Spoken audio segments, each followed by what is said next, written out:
At the start of the story, our main character narrates, "I've worked incredibly hard all my life. In my sect, I was nothing but a lowly disciple. I tried everything to change my fate, every possible way I could find, but after 3 years of hard work, nothing changed. I'm still bullied. I'm still worthless. I can't do anything to fight back. Even when my system finally appeared before me, it told me that misfortune itself is embedded in my destiny, and because of this cursed fate, I have only 1 month left to live. Now that I know luck will never save me, I won't rely on fate anymore. I admit, I wasn't born lucky, but others were. So if God didn't give me opportunities, then I'll just steal them from others. People say stealing is wrong, but if stealing can make you the greatest being in the world, then maybe it's not so bad.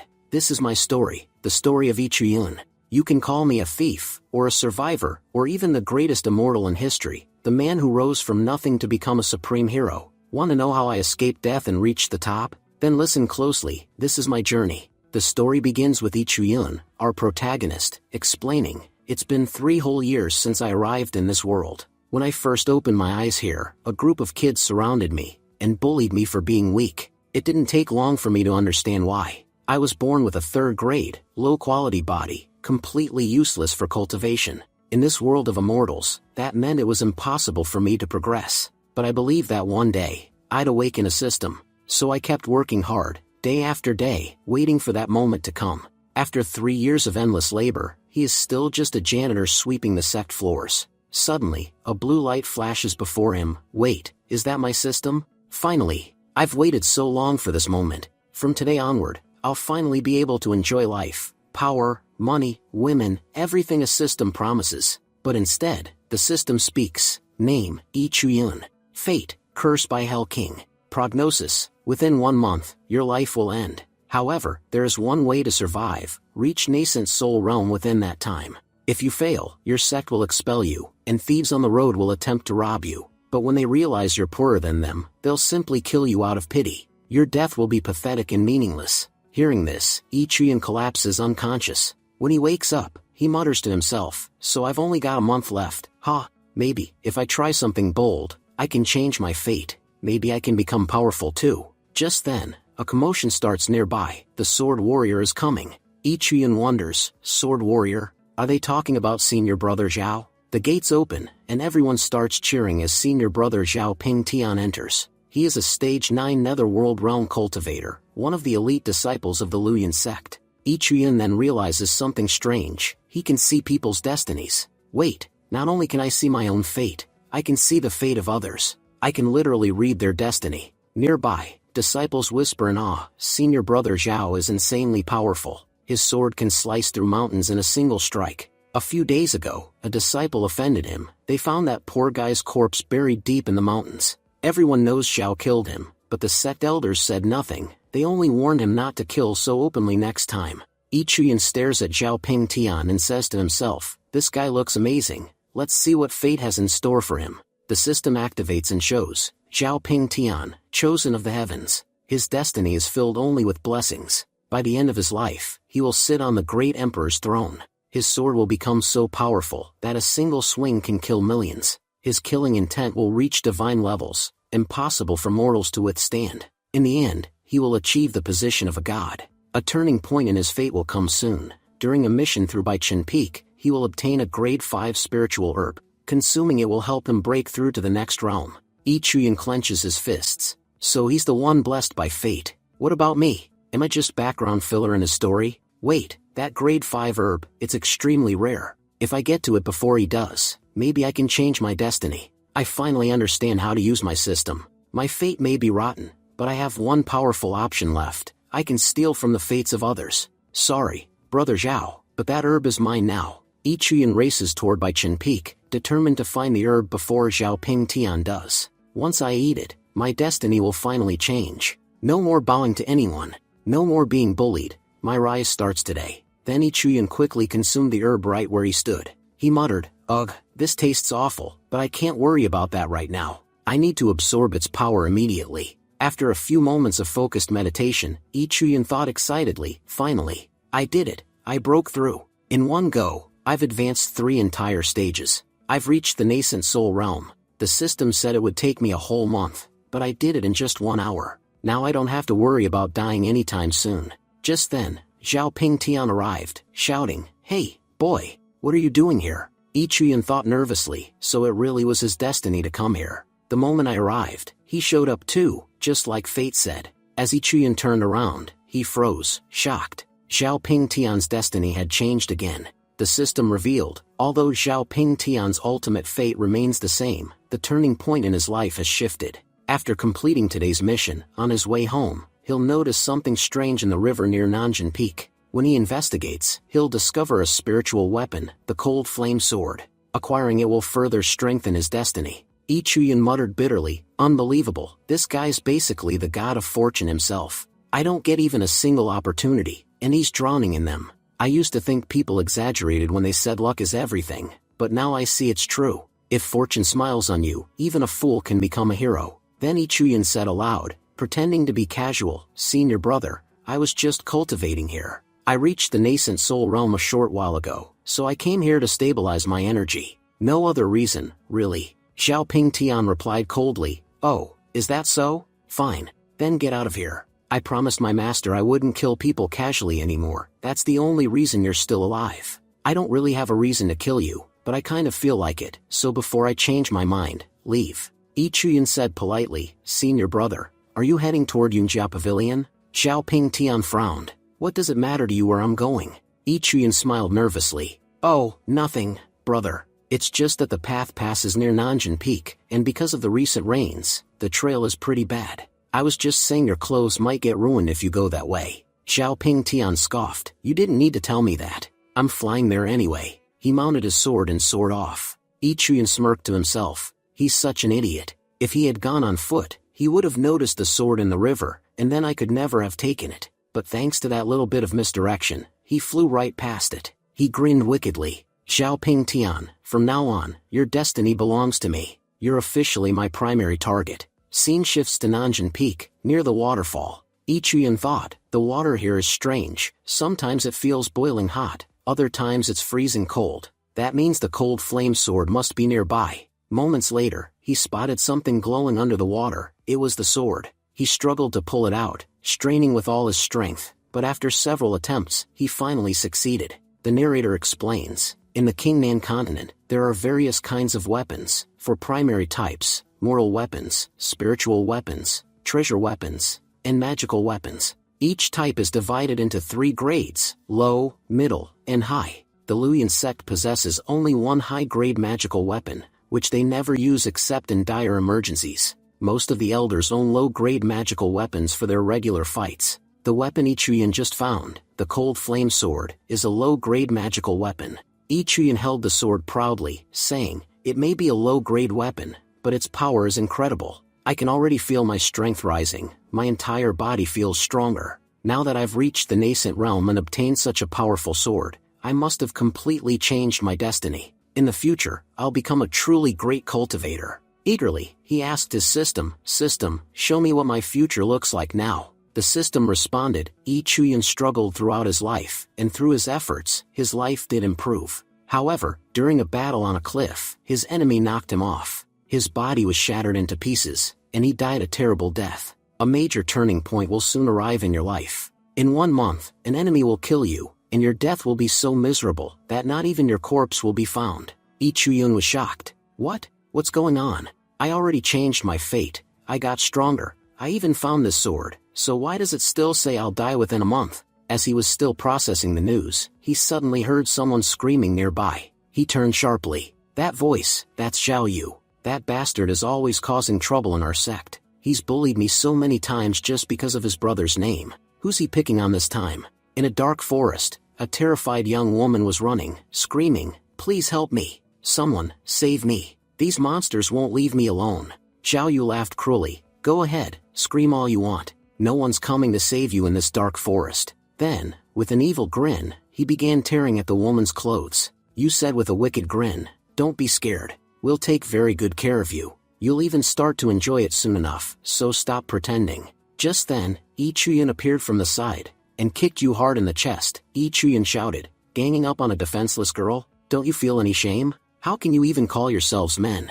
Honestly, I've never seen trash as disgusting as you." Angered, Yu yelled, "You bastard, Yi Chuyun. It looks like you're tired of living. Do you even know who my brother is? If you don't get out of here right now, I'll make sure you regret it." Yu's lackeys stepped forward, saying, "Brother Yu, leave this to us. After one hit, he won't even be standing. Let's finish this loser off. And besides, even if he dies here, nobody will care. We'll just bury him right here and walk away." Yi Chuyun smirked and said calmly, "You can all come at me if you want, but too bad for you, dying isn't written in my fate today." The moment they rushed at him, Yi Chuyun countered with one swift strike, instantly knocking all of them out cold. He stood over them and said, "You're all from my sect, so I'll let you live, this time. But leave, before I change my mind." Terrified, Yu and his men scrambled to their feet and ran away. As they escaped, Yu shouted back, "Just wait, we'll come back for revenge. You hear me? You're dead next time." The girl got up and said gratefully, "Brother, thank you so much for saving me."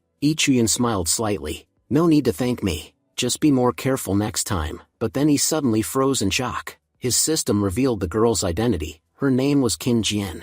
Her fate appeared before his eyes. This girl's future is extraordinary. She will grow stronger and stronger, and by the end of her life, people will call her the Heavenly Empress. However, during her ascension to the heavens, she will face heavenly tribulation, and on the 9th day, she will die. In about 3 months, a major turning point will occur in her destiny. The soul of the Empress will awaken inside her body, granting her incredible luck and power. The ancestors of the Luoyan sect will even take her as their disciple. Qin Jian noticed Yi Chuyun staring at her strangely. "Brother, is something wrong? Why are you looking at me like that?" Yi Chuyun thought, "The reincarnation of an empress is standing right in front of me. That means in the future, she'll become an absolute powerhouse. But her destiny will only awaken in 3 months, and I don't even know if I'll survive that long." Qin Jian asked again, "Brother, is something bothering you?" Yi Chuyun quickly replied, No, everything's fine." Then he thought, "If I want to rise higher in the future, I need to earn her trust and have her on my side." He pulled out a blood yuan pill and handed it to her. Yi Chuyun said, "Take this. It will restore your energy and make you feel even stronger than before." Qin Jian hesitated. "Brother, I'm really grateful, but this pill looks expensive. I can't accept it. You must have worked hard to get something like this." Yi Chuyun gently took her hand and said, "Don't worry, I've already reached the nascent realm. This pill no longer affects me. But for you, it'll help you recover quickly. You need to learn to protect yourself. No one will always be around to save you. If you become stronger, that alone will make me happy." As Yi Chuyun walked away, Qin Jian looked at him with admiration, thinking, "Big brother, you're such a good person. I'll never forget your kindness." Scene shifts to Yu and his gang, panting and retreating into the forest. Yu said, "At least that bastard didn't chase us. Thank the heavens for that." His men, exhausted, said, "Brother Yu, that sword he used was terrifying. How did that trashy Chuyun get such a powerful weapon?" Another one added, "Brother, what should we do now? There's no way we can beat him like this." Yu smirked darkly. "Have you forgotten who my brother is? Once I tell him about this, he'll make sure Yi Chuyun dies painfully, and that amazing sword will end up in my hands. That loser's finished. Just wait, when my brother faces him, Yi Chuyun will wet his pants in fear." Scene shifts to Yunjia Pavilion. Yi Chuyun walked cautiously through the dark corridor, muttering, "Why is it so dark in here? This place feels dangerous, and there's no one around." Suddenly, a voice echoed behind him. "Boy, what are you doing here?" Startled, Yi Chuyun froze. "Big brother, I was just passing through. I didn't mean to intrude. Please forgive me." But when he turned around, he realized he had accidentally fallen, landing right on top of someone. And that someone was none other than Zhao Ping Tian. Zhao Ping Tian shouted angrily, "Get off me right now." Yi Chuyun laughed awkwardly. "Ah, senior brother Zhao. What a coincidence. We've already met 3 times today." Zhao glared. "Get out of here. I'm not in the mood for your nonsense, and just seeing your face pisses me off." Yi Chuyun thought bitterly, "This guy, Zhao Ping Tian, really is something else. No matter how hard I work, my fate refuses to change." Meanwhile, his destiny keeps improving, and he keeps finding new treasures. According to the system, he's about to get another one, a legendary treasure. It'll appear a month from now, but nothing's stopping me from getting to it first. The next day, Yi Chuyun said proudly, "Since I've broken through to the nascent realm, I'm now an official outer disciple. No more sweeping floors, and I even have my own place now. I can finally enter the sect library too. Let's see whose destiny shines the brightest here." As he examined the disciples, he sighed. All of them are garbage. Not a single one has decent luck. Then he spotted one man, Renfeng. The system revealed,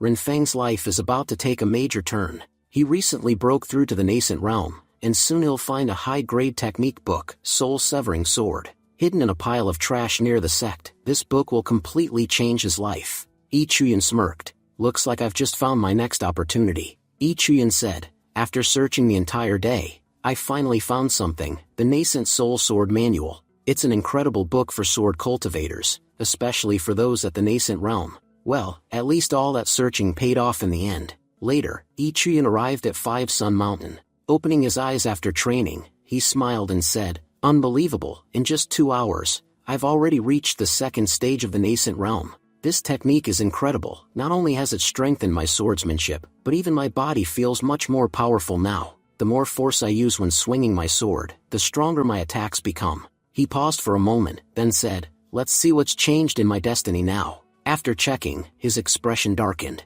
My ending, it's still exactly the same. But the turning point has changed. Instead of dying in 1 month, I'm now destined to die in 28 days. And the cause of death is still the same. Why isn't my fate changing no matter what I do? I still don't even know who my enemy is. Yi Chuyan clenched his fists. I can't stay still anymore. I'll spend this month collecting as many opportunities as I can. Every single one I find will increase my chances of survival. It's time to head to Lizu Cave. That's where I'll find Zhao Ping Tian's next destiny event. And his destiny is always the best one to steal. But just as he said that, his foot slipped, and he fell straight off a cliff. As he tumbled down, he muttered bitterly, ugh, having bad luck really sucks. If I were just a normal person, life would honestly be much easier. Still, I guess it's a blessing that I broke through earlier. If my body wasn't this strong, I'd already be dead. Landing at the base, Yi Chuyan sniffed the air and frowned. There's a strong smell of blood coming from that cave. I should check what's going on inside.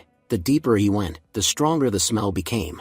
Then suddenly, Yi Chuyan stepped on something soft. Looking down, he froze. Dozens of corpses were scattered across the floor. Before he could react, a voice shouted, "Who's there?" From the shadows emerged an elder and 2 disciples. The elder introduced himself, Liao Chenping, elder of foreign affairs from the Luyan sect. He looked at Yi Chun and said, "You're from our sect, aren't you? Judging by your robes, you're an outer disciple. What are you doing here? Are you on a mission?" Yi Chuyan quickly bowed and replied, "Elder, I ended up here by accident. I fell off the cliff nearby, and after catching the scent of blood, I followed it inside to investigate." One of the disciples, Wang Shuang, frowned suspiciously. "Looking at your cultivation, you're only at the nascent realm, and yet you survived falling from that height without a single injury? That's strange. I don't trust you." Elder Chenping snapped, "Enough, Wang Shuang.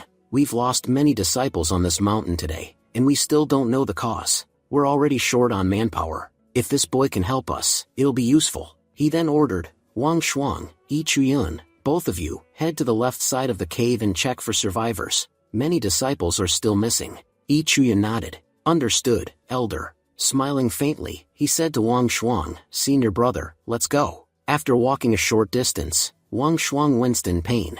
"Little brother, I think I twisted my ankle. Go ahead without me. I'll catch up once I recover." Yi Chuyan thought to himself, what an idiot. He doesn't even realize he's missing out on a great opportunity up ahead. As Yi Chuyan continued deeper into the cave, he muttered, "He just handed me his fortune because he was too lazy to keep going. If he had continued, he would have met someone important, someone who could have helped him greatly in the future. But since he gave up, that opportunity now belongs to me." After some time, Yi Chuyan spotted a faint glow among the rocks, and a man lying motionless beside it. Yi Chuyan said, "So this must be the guy the system mentioned. He's still breathing, though. If the system said he'll be important to my future, then this man's identity must be extraordinary." Then the system displayed information, name, Duan Heng. Fate, exceptional. In the end, he will travel to Sunset Valley, where he will be slain by a god. But before that, he will become an immortal king, and die alongside a legendary woman of great fame. Currently, he's at a turning point. Inside this cave, he is destined to find a powerful item, the mystic Yuan embryo. Yi Chuyan's eyes widened. So he's supposed to find an artifact here, that mystic Yuan embryo. He slapped Duan Heng lightly on the cheek. "Hey, senior brother, wake up." But the man didn't move. Yi Chuyan sighed. Looks like he's really unconscious. Well, since he's not using this opportunity, I'll take it for myself. He began searching the area, and after a few minutes, he found it. There it is, the Yuan embryo. And wait, there's a book beside it too. He examined them closely. Incredible. This embryo contains the energy of both heaven and earth. I'll store these for now, they'll come in handy later. A little later, Yi Chuyan called out to the others, and everyone regrouped. Elder Chen Ping said, "Good work, everyone. This boy's life isn't in danger, but the injury to his head is severe. We must take him back to the sect immediately for treatment. Fan Kun and Wang Shuang, you'll both stay here and guard the cave. Make sure no one else enters. As for you, Yi Chuyun, you did an excellent job today." He handed him a token and added, "Take this as a reward. When you return to the sect, you can exchange it for a valuable prize." Yi Chuyun bowed respectfully and smiled. "Thank you, Elder." At the same time, he thought to himself, all my current tasks are done. Now it's time to head to Lizu Cave and steal Zhao Ping Tian's destiny. A while later, Yi Chuyun reached a waterfall and smiled. No one knows about Lizu Cave. In truth, it's hidden behind this waterfall. It's also one of the Luyan sect's secret inheritance grounds. Whoever enters can obtain our sect's ancient inheritance. A month from now, Zhao Ping Tian was destined to discover it, but thanks to my system, I found out first. He split the waterfall in two using his energy and entered the cave. "It's a good thing there are no guards here today," he said with a smirk. "All of them must have gone to investigate the Five Sun Mountain incident, where so many of our people died for no reason. Judging from the energy here, the inheritance trial must already be active. Let's see what kind of fortune awaits me this time." With that, Yi Chuyan stepped into the trial. Inside, he found himself in a vast realm. In the sky, a powerful ancient master stood, speaking with a booming voice. "Compared to heaven itself, I am stronger." Then, with one strike, the master obliterated the countless figures below him. Yi Chuyan's eyes widened. So this is one of our Luyan sect's top cultivators from ancient times. His power, it's terrifying. The ancestor's spirit turned toward Yi Chuyan and said, "Child, you shouldn't have entered here. If you wish to leave this place alive, turn back now. If you stay, only death awaits you." Yi Chuyan readied his sword. His attack is insanely powerful. Even though he hasn't directly targeted me, just the pressure alone is enough to make it hard to breathe.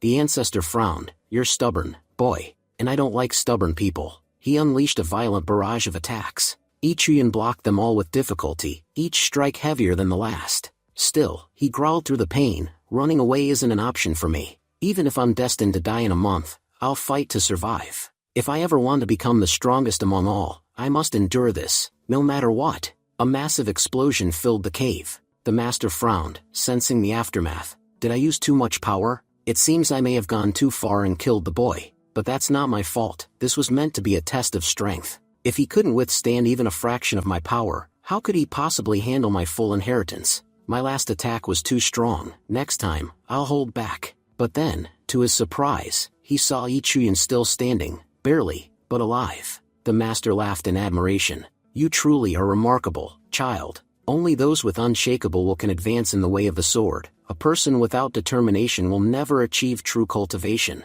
Very well, I've waited 100 years for someone like you." The master extended his hand, channeling immense energy into Yi Chuyan's body. The master said, "Listen carefully. I have bestowed upon you the Great River Sword technique, a technique of 12 layers. If you can master all 12, I can guarantee you'll reach the immortal level someday. Alongside that, I've left behind another art for you, the King Sword technique, a supreme sword skill that can take you to the very top of sword cultivation. However, I only possess the first 5 layers of that technique. The remaining layers are said to lie somewhere deep in the southern forests. And one final warning, never practice these 2 techniques together. Choose only one. Mixing them could destroy your body and soul." Yi Chuyan smirked confidently. "Only children make choices. People like me, we take everything." 4 days later, Elder Chen Ping asked, "Fan Kun, did you find Yi Chuyun?" Fan Kun shook his head. "Elder, we searched every area, but he was nowhere to be found." Just then, they noticed a familiar figure walking toward them. Fan Kun gasped. "Wait, is that Yi Chuyun? He looks completely different, more handsome, and his aura feels much stronger." Elder Chen Ping stepped forward. "Yi Chuyun, where have you been these past few days?" Yi Chuyun replied calmly, "Elder, I went down the mountain for special training. I followed my schedule exactly and have now returned on time. May I ask, is there something you needed from me?" Chen Ping nodded. "Yes. Follow me. Our sect leader wants to meet you." They entered the main hall of the Yunjia Pavilion. Inside, Yi Chuyan spotted a familiar face. "Senior brother Duanheng, you're here too?" Duanheng smiled. "Yes, junior brother Yi Chuyun. We meet again.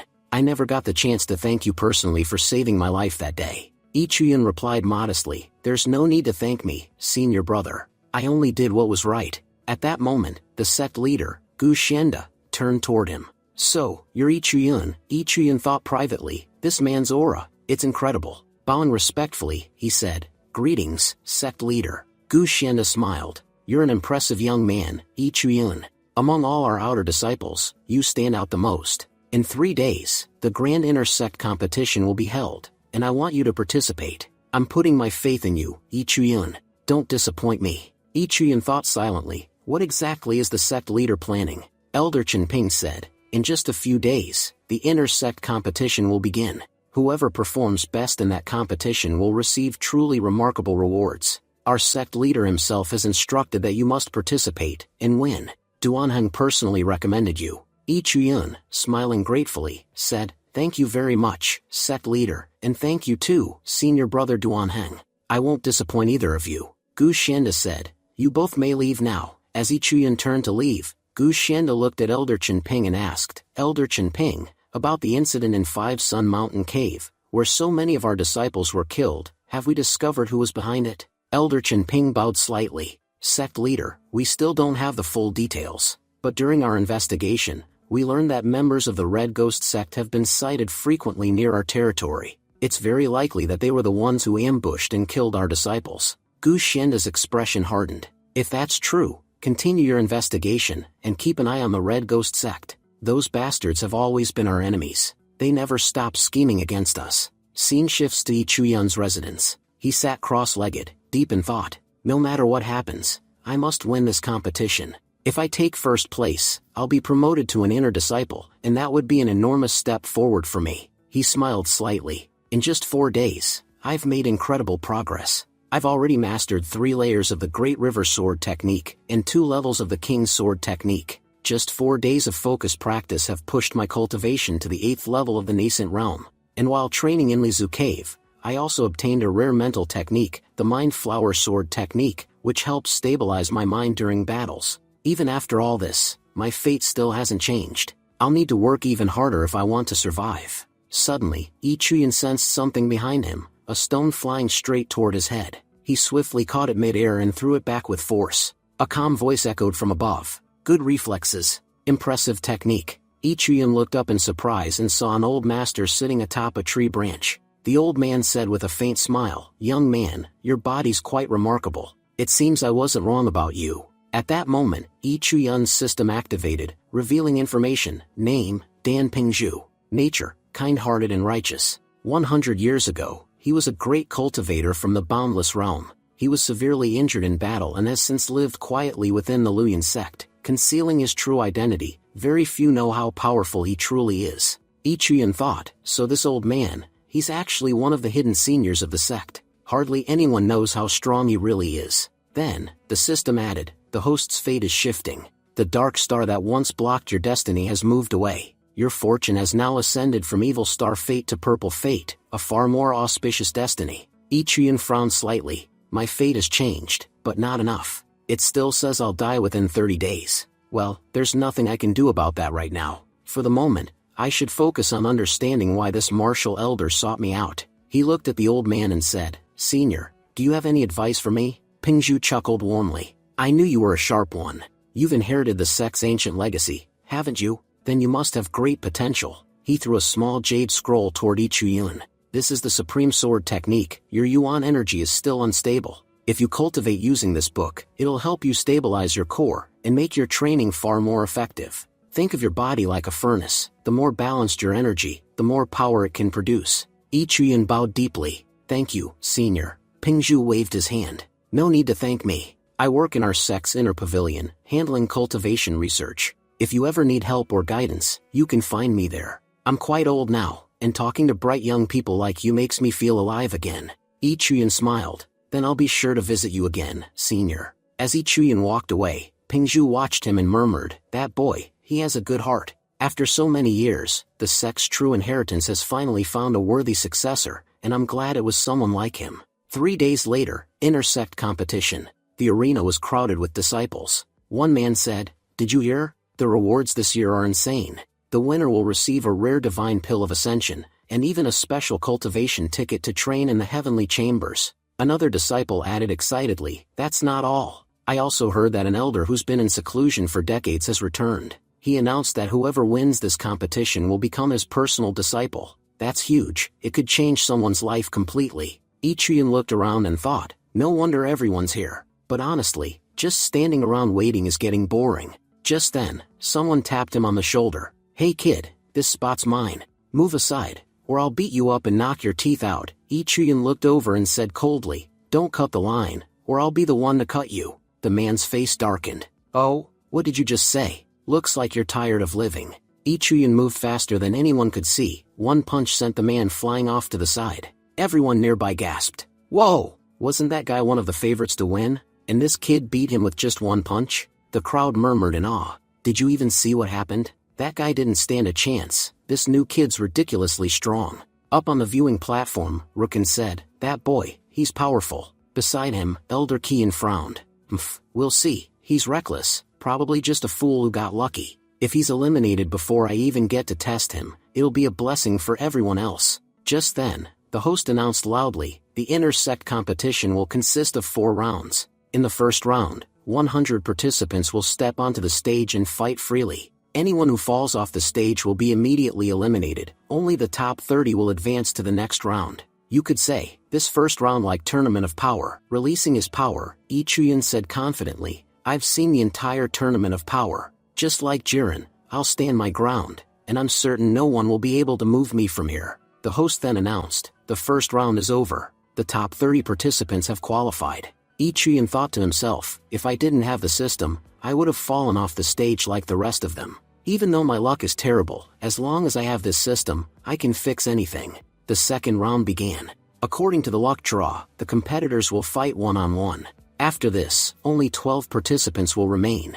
Ichiran once again dominated the round, staying undefeated. After the third round, the host announced, we now have our top 6. Ichiran smirked. That was easier than I expected. I didn't think this round would go so smoothly. In the audience, people whispered among themselves. Looks like everyone's bowing to Ichiran already. Another added, wait, isn't Joe-kun competing again this year? He's been entering this tournament for 8 years straight, and still hasn't managed to win even once. I wonder when that guy will finally give up. Ichiran looked over at Joe-kun and thought, he's been participating for 8 years, and still hasn't advanced once. There must be something seriously wrong with his fate. He activated his system to check, and was stunned. This man's luck is even worse than mine. The system displayed, Joe-kun. Fate, extremely unfortunate. For his entire life, he will achieve nothing but failure. 1,000 years from now, he will finally succeed, only to die 1 hour later. However, he is about to reach a turning point. He will soon obtain the Jade Pendant, which will slightly alter his destiny.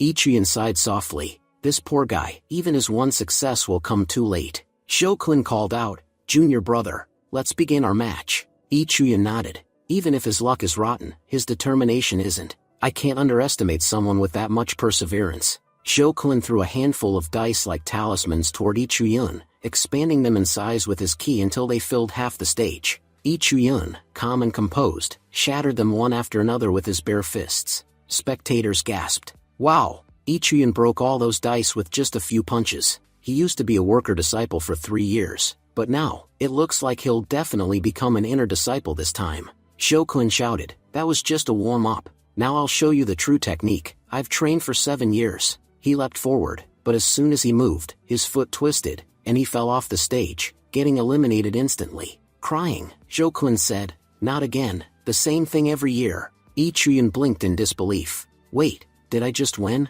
Up in the stands, sect leader Gu Shenda smiled. This year's tournament is far more entertaining than the last. We have some truly talented disciples. He turned to the elder. What do you think of that girl, Yi Qian? Elder replied, she's strong, proud and a bit arrogant, yes, but undeniably ambitious. Her personality and strength, however, don't quite match perfectly. Gu Shenda nodded and asked, and what about Rookin?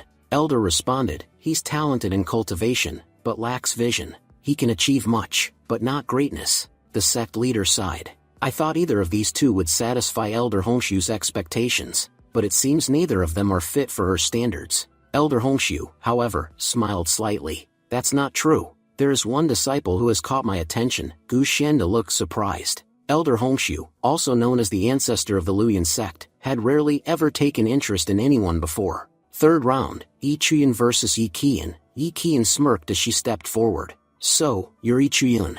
I've heard quite a lot about you. You've made it pretty far impressive. But your next match is against me, and this is where your so-called luck runs out. The audience whispered excitedly. Yi Qian is the strongest of the outer sect disciples. Everyone says she's the favorite to win this year. Looks like Yi Chuyan's finally going to lose. Yi Qian said coolly, I'll give you a chance to surrender. Admit defeat now, and you can still save your dignity. You've already won several rounds, so even if you give up here, you'll still make it to the fourth round. Yi Chuyan smirked. You say my luck's run out? To be honest, I've never had any luck. Everything I've achieved, I did it with my own strength. Yi Qian raised an eyebrow. Fine, but don't cry later when you realize how foolish that was. I gave you a chance. With that, the fight began. Yi Qian launched a series of lightning-fast strikes, but Yi Chuyan blocked each one using his sword technique of the river flow. Yi Qian's eyes widened. How is that possible? He's using a wooden sword. How can he block my attacks with that? Yi Chuyan thought. My ki is fluctuating wildly. I can barely control it. It must be because I'm using both techniques together. Yi Qian charged again. You blocked my first attack. Impressive. But let's see if you can handle this one. Yi Chuyan activated his 7-layer sword technique, his wooden sword glowing faintly. The audience whispered in disbelief. He's insane. He's fighting Yi Qian head-on with a wooden sword.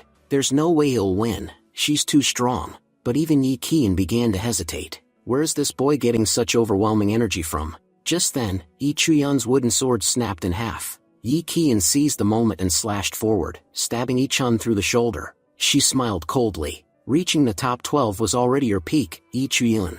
But wanting more than that, that's just greed. And that's why. I'll stop you here. Yi Chuyan, you were indeed a powerful competitor, but you're still far behind me. Sect leader Gu Shenda nodded thoughtfully. I knew this would happen. Yi Qian has always been the strongest among the outer sect disciples. The fact that Yi Chuyan even lasted that long against her is already impressive. Elder Hongshu, however, said coldly, Gu Shenda, it seems your judgment has become clouded. Your perception is affected by bias. Yi Chuyan's weapon was nothing more than an ordinary wooden sword, while Yi Qian was wielding a powerful magical blade. Even with that advantage, Yi Chuyan wasn't seriously injured. He's been using the 7-sword technique, and I know very well the true nature of that power. This boy is hiding his true strength. He doesn't want anyone here to know how strong he really is. He's pretending to be hurt, but he hasn't even used half of his true power yet. Just watch, you'll soon see how terrifying he really is. Yi Chuyan stood up slowly, brushing the dust from his shoulder. Yi Qian, you started celebrating a bit too early. At least wait until I'm actually down.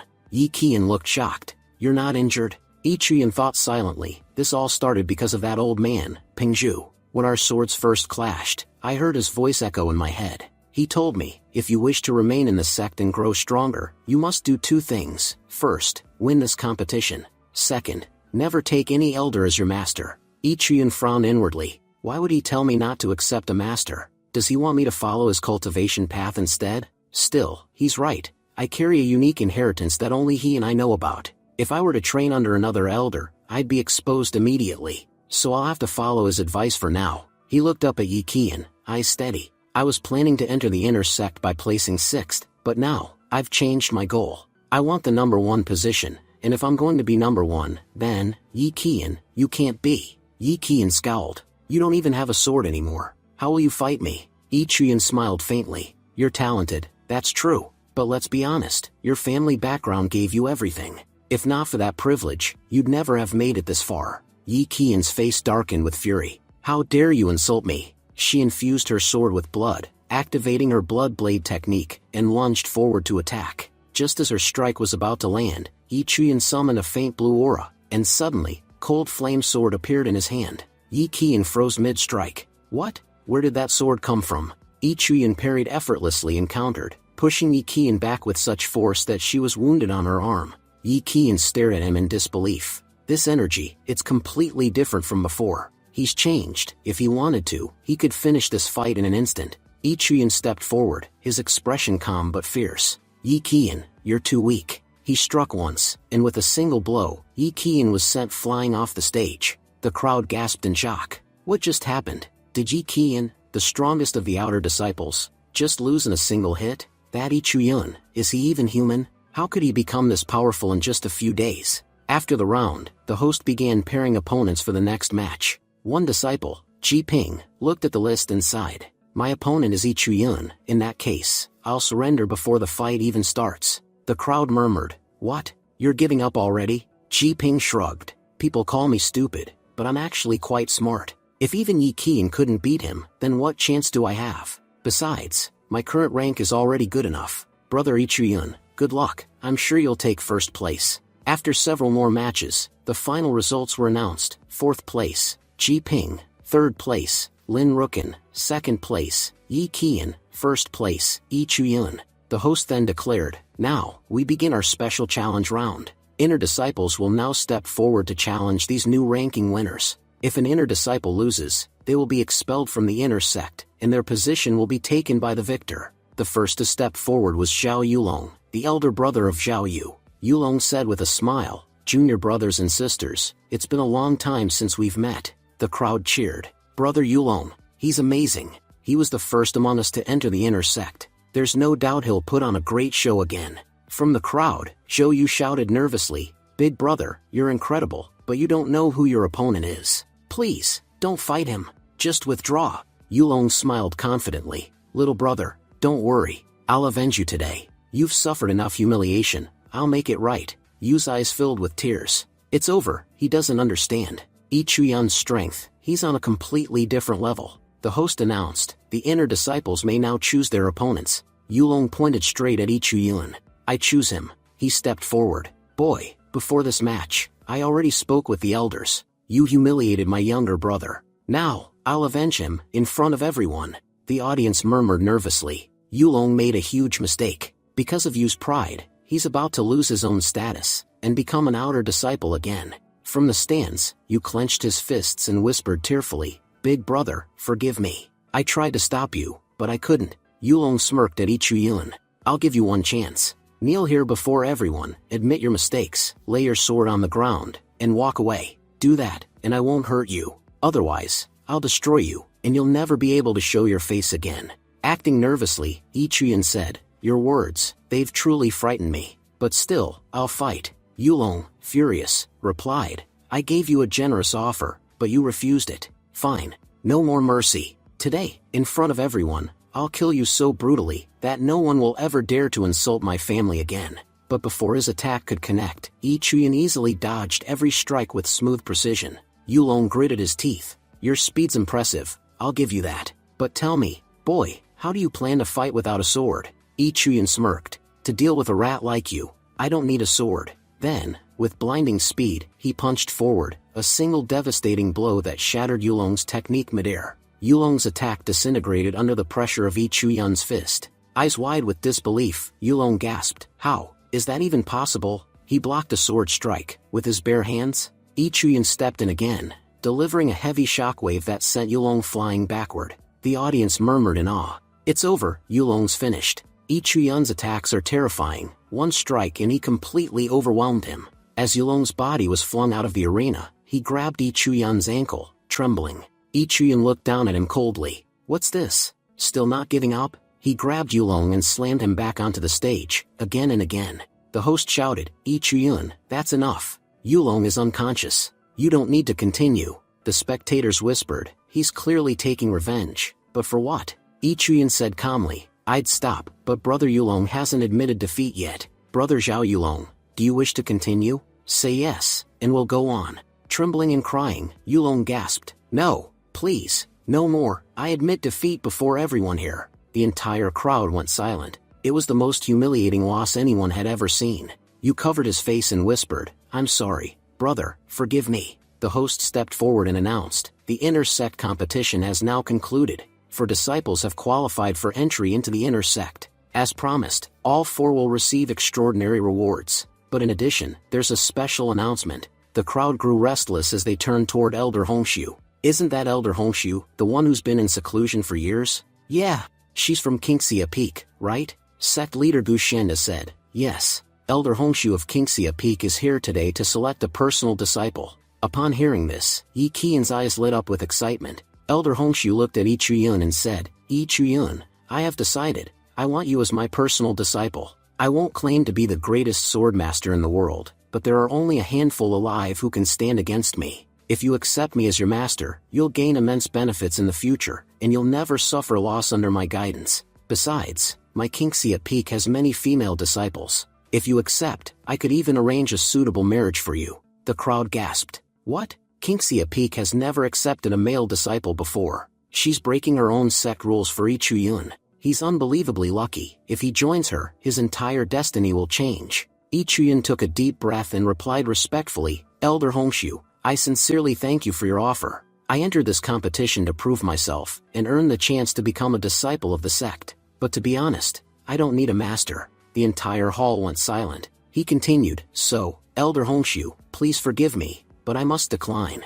Gasps echoed across the arena. Everyone stared in disbelief. No one had ever refused an offer from Kingxia Peak. Elder Hongshu's face darkened. "What did you just say, boy?" Gu Shanda quickly interjected, "Child, don't be foolish. Elder Hongshu hasn't accepted a personal disciple in decades. Do you realize how rare this chance is? If you reject her now, you'll regret it for the rest of your life. Think carefully before you speak again."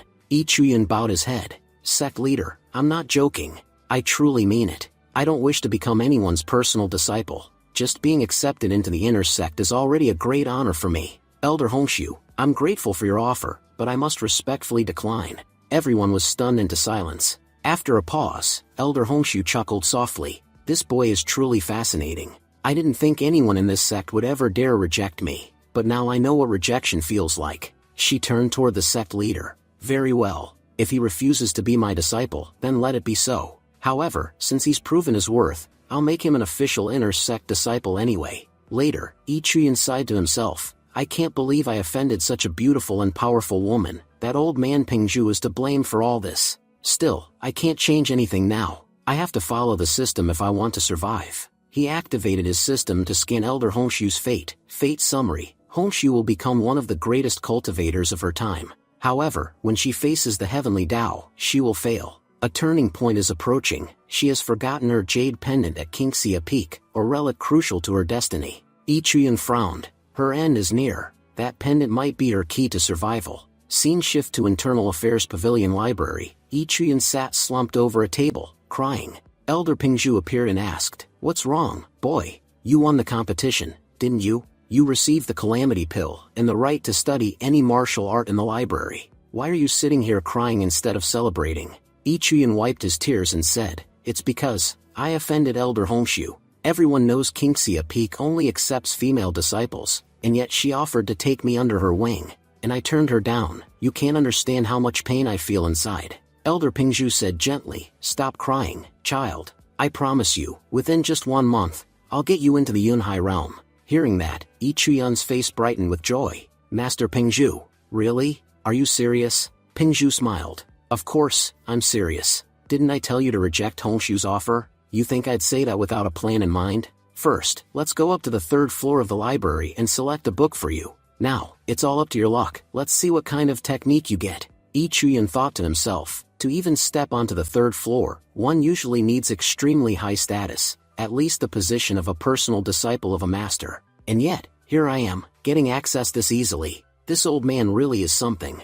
After half an hour of searching, Pingzhu sighed impatiently. "You've been standing here forever. Haven't you found a book yet? Hurry up and choose one already. I'm getting bored." Ichuyun replied, "There are so many fighting techniques here, but I don't want anything related to brute combat. What I'm looking for is a movement technique, something that improves agility and speed. There are a few that look interesting, but I can't decide which one to choose." Pingzhu watched him thoughtfully. This boy's smarter than most. Even though he's a sword cultivator, he values other disciplines too. Most sword cultivators make a fatal mistake. They ignore body refinement and movement techniques, which limits their growth later in life. But this one, he understands the balance. Still, he looks confused. I should help him. Pingzhu reached for a book and handed it to Ichuyun. This one, it's called the Soul Step Technique. Once mastered, your steps will be as light as the wind. It's an upper-grade earthly movement technique. It can greatly enhance your speed and flexibility. Even for master-level cultivators, this technique is extremely difficult to perfect. But if you can master it, no one will be able to catch you. Ichuyun bowed deeply. "Thank you so much, master. No matter how difficult it is, I'll learn it. I promise." Then he asked curiously, "By the way, old man Pingzhu, Do you know Elder Hongshu personally? Pingju nodded. Yes, I know her. But why do you ask? Ichuyan sighed. I offended her earlier. So, I was hoping to apologize properly. Do you have any idea how I could get her to forgive me? Pingju's expression softened. Ah, Hongshu. Yes, I do feel bad for her sometimes. She used to be a truly kind and cheerful woman, always putting her disciples first, giving them every opportunity she could. Because of her, her disciples reached incredible heights. Everyone believed they'd go on to achieve greatness, but that very success became her curse. Her disciples' progress drew attention, and soon, the enemy sects began hunting them down, one by one. Eventually, all of her disciples were killed. Ichuyan's eyes widened in shock. All of them? Not even one survived? Pingju nodded solemnly. Yes, Elder Hongshu was deeply attached to her disciples. Losing them broke her completely. That's why she hasn't taken another disciple for years. Honestly, being her disciple is dangerous, not because of her, but because of the curse that seems to follow her. No ordinary person deserves to take on that risk. Then Pingju warned him, and don't speak too much about Hongshu here. If she hears you talking about her, she might attack you on the spot. Remember, she's one of the senior-most members of our sect. The other elders even call her Luoyun ancestor. Ichuyan's eyes widened. She's the Luoyun ancestor? He thought to himself. I remember reading in Jian's notes that she's destined to become Luoyun ancestor's disciple. If I can somehow bring the two of them together earlier than fate intended, it might work in my favor. Maybe then, Elder Hongshu will forgive me. Scene shifts to White Leaf Peak. This was the mountain where all the female disciples lived. A girl said weakly, Jian, I'm not feeling well today. Can you please do my chores for me? Jian protested. Senior sister Jian, you've been asking me for days. If the elders find out that I'm doing your work, I'll get punished. Jin replied lazily. Oh, don't worry. The elders are far too busy to notice. They're all preoccupied with the recent competition anyway. So just do my work for me, okay? Another disciple nearby chimed in excitedly. Speaking of the competition, I went to watch it, and it was incredible. There was this senior named Ichuyun. His performance was unbelievable. Everyone thought Yi Qian would win first place, but Ichuyun easily defeated all his opponents. And when Elder Hongshu herself approached him to accept him as her disciple, he actually refused her in front of everyone. The girls gasped. He refused Elder Hongshu. The girl continued. Yeah, he said he doesn't need a master at all. He looked so cool while saying it. It takes guts to say something like that. Shin crossed her arms.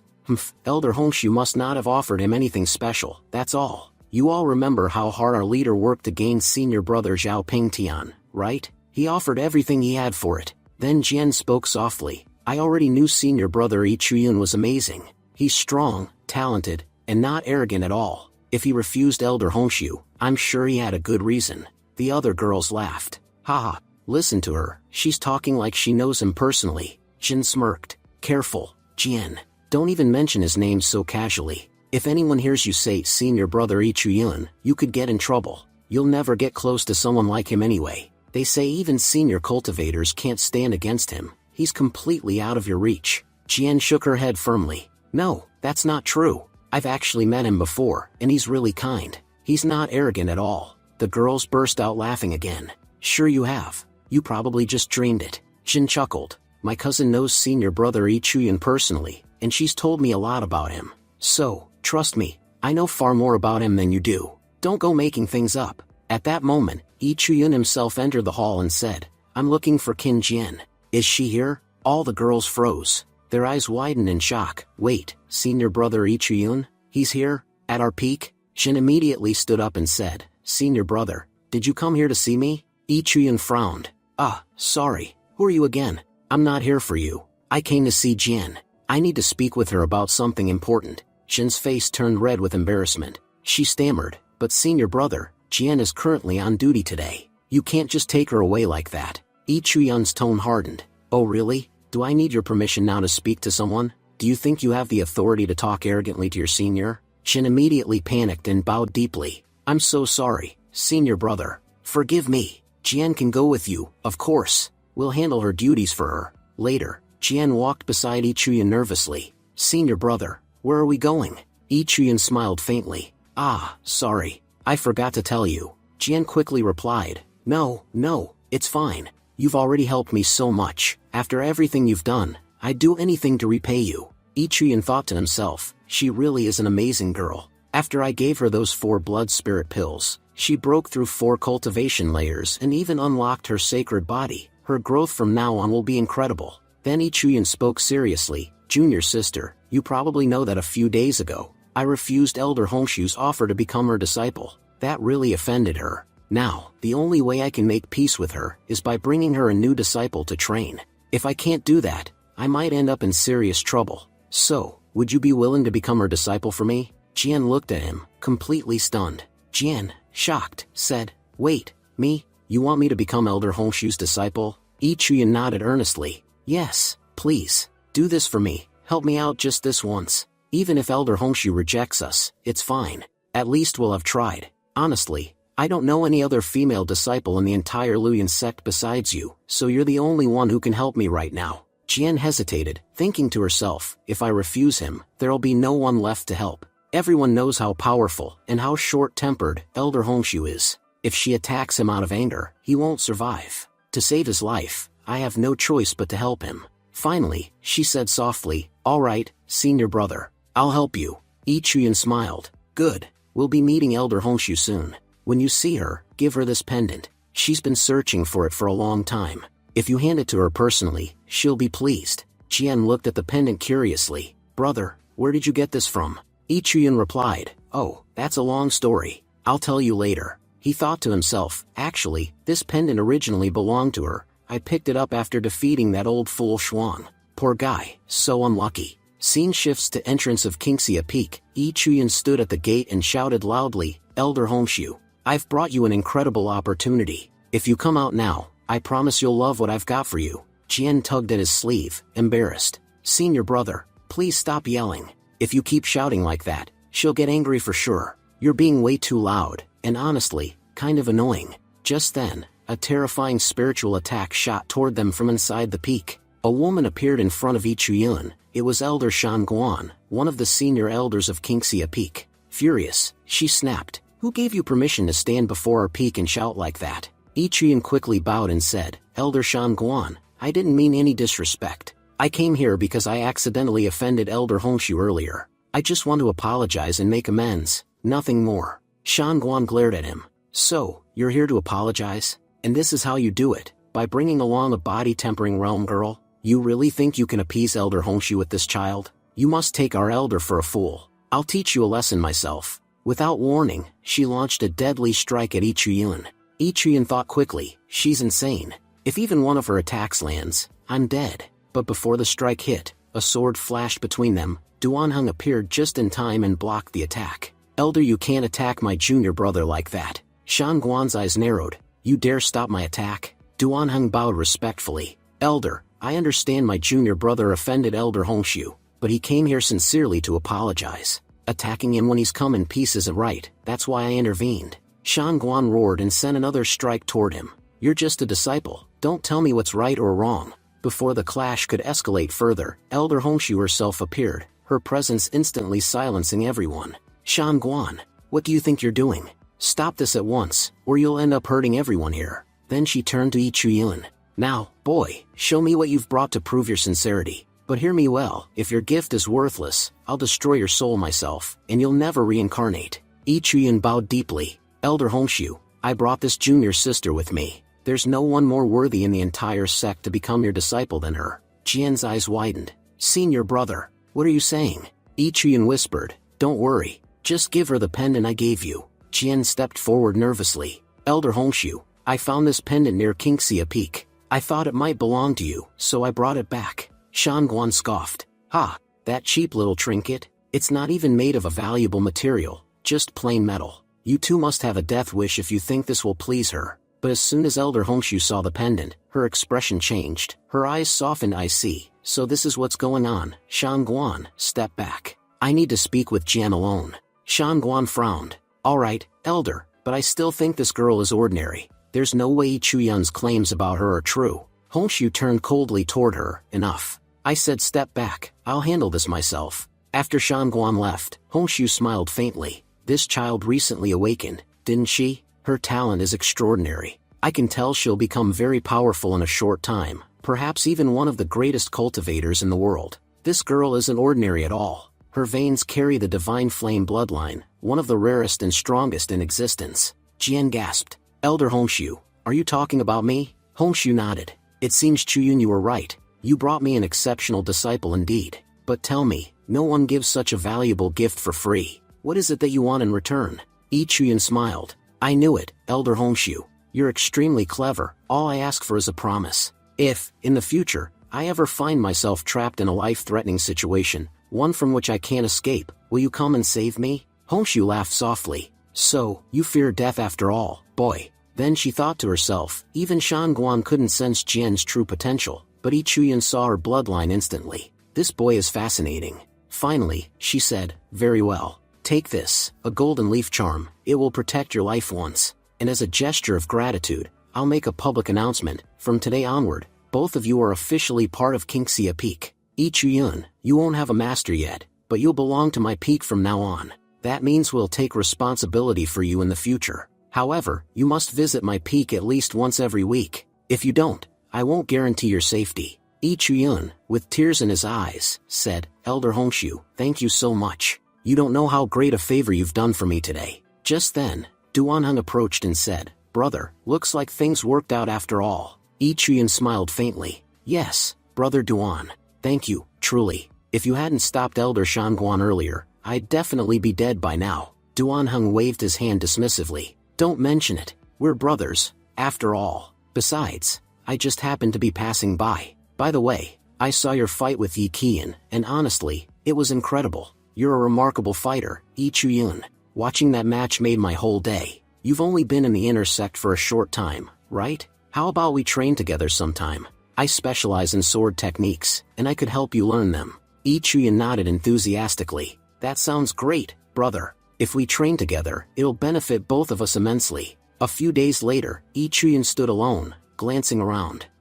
Brother Dan didn't show up today. He's usually so punctual with training, but he's running really late. Anyway, I've been practicing with Elder Pingzhu and Duan for quite a while now, but my cultivation hasn't advanced at all. I'm completely stuck at the 9th level of the nascent realm. Elder Pingzhu said that to break through, I'll need real combat experience. Cultivation alone won't help. But where am I supposed to find an actual fight? Just then, he noticed 2 disciples running past. One of them shouted, The 5 Sun Mountain Cave is under attack. Several of our disciples have been killed, and the elders guarding the mountain have already gone to help. The injured disciples are being brought back, and all remaining sect members are being summoned to assist. Chuyun's eyes widened. 5 Sun Mountain is under attack? Brother Duan must have gone there, that's why he hasn't shown up. Moments later, Duanheng appeared, his arm bandaged and his robe torn. Chuyun rushed to him. Brother Duan, you're hurt. Duan smiled faintly. Yeah, it's nothing serious. I thought you'd be waiting here, so I came to check on you. I know your cultivation's been stuck lately, so I brought you something from the mountain, this rare spirit stone. It'll help you break through. Breaking through the nascent realm is extremely difficult, so use this when you cultivate. It should give you the boost you need. Chuyun's eyes welled up again. Brother Duan, you're too kind. I've never met anyone as selfless as you. Duan's expression turned serious. Listen, this treasure is very rare. Because of that, it might bring trouble for both of us. If anyone finds out you have it, they'll come after you. Chuyun nodded. Understood, brother. I'll be careful. But you're injured. Go rest for a while. I'll train a bit longer, then head back. Duan nodded and left. But as Chuyun resumed training, he suddenly felt a strange presence behind him. Someone had been watching. Next morning, Chuyun muttered to himself angrily, that bastard escaped. Who was spying on us last night? Whoever it was, his intentions definitely weren't good. Suddenly, the bushes nearby rustled. Chuyun smirked. Finally caught you. I've been chasing you all night. Now, let's see who you really are. He lunged forward to attack, but before he could strike, a fist shot out from the bushes and hit him squarely in the chest. Chuyun stumbled back, glaring. It was Zhao Pingtian. Pingtian frowned. Chuyun, are you attacking me? Chuyun thought bitterly, why does my luck always drag this guy into everything? And judging by his aura, he's about to obtain some incredible items again. Just great. Chuyun quickly said aloud, Brother Zhao, wait, it's a misunderstanding. I thought you were a thief or something. Pingtian crossed his arms. You know this is Yunjia Pavilion's back mountain, right? No one's allowed here. You'd better leave before you cause trouble. Before Chuyun could reply, a calm but firm voice called out, Wait, is that Chuyun? They both turned. It was Elder Gu Xuanda, the sect leader's assistant. Chuyun immediately bowed. Greetings, second leader. Gu Xuana smiled. I heard you've joined Kingxia Peak, correct? Yi Chuyan nodded. Yes, sir. My master said that simple cultivation isn't enough anymore. If I want to grow stronger, I need real-world combat experience. That's why I came here. Gu Xuana turned to Ping Tian. Ping Tian, take Yi Chuyun with you, on the Chen family mission. He'll assist you, and it'll also help him complete the task given by his master. Ping Tian frowned. Sect leader, the Chen family mission only requires one person. I'm confident I can handle it alone. Yi Chuyun quickly added, please, sect leader, let him go alone. His skills are far above mine. I might just slow him down. Gu Xuana chuckled. Oh really? You think you're that weak? If we're talking about progress, there's not a single disciple in the entire Luyan sect who's advancing faster than you. You'll go with Ping Tian, consider it an opportunity to learn. He has plenty of experience, and you could benefit from it. Then, turning away, he said, all right, that's settled. You two can leave for the mission immediately. Yi Chuyun bowed respectfully. Thank you, sect leader. I'll do my best. As they left, Yi Chuyun said, let's go, senior brother. Ping Tian sighed to himself, annoyed. Why did master pair me with this idiot? The narrator began explaining. Chen Family Fort is a remarkable city that has been under the protection of the Luyan sect for thousands of years. Because of their presence, no major masters or invaders have dared to attack it. As a result, the city has grown prosperous and peaceful. Every 10 years, the Chen Family Fort holds a grand ceremony to honor their ancestors. During that time, the Luyan sect disciples arrive to protect the city and ensure the event runs smoothly. Chuyun looked around and said, Senior brother, this place is incredible. It looks like a fair will start here soon. But senior brother, you still haven't told me, what exactly is our mission? Is it something dangerous? Ping Tian frowned and snapped, shut your mouth already. Our only job here is to watch over the city and make sure the ancestor worship ceremony goes well. Nothing more. And stop with your endless questions, you're giving me a headache. If you ask one more stupid thing, I swear, I'll kill you myself before any master gets the chance. Just then, a butler from the Chen family came running toward them. Chen Heba said respectfully, Senior brother Zhao, finally, you're here. We've all been waiting for you. Ping Tian replied, everyone at the main sect is quite busy right now, so the master asked me to handle this mission personally. Chen Heba smiled. That's wonderful news for us. It's an honor to have you here, Senior brother Zhao. By the way, who's this with you? Ping Tian said dismissively, he's just a useless disciple who came down from the mountain uninvited. I have some important matters to discuss with the Chen family head, so take me to him immediately. Chuyun thought silently, this Ping Tian is unbelievably arrogant. One day, I'll take everything he values, every opportunity, every bit of recognition, and then let's see if he dares talk down to me again. Out loud, Chuyun said politely, Butler Chen, this is my first time in the city. Would you mind showing me around? Heba replied coldly, there's plenty of work to do in the family estate. I don't have time to babysit you. If you want to explore, do it yourself. As he walked away, he told his men, that boy's useless. Don't waste your time on him. Chuyun clenched his fists, so that's the kind of man he is, a bully who kneels before the strong and tramples the weak. He's clearly noticed that Ping Tian doesn't like me, so he's acting this way just to please him. Fine, let them enjoy their arrogance. When my chance comes, I'll show them what I'm truly capable of. At that moment, a stone flies straight toward Chuyun. He looked around irritably. Who threw that? Never mind, I'll just ignore it. He bent down to tie his shoelaces, and by pure coincidence, the same stone bounced off and struck Chen Heba on the head. Startled, Chuyun muttered, what kind of prank is going on here? Guards rushed over. Butler, are you alright? Heba, furious, shouted, who's the bastard who attacked me? That brat from the Luyan sect is getting too full of himself. We'll have to teach him a lesson. Move! Surround him. They all encircled Chuyun. Chuyun said calmly, Butler Chen, I've been patient with your rudeness, but this time, you've gone too far. Heba snarled, enough with your acting. I know what you are, a piece of trash. Let's see how cocky you are when we beat you down. At his signal, his men lunged at Chuyun. Heba added proudly, I only bow to powerful people. I'll never kneel to a low-level disciple like you. 30 minutes later, all of Heba's men lay beaten and groaning on the ground. Chuyun stood tall, dusting off his hands. So this is how the Chen family behaves, attacking people without even knowing who's right or wrong. Just then, a young girl's voice shouted, let go of my Uncle Chen, or I won't let you go either. And if I tell my father about this, he'll definitely kill you. Chuyun turned and saw a young lady from the Chen family, the family's young miss. He said flatly, don't threaten me. I already know you're the one who threw that stone. She crossed her arms defiantly. Fine. I threw it. So what? Don't you know who I am? In this city, I can do whatever I want, and no one can challenge me. Now let go of my uncle, or you'll regret it. She lashed out with her whip, but Chuyin swiftly caught it midair and pulled hard, dragging her forward. The girl panicked. If I crash into him, how will I maintain my dignity? At the last second, Chuyin stepped aside, and she flew past him, crashing straight into a wall. Chuyin smirked. Ouch. That must have hurt, but I'll admit, that was kind of fun to watch. The young miss, red-faced and furious, shouted, You're horrible. I'll tell my father, and he'll make sure you're killed. Just then, the Chen family head, Chen Nanfeng, arrived with his guards. He barked, What's going on here? Duanheng greeted Chuyin politely. Junior brother, how have you been? Chuyin added, Senior brother Duan, you're here too. Soon, everyone gathered inside the main hall of the Chen family estate. The family head said sternly, I understand what happened now.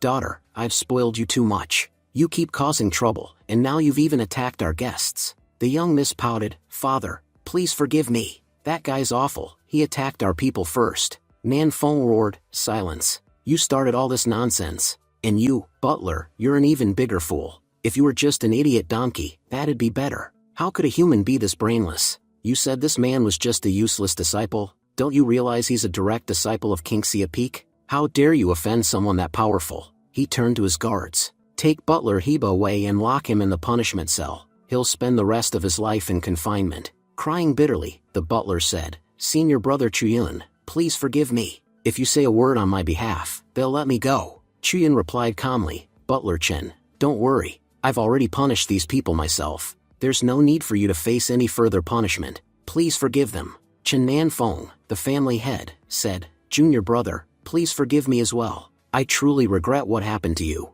As compensation, I'd like to offer you 300 spirit stones. Please don't refuse them. Chuyun smiled slightly. Alright then, if you're offering so kindly, I'll accept. Nanfeng nodded.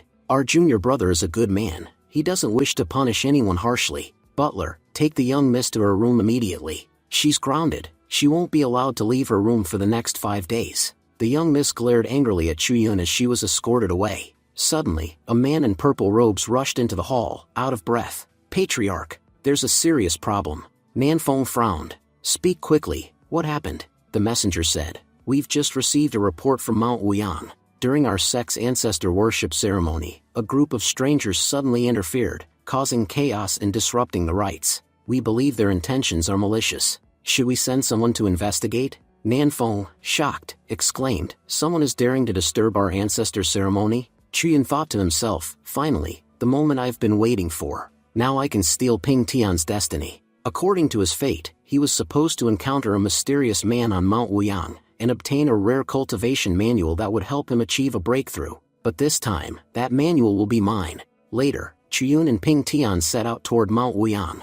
As they arrived, Chuyun said, I didn't expect it to be this dark here. Ping Tian replied mockingly, If you're scared, you can always go back. Chuyun smirked. No, it's not that. It's just, there isn't a single sound around us, not even an insect. When a place is this quiet, it usually means something dangerous is lurking. Just then, they noticed a shadowy figure darting through the trees. Both of them immediately chased after him. Chuyun thought, Ping Tian is incredibly fast. Even though I'm using my movement technique, I still can't keep up with him. Out loud, he said, Senior brother, that man seems to be leading us somewhere. I think it might be a trap. Ping Tian smirked. Then let's find out what kind of trap it is. Then he throws his sword towards that man, striking him in the leg. The man fell to the ground, wounded. Ping Tian barked, Speak, who are you? If you hesitate even for a second, I'll kill you right here. The injured man laughed weakly. You can't kill me. Xiao Ping Tian, we came here specifically to kill you. And now, using our special technique, you won't be able to escape.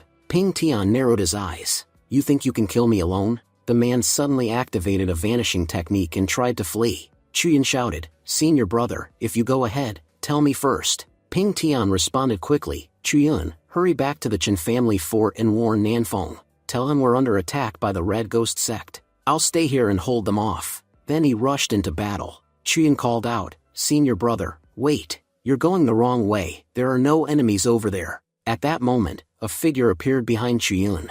The Red Ghost sect assassin sneered, Well, I didn't expect you to be this capable. Ping Tian has already fallen into our trap and is running around in confusion. But you've figured it out, that this entire place is a setup. Chuyin said coldly, so the Red Ghost sect only knows how to lay traps. You think you can kill Ping Tian? Not a chance. In fact, I'll kill you instead, and take your precious ancient manual for myself. The assassin's eyes widened in shock. What did you just say? He knows about the manual. The man thought desperately. How could he have figured that out? Chuyin smirked. So I was right. You really do have the ancient manual. In that case, it belongs to me now. He struck swiftly, slicing the man's arm clean off. The assassin screamed, collapsing to his knees. Master, please, don't kill me. You want the manual, right? I'll give it to you, just spare me. Even as he bled, the Red Ghost sect member thought, how is this possible? I'm at the Yunhai realm, but I still can't defeat this guy. How can he be this strong?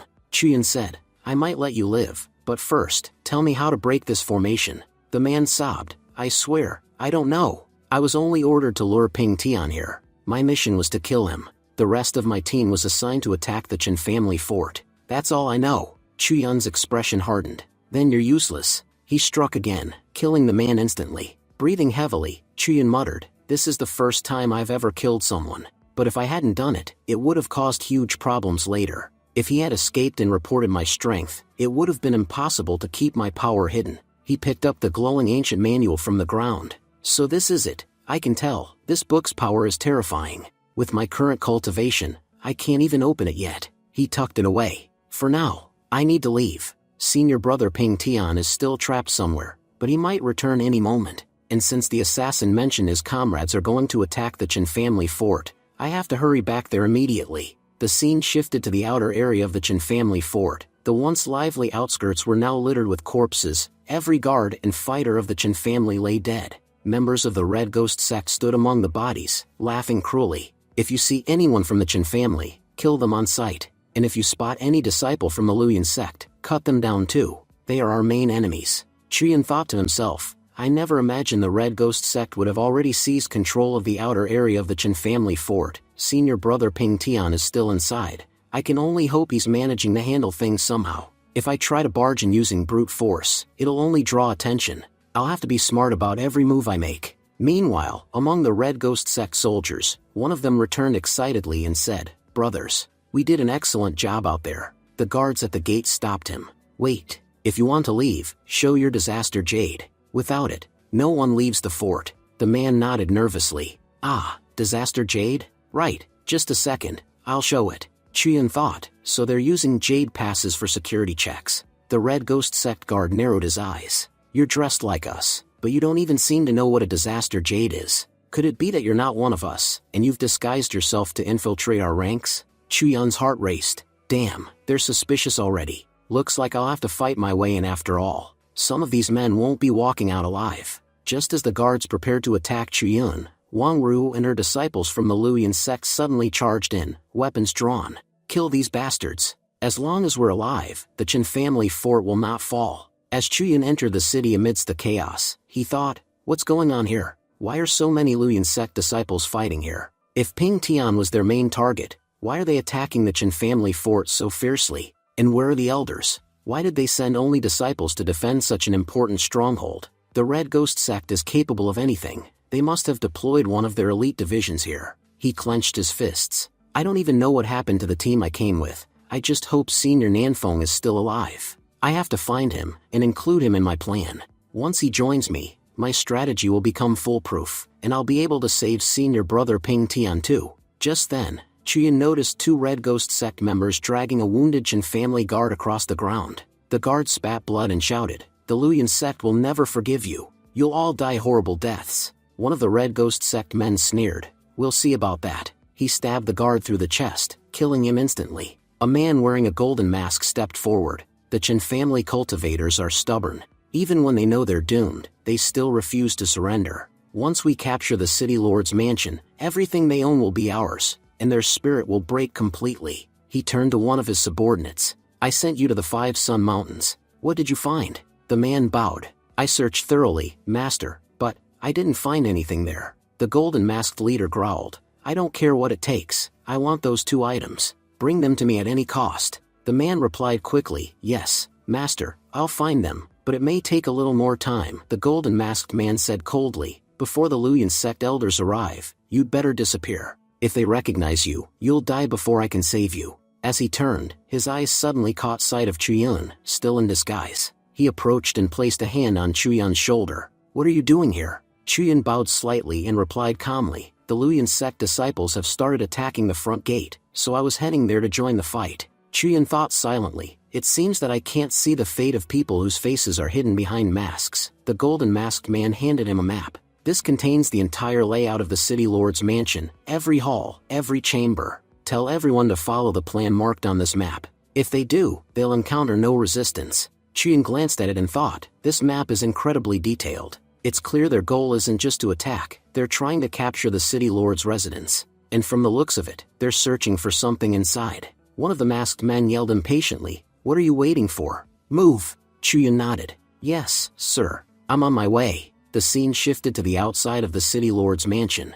The area was covered with bodies. The Red Ghost sect had slaughtered nearly everyone. One of the Red Ghost sect warriors laughed. No matter how hard you struggle, you'll all die by our hands. He raised his sword and killed the young Mrs. Bodyguard right in front of her. But before he could move again, Chuyun appeared, cutting the attacker down in one swift strike. The remaining Red Ghost sect soldiers shouted in shock. What the hell are you doing? You're one of us. Why are you killing our men? Chuyun tore off his mask and threw it aside. Who said I'm one of you? I am nothing like you, and I never will be. The young miss, stunned, gasped. You're Chuyun.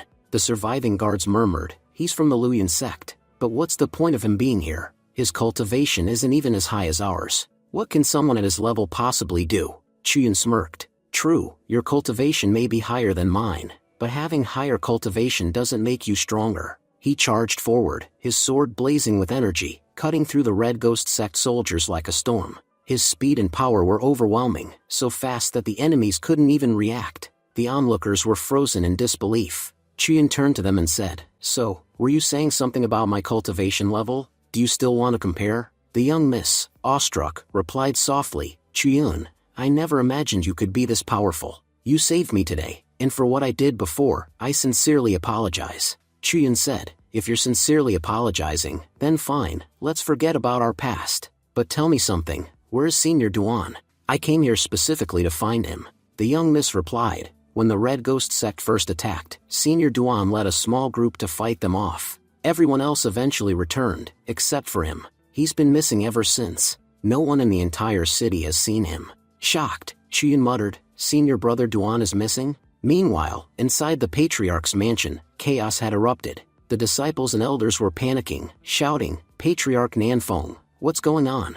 We came here to celebrate the ancestor ceremony, not to die. Please, tell us what the Red Ghost sect wants. If they're after money, we'll pay them whatever they want, just keep us alive. Chen Nanfeng raised his hand and said firmly, everyone, calm down. There's no need to panic. We'll soon have the Red Ghost sect under control. The young miss, angry at the cowardice around her, shouted, all of you are pathetic. Our Chen family has helped you countless times, and now, when we're in trouble, you blame my father instead? I've never seen such spineless people in my life. Chuyun stepped forward and said, Patriarch Chen, I can help you in this situation. Our senior brother Ping Tian has been trapped by the enemy, and our entire sect has been blocked outside by the Red Ghost sect. They've poured all their strength into sealing the area, making sure no one from our sect can enter. It's clear they've been planning this for a long time. Every move of ours, every defense, has been anticipated. I also managed to obtain this map from one of the Red Ghost sect members. According to them, there's an extremely valuable item hidden inside the Chen family fort. This map marks the exact spot where it's supposed to be located. The Red Ghost sect hasn't found it yet. If they had, everyone here would already be dead. Nanfeng frowned. So that's what they're after. The other men murmured nervously, then just give them whatever they want, Patriarch. If they get what they came for, maybe they'll leave us alive. Our survival is what matters most right now. Nanfeng ignored them and turned to Chuyun.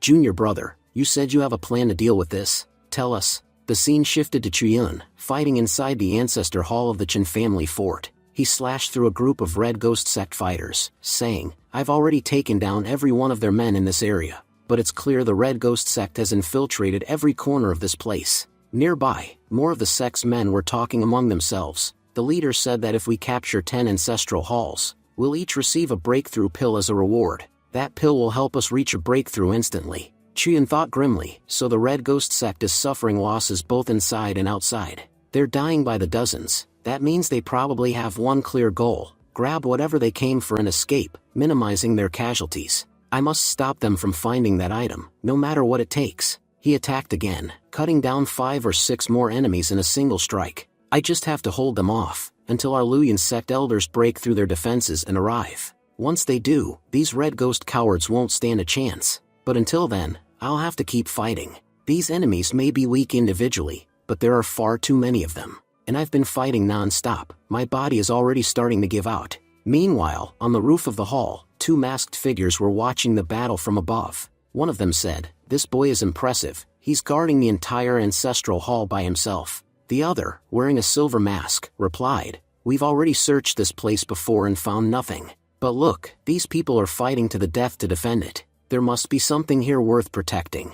And besides, the Luyan sect elders have already broken our seal. They've escaped the 5 Sun Mountains, and will arrive in less than half an hour. Once they get here, we won't be able to do anything.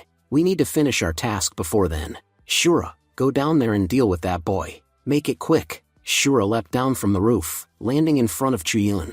Chuyan dodged his first strike and thought, "This guy is fast, really fast." Shura sneered, "You're only at the nascent soul realm, and yet you've killed so many of our people. You've been showing off your power all this time. Let's see just how strong you really are." Chuyan smirked. "So you've been watching me fight from the roof all this time, huh? Finally decided to come down and face me?" Shura's eyes widened. He knew we were there, but we were completely hidden. Chuyan took a deep breath and began channeling his energy. "This attack, I've never used it on anyone before since mastering it. You should consider yourself lucky, fat man, because after this strike, you probably won't be alive to see another." Shura said coldly, "Why is this boy's power increasing?" Before he could react further, Chuyan charged forward, unleashing his great tiger roar technique, dodging the powerful attack with a smirk. Shura taunted, "I'll admit, that was a strong strike, impressive, even. But compared to my speed, your attack is far too slow. What's the use of power if it can't even hit its target? Your technique still has many flaws, boy.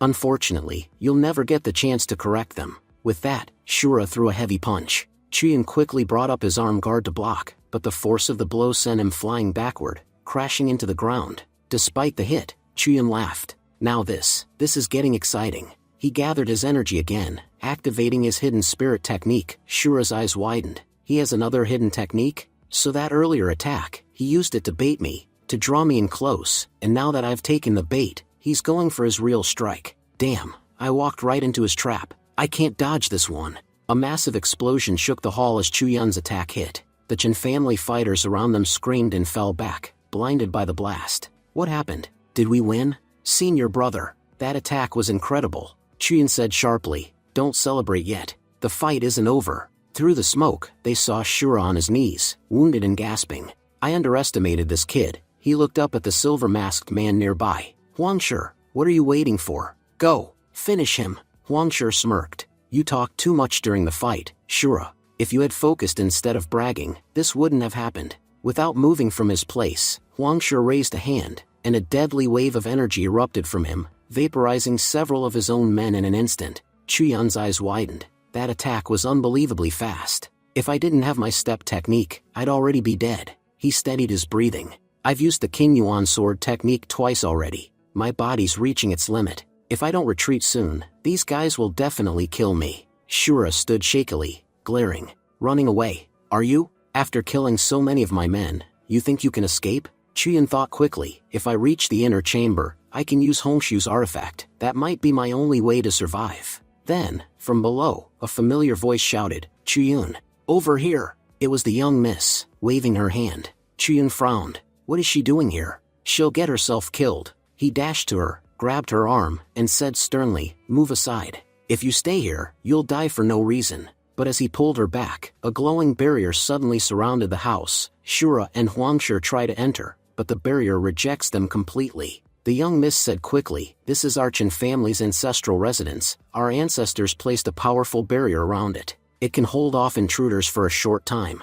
Right now, this house is our last hope. Most of my brothers and uncles are already dead." Chuyan said reassuringly, "Don't lose hope. I know where your father is." A few moments later, they entered Chen family residence. Chen Nanfeng said with relief, Junior brother Chuyun, you've finally returned. He turned to his daughter. Jiao Yu, stand guard outside.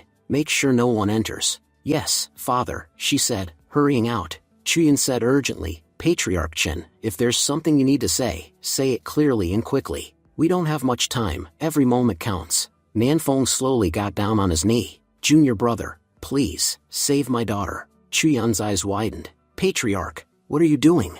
There's no need for this. Nanfeng shook his head. You've seen it yourself, saving the Chen family is impossible now. So I beg you, take my daughter and get her out of here. Even if I die, as long as she lives, I'll die content. Chuyun protested, but the Luyan sect elders will arrive soon. The only reason they're not here yet is that they were trapped by the Red Ghost Sect's formation, but they've broken free. They'll be here any moment. Nanfeng sighed. Our ancestral barrier is the last line of defense we have. Once it breaks, the Chen family is finished. They're already attacking it. It's only a matter of time before it falls. Before I die, there's only one thing I want to say. Please, save my daughter, Jiaoru. No matter what it takes, take her to Kingxia Peak. That place, it will be completely safe for her, Chuyun said. I'm already badly injured.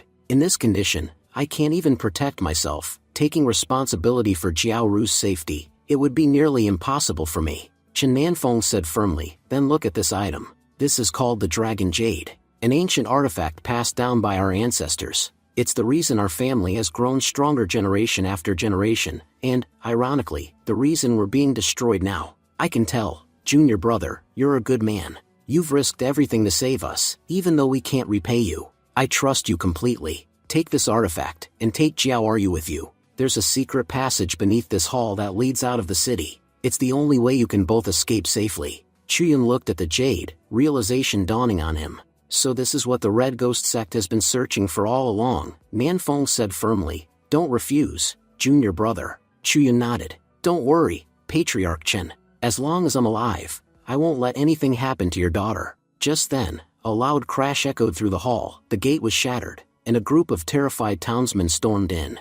Jiaoru cried. I told them not to enter, but they forced their way in. The mob shouted angrily, your father locked us inside this barrier to protect us, and now he's dooming us all. The Wang family head stepped forward. We're all going to die anyway. We know the Red Ghost Sect wants something that you're hiding, Patriarch. Give it to them, now. Otherwise, we'll kill you ourselves. Why should we all die because of your stubbornness? We've done nothing wrong, yet we're being dragged into your family's war. Chen Nanfeng said calmly, everyone, give me 2 minutes. I'll be back shortly. Chuyun turned and entered the inner chamber, taking Jiaoru with him. Inside, Jiaoru looked at Chuyun anxiously. Chuyun, what are we going to do? Are those people trying to force my father to give them the artifact? My father is a good man. He's helped them so many times, but those cowards have already forgotten his kindness. Chuyun replied, no matter what they do, Patriarch Chen will never hand over the artifact. You must stay calm. If you panic, you'll only make things worse. He thought to himself, when I arrived here, I made a mistake, and that mistake led to this disaster. I should have read Patriarch Chen's fate first. If I had, none of this would have happened. He focused his spiritual sight and muttered, Patriarch Chen's destiny shows that the Chen family fort will perish with him. Before dying, he will activate the family's secret formation to protect his daughter. But because of this, Duanheng will torture him, and in the end, Duanheng will kill him. Chuyun's eyes widened in shock. Wait, senior brother Duanheng? It says here that he will kill Patriarch Chen, and even torture him before that? Why? Senior brother Duanheng came here to protect them. Why would he do something like that? Just then, Chen Nanfeng activated a teleportation array. Smiling faintly, he said, if the Red Ghost Sect wants to come here, let them. Those bastards will leave empty-handed, just like always. The array's activation caused a tremor, the protective barrier around the mansion shattered. From outside, Shura growled, have they lost their minds? They're destroying their own barrier from the inside. The silver-masked man said coldly, the barrier is broken. It's time to move in, and check where the artifact is. Once we find it, kill everyone. Inside the teleportation array, Jiaoru panicked. Chuyun, what's happening? Why are we flying? Chuyun replied, it's because we're standing directly on the teleportation array. It's activating. At that moment, they noticed blood smeared across the gate. And the moment they opened it, they saw the entire courtyard outside filled with corpses. At the center stood the silver-masked man, holding Patriarch Chen by the neck. Stop the formation, he ordered. Patriarch Chen said weakly, I've already activated it. No matter what I do, it won't stop now. Jiao Ryu says. Senior brother Chuyun, I'm begging you, please, save my father. He's a good man. He's never done anything wrong. Chuyun said firmly. Miss Chen, calm down. Right now, we have to escape. If we stay, your father's sacrifice will mean nothing. He would never want to see you die before his eyes. The silver-masked man smirked. If you try to leave, I'll make Chen Nanfeng suffer a death worse than you can imagine. Think carefully, girl. Do you want to watch your father die right in front of you? Tell your friend to stop the formation, that's the only way he'll live. Patriarch Chen shouted. My children, go! You must live, and become stronger than me. Through tears, Jiao Ryu cried. No, father, please forgive them. You haven't done anything wrong. Why isn't this formation stopping? Brother Chuyun, please, save him. If you don't, I'll end my life once he's gone. Chuyun clenched his fists, then suddenly struck her gently on the neck, knocking her unconscious. As she fainted, Jiao Ryu whispered weakly, Chuyun, please save my father. I'm weak, but you're strong. Tears filled Chuyun's eyes. I'm sorry. If I were truly strong, I could have saved everyone. But because I wasn't, so many have died. Moments later, the teleportation array carried Chuyun and Jiao Ryu away, toward the Luoyuan sect's territory. But as they traveled through the array, Chuyun noticed something wrong. This route, it leads to the Luoyuan sect, but the array's power is fading. Its speed is slowing down. Too much energy was used to activate it earlier. It won't last long. He looked to the side. What should we do? Suddenly, a shadow appeared. One of the Red Ghost Sect assassins had used a speed talisman to chase them. Chuyun realized grimly, the array's losing power fast. If this continues, he'll catch up to us, and we'll have no way to fight back. He exhaled deeply. I have no choice, running won't help anymore. It's better to fight here and now. He landed in the middle of a dense forest. The Red Ghost Sect assassin appeared before him, sneering.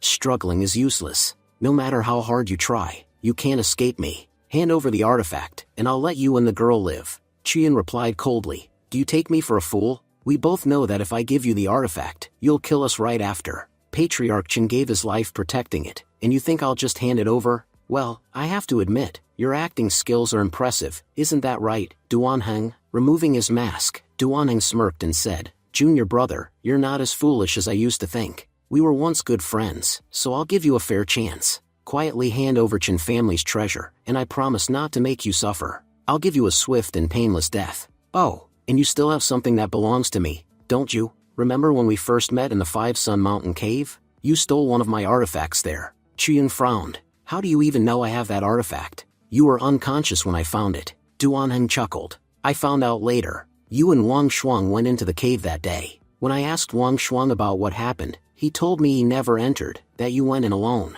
And you know what? He told me this right before he died, so I'm sure he wasn't lying.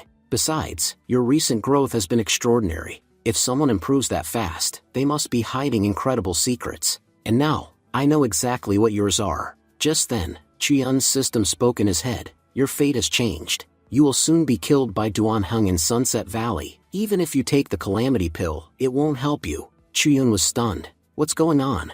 I was supposed to have 15 days left to live, and now the system says I'll die within an hour? He clenched his fists. Well, I do have the calamity pill. If I take it now, maybe I can break through. Duanheng's cultivation is much higher than mine. Without help, I can't win anyway. If everything depends on fate, then let's gamble on fate itself. He swallowed the pill. Duanheng laughed mockingly. You actually took the calamity pill? Idiot. You're only at the 9th stage of nascent realm, and to absorb that pill's energy, you need to be at least Yunhai realm. I don't need to kill you now. Your body will explode on its own in a few minutes. Chuyun collapsed to his knees, groaning in pain as the pill's energy surged inside him. Duanheng said coldly, I know you're suffering. Hand over the artifact, and I'll grant you an easy death. Chuyun thought quickly, if he attacks me, the impact might help me release this energy. That could be my chance to break through. Just as Duanheng prepared to strike, cold flame sword appeared between them. Duanheng's eyes widened. What? Why is your weapon protecting you?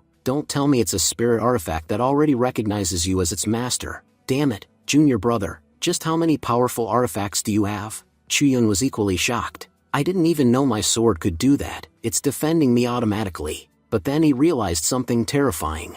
If it keeps protecting me, I won't take any hits, and if the energy inside me doesn't escape soon, my body will explode. Duanheng smirked. You really are impressive. Even while dying, you still managed to give me benefits. Don't worry, After you're gone, I'll take very good care of all your precious artifacts. Chuyun sneered. You talk too much. You can't even touch me with your attacks, so how exactly are you planning to kill me? Duanheng scoffed. You're one step away from death, and you still act arrogant. Fine, I'll end this now. Chuyun suddenly tossed his sword aside and shouted in his mind, come on, hit me. Attack me so this energy can burst out. Duanheng lunged forward, but again, the cold flame sword flew back and blocked the blow, saving Chuyun at the last second. Blood dripped from Chuyun's mouth. My body's energy is building up too fast. If I don't do something soon, I'll explode. Duanheng laughed. I'm just waiting for that moment, kid. Let's see who dies first. Chuyun grabbed a nearby stone and hurled it at Duanheng. It hit him squarely in the head. Chuyun grinned weakly. What's wrong, son? Giving up in front of your father? I know I'm your father figure, but at least die with some pride. Enraged, Duanheng roared, you'll regret that. He activated his blood demon technique, binding the cold flame sword in midair. This technique severs your bond with your weapon. Now your sword won't come to save you again. He grabbed Chuyun by the throat. Nothing to say now, brother? Looks like your savior isn't coming this time. Chuyun's mind raced. Come on, fool. Attack me already, or I'll die from this energy overload. Then, out of nowhere, Chuyun kicked Duanheng hard between the legs. Duanheng screamed in rage and pain. You bastard. I'll kill you. He punched Chuyun brutally in the chest. Duanheng smirked. Well, I'll admit, killing you was easy. What a waste of the calamity pill. It would have been so useful to me. Let's see, you didn't have the dragon jade, so that means the artifact must be with your little female companion. He turned toward young miss, who was trembling nearby. I know you're awake, girl. You're just too scared to move, aren't you? Your body's shaking like a leaf, and honestly, I'm enjoying the view. Young miss thought in despair. Because of me, brother Chuyun died.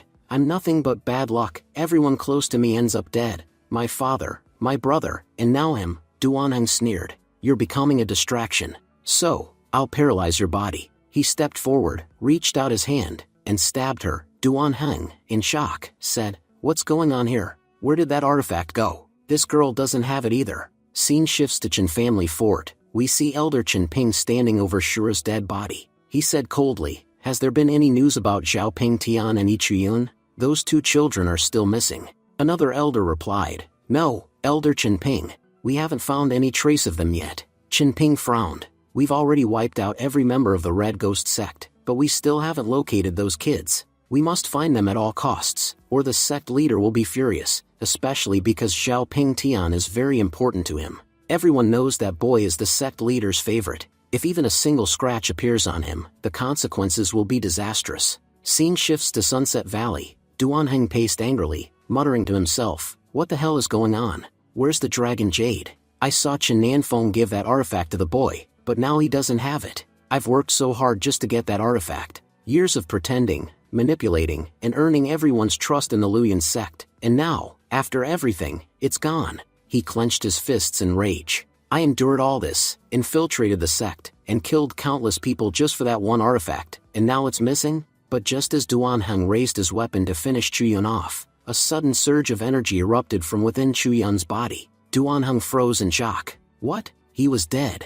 How is there energy flowing through his body again? Was he pretending to be dead this whole time? Well, that's actually great news. If he's still alive, he can tell me exactly where the artifact is. Chuyun slowly stood up, his eyes glowing with power. I've broken through. I'm now a cultivator of the Yunhai realm. From now on, it will be my power that decides who lives and who dies. He raised his hand and unleashed his technique, Great River Sword Technique. Duanheng sneered, you just advanced to the Yunhai realm. No matter how strong you've become, you can't harm me. I'm in the Sky Control realm, far beyond your level. But Chuyun suddenly vanished in a blur and struck him with incredible speed. Duanheng staggered back, coughing blood. How is this possible? Your speed, how did it increase this much? Chuyun replied coldly, don't be surprised. This fight isn't over yet. Realizing he was outmatched, Duanheng panicked. I have to escape. If he attacks again, I'm dead. But before he could flee, Chuyun unleashed his seven-sword technique, bombarding Duanheng with a flurry of attacks. Duanheng screamed as his body was torn and burned by the assault. This is impossible. There's a two-realm difference between us. How can you be defeating me? Chuyun stood tall. Face it, Duanheng, you've lost. Duanheng gasped. Yes, I've lost. Junior brother, please, don't kill me. Your last attack crippled my cultivation. There's no point in killing me now. If you let me live, I can tell you incredible secrets about the Red Ghost sect. Secrets that could change your destiny. Chuyun hesitated. All right, speak. What do you know? Duanheng began to explain. 500 years ago, deep within the desert of our country, a mysterious palace appeared, the Jinyuan Palace. No one knows where it came from. It was said to contain unimaginable treasures, and the deepest secrets of cultivation itself. In just a short time, Jinyuan Palace became world famous. Powerful cultivators from all over tried to enter, but none ever returned. Everyone who went inside, died. Our Red Ghost sect's ancestors also tried to explore it. They discovered that only those with 3 special keys can unlock its gates. The first key is the Dragon Jade, which you currently possess. The second key is the Mystic Sun Embryo, sealed in the cave you explored. That's another artifact you have. As for the third artifact, I don't know what it is or where it's hidden, but anyone who possesses all 3 can open the gates of Jinyuan Palace. He coughed weakly. Junior brother, that's everything I know. If you spare me, I'll tell you even more about Jinyuan Palace later. Just let me live. He slowly began to back away. Chuyun nodded slightly. Thanks for the information. Duanheng smiled faintly. There's no need to thank me. After all, we were brothers once, and you've shown me mercy. Perhaps we'll meet again someday. But suddenly, his legs froze in place. He looked down in panic. Junior brother, what are you doing? You said you'd let me go. Why are you using your power to stop me? Chuyun's expression turned cold. Did you really think I was that naive? That I'd fall for your tricks again and again? If you were Zhao Ping Tian, I might have spared you, because at least he's honest about his cruelty. But you pretend to be righteous while being filth inside. Men like you disgust me. He stepped closer, his sword glowing. It's because of people like you that I can't trust anyone enough to call them brother again. So yes, your death is necessary. With one swift strike, Chuyun ended Duanheng's life. He stood over the body and muttered, I can't do anything with this information yet, but at least now that he's dead, my destiny must have changed. Just then, the system voice echoed in his mind. A turning point approaches in your life. After killing Duanheng, you will return to Luyan sect. There, your sect members will accuse you of treason and expel you. Chuyun's eyes widened. So now I'm the child of misfortune again. I thought my luck was changing, but it's only gotten worse. He clenched his fists. I haven't done anything wrong. Why would my own sect throw me out? He glanced at young Miss, still lying paralyzed nearby. She was stabbed by Duanheng's dagger. That strike caused severe blood loss. He knelt beside her. There's only one way to save her now. I'll have to use my golden leaf. He took a deep breath. Looks like I don't have any other choice left. A day later, we're shown a scene from Yunjia Poling. The sect leader, Gu Shenda, was furious. He shouted, Elder Chen Ping, what kind of disgraceful act have you committed? The entire Chen family fort, home to 348 families and over 1,000 cultivators, has been wiped out. All of them are dead. Not just that, over 100 of our sect's disciples, who went there were also slaughtered. Tell me, Elder Chen Ping, how am I supposed to explain this to the Grand Elders? They'll demand answers. How could something like this happen under our own roof? Chen Ping bowed slightly and said, Sect leader, please calm down. Even we had no idea something like this would occur. After investigating, we discovered something shocking. Our disciple Duanheng had been collaborating with the Red Ghost sect. It was all because of him that everything went wrong. When we went to capture him, he was already dead. The sect leader slammed the table. Dead? You were supposed to bring him back alive. Why didn't you capture him? Chen Ping quickly replied, Please don't worry, sect leader. Duanheng and Chuyun were very close. They often called each other brothers. If we can somehow prove that Chuyun was also working with Duanheng, then Ancestor Hongshu won't be angry at us. After all, Chuyun lives at her peak. Once the blame falls entirely on him, all of us will be in the clear. Gu Shenda sighed heavily. I feel bad for Chuyun. He's extremely talented, but to protect ourselves, we'll have to do something terrible to him. He looked up. Where's Chuyun now? Bring him to me. A guard entered hurriedly and said, Sect leader, Chuyun has returned. Scene shifts to the discipline hall. Chuyun was being restrained by several disciples. One of them yelled, Confess everything right now. We know you're just like Duanheng, a traitor to the sect. Hong Hai stepped forward and said coldly, Chuyun, everyone knows you were close to Duanheng. You went on that mission together intentionally. You must have conspired with him to betray us. Chuyun glared at them. If you want to accuse me, go ahead, but you have no evidence to prove anything. Inwardly, he thought, Duanheng, you vile bastard, even after death, you're still ruining my life. He remembered the token Duan had given him. It was actually a Red Ghost sect token. Even in death, you continue to curse me. Out loud, he said. Let's be honest here. You're all framing me intentionally. You know I didn't do anything wrong, but you need someone to take the blame. Xiao Pingtian interrupted harshly. Stop wasting our time. The master ordered me to interrogate you thoroughly, and extract every secret you're hiding. I can use any method I want. So, before I stop being polite, you'd better confess, otherwise, these nails you see here will soon pierce your body. They don't just hurt, they suppress the soul. The pain will be unbearable. You'll wish for death, but it won't come. Hong Hai added, just confess, Chuyun. Hiding the truth will only make things worse. If you resist, you'll lose your cultivation, and your soul will shatter. There's no point in fighting. Chuyun growled, you all know perfectly well that I'm innocent. You're doing this just to ruin my name. There's not even a shred of proof against me, yet you're already torturing me. If I survive this, my reputation will still be destroyed. Ping Tian sneered, then confess and save yourself. He hurled one of the cursed nails at Chuyun. But before it could hit, a barrier of light suddenly formed around Chuyun, deflecting the nail. Everyone froze in disbelief. How is that possible? These nails are powerful artifacts. Why can't they pierce his body? Ping Tian growled, I'm not giving up. He hurled nail after nail, but none could touch Chuyun. Hong Hai stared, astonished. Unbelievable, his body's become so strong that even these nails can't pierce him. What is he, the man of steel? Xiao Ping Tian shouted angrily, tell me, what have you done? Every time I see you, you look more mysterious. You must have stolen something from me, didn't you? Because of you, I've suffered. Even my body can't withstand the power of these nails, so how are you surviving this? If it weren't for the master's orders, I'd kill you myself right now. Hong Hai quickly intervened. Calm down, Ping Tian. If you kill him, Elder Hongshu will be furious, and we'll all have to answer for it. You know we're following the sect leader's plan. If you act rashly, you'll ruin everything. Just then, a female voice echoed from behind them. Well, let's see which of you dares to lay a finger on him. Chuyun looked up in surprise. Who's that? Everyone turned. It was Jian, who had just entered the hall. She said firmly, if you're so brave, go ahead, touch him. You're attacking him based only on rumors and lies. I'm warning you now, release him immediately, or this won't end well for any of you. Hong Hai turned to Ping Tian and whispered, our plan worked. The master said that once Ancestor Hongshu's direct disciple arrived, we were to let Chuyun go. Ping Tian snapped, Hong Hai, stay in your place. You don't need to tell me what to do, or what not to do. I'm not some fool, I can handle things myself. He then turned toward Jian and said mockingly, so, who decided that this traitor Chuyun should be released? Don't tell me this was your decision. Jian frowned and replied coldly, Ping Tian, mind your attitude and remember who you're talking to. I am the direct disciple of Ancestor Hongshu of our Luyan sect, and in terms of status, I stand equal to your own master, the sect leader. Even he shows respect when he speaks to me, so be careful with your tone. Ping Tian gritted his teeth. Fine then, Junior Ant, what exactly do you want to say? You already know what this man has done.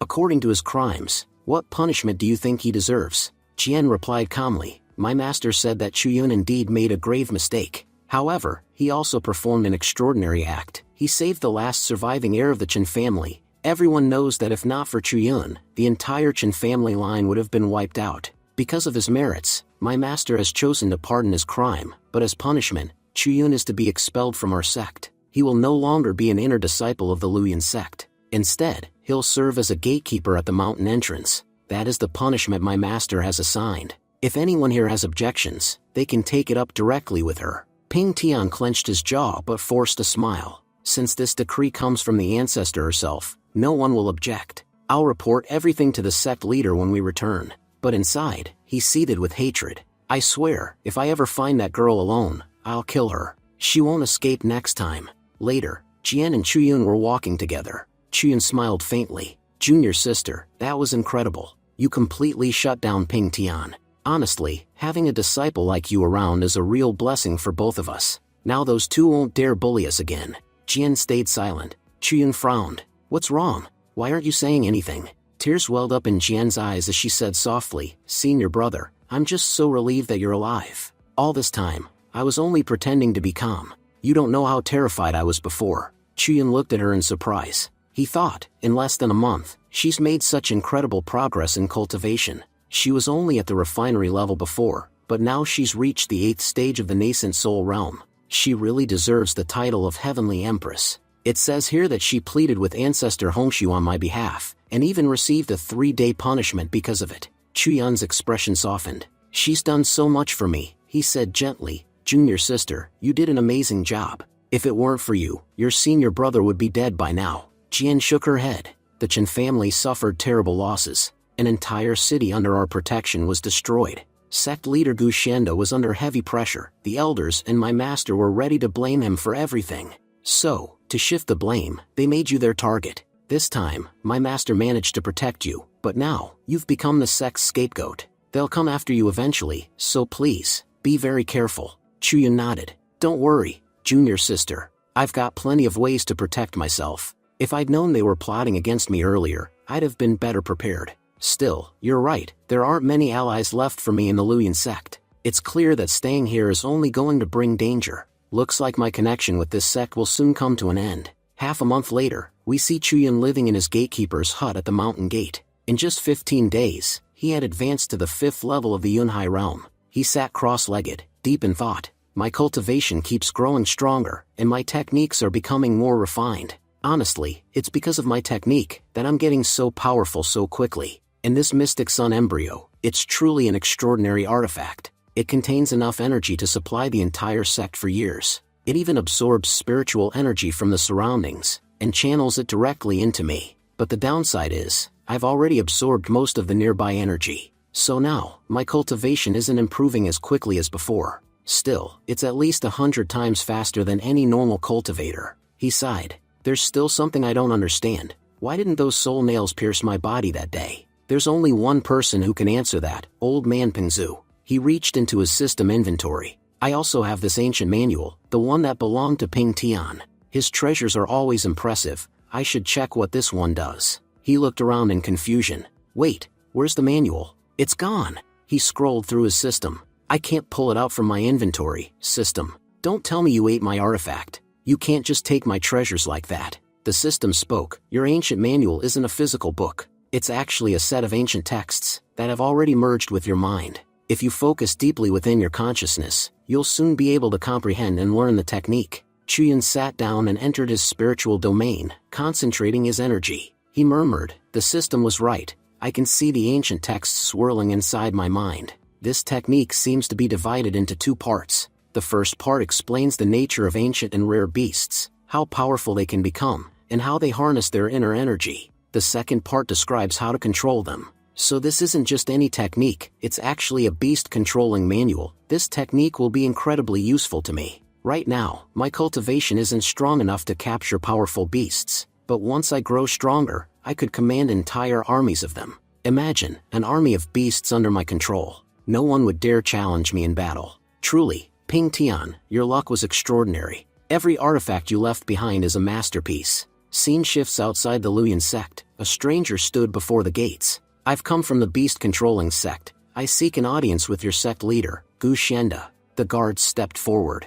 Our sect leader doesn't meet outsiders without reason. First of all, you don't have an invitation, and second, you've already injured one of our disciples. Is this how your beast-controlling sect behaves? Seems like you're no different from the wild beasts you tame. No manners at all. The man's eyes blazed with anger. How dare you insult my sect? Just then, Chuyun appeared and said calmly, this beast of yours, it's magnificent. It's fur is soft and glossy, clearly well cared for. The man scowled. Don't touch my beast. That's a Zhu tiger. No one touches it except me. The system voice echoed in Chuyun's mind. This man's name is Li Hozi. In the future, his arrogance will be his downfall. He will attempt to control all 18 white mountain apes at once, but they will tear him apart, ending his life. However, before that, he will stumble upon a hidden ancient treasure, located at the Dayun Peak of the Luyan sect, where he will gain a rare opportunity. Chuyun thought, so, getting involved with him might lead me to something valuable. When Li Hozi tried to punch Chuyun easily caught his fist. You're in the Yunhai realm, right? With that weak level of power, you can't defeat me. Li Hozi's eyes widened. Impossible. How did you block my full-strength punch? Chuyun smirked. I'm just a humble gatekeeper. If you can't even beat me, what makes you so confident to act all high and mighty? With that, he struck back, sending Li Hozi flying straight into his Zhu tiger. Li Hozi shouted, Zhu tiger, attack him. Kill this insolent fool. Chuyun chuckled to himself. Perfect. This is the best time to test my new skill. He raised his hand and activated the beast control technique. The tiger froze, its eyes glowed faintly, and within moments, it submitted to Chuyun's will. He grinned. Looks like the technique works flawlessly. I can control a beast without any resistance. Incredible. Li Houzi was stunned. Zhu Tiger, what are you doing? Come back here. Chuyan said calmly, you may be skilled in beast taming, but unfortunately for you, you met me. Your skills are worthless in front of mine. Now, watch carefully, your own beast will teach you a lesson, he commanded. Zhu Tiger, attack him. The tiger roared and lunged toward its master. Li Houzi screamed, no, that's impossible. I spent years taming that beast. How could you take control of it in just seconds? Just then, a powerful aura descended from above. Stop this fight immediately. Everyone turned. It was Elder Li Hong, one of the elders from the beast-controlling sect. Li Hong said sternly, young man, I admit that my disciple lacks manners, but you are clearly very talented. I ask you to return his beast. He spent years raising and bonding with it. Chuyan thought, this old man seems reasonable enough. He said aloud, if I'm not mistaken, you're an elder of the beast-controlling sect. However, elder, this fight took place between two junior disciples, so it's not appropriate for an elder to intervene. Besides, since you're currently standing on Luyan sect grounds, you must respect our rules. We have a designated place for keeping beasts here, so your disciple's tiger will be well taken care of. Li Houzi shouted angrily, what nonsense. Zhu Tiger belongs to me. He's not staying here. Li Hong sighed. Very well, young man. We'll do as you say. Chuyan smiled. Elder, you're truly a wise man. Li Houzi glared at Chuyan. Boy, just wait. I'll make you pay for this. Chuyan thought to himself, I'm not afraid of the future. My luck is already terrible anyway. Even if I do nothing wrong, bad things still happen to me. So I might as well seize every opportunity that comes my way. That's the only way to stay alive. 2 hours later, the scene shifts. We see Chuyan arriving at Dian Peak. Chuyan murmured, it's been quite a while since I started exploring the ancient cave, but I still haven't found the opportunity that fate supposedly promised me. Suddenly, something caught his eye. What's this? Are all these herbs growing inside the cave? I can feel an incredibly rich spiritual energy radiating from them. Could it be that even the elders of the Luyan sect don't know such a place exists? Perhaps Houzi came here while searching for a beast, and discovered this area by chance. Then he noticed something glowing faintly among the herbs, a pendant. This pendant, it's absorbing all of the surrounding spiritual energy. Chuyan reached out and picked it up. I should keep this with me. Let's see how I can use the absorbed energy later. Since I'm constantly surrounded by danger, having more artifacts will definitely increase my chances of survival. Just then, his system notified him, a turning point is approaching in your life. 3 days from now, Zhao Yulong and his brother will attack your hut, bringing along a powerful master. However, they will not be able to kill you. Chuyan frowned. Those bastards Zhao Yulong and Zhao Yu are coming back to cause trouble again? This time, I'll make sure neither of them leaves alive. 3 days later, Yuhu said nervously, brother, are you sure this plan will actually kill Chuyan? Sitting nearby, Ping Tian smirked, don't worry, this technique will definitely work. They had secretly released dozens of poisonous snake into Chuyan's room. Yulong explained, these snakes are in Yunhai realm.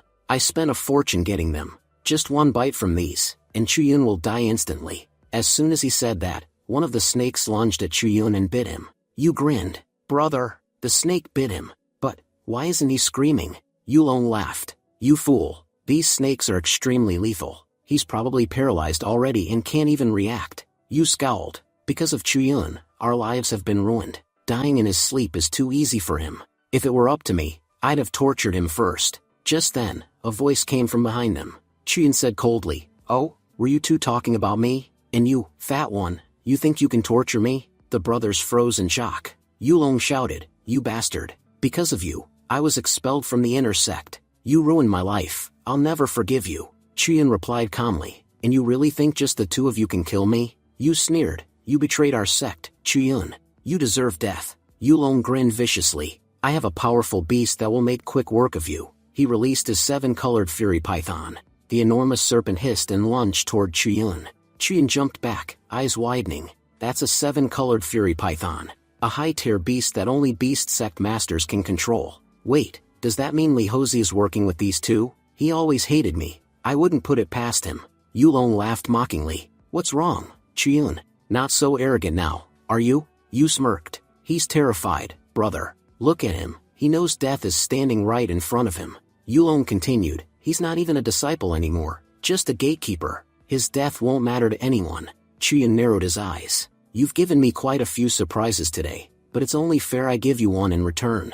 You barked, stop acting tough. Order the beast to finish him off. Yulong nodded. You're right, he's lived long enough, time for him to die. But suddenly, the 7-colored python turned, and began slithering toward them. You shouted, brother, what's happening? Why is it attacking us? Before they could react, the serpent devoured both of them whole. Chuyun stood calmly, controlling the python with his energy. You said if I died, no one would care, but it seems you're the ones whose deaths won't matter to anyone. Just then, Ping Tian appeared. He shouted, Chuyun, how dare you kill members of our sect? I saw everything with my own eyes. You murdered them without reason. Chuyun looked at him and said, Senior brother Ping Tian, I didn't expect you to show up here. Before Ping Tian could reply, the python lunged at him, but Ping Tian countered swiftly. You think your little beast can harm me? With one strike, he killed the python instantly. Chuyun gritted his teeth. He's strong, far stronger than I imagined. I can't even land a single attack on him.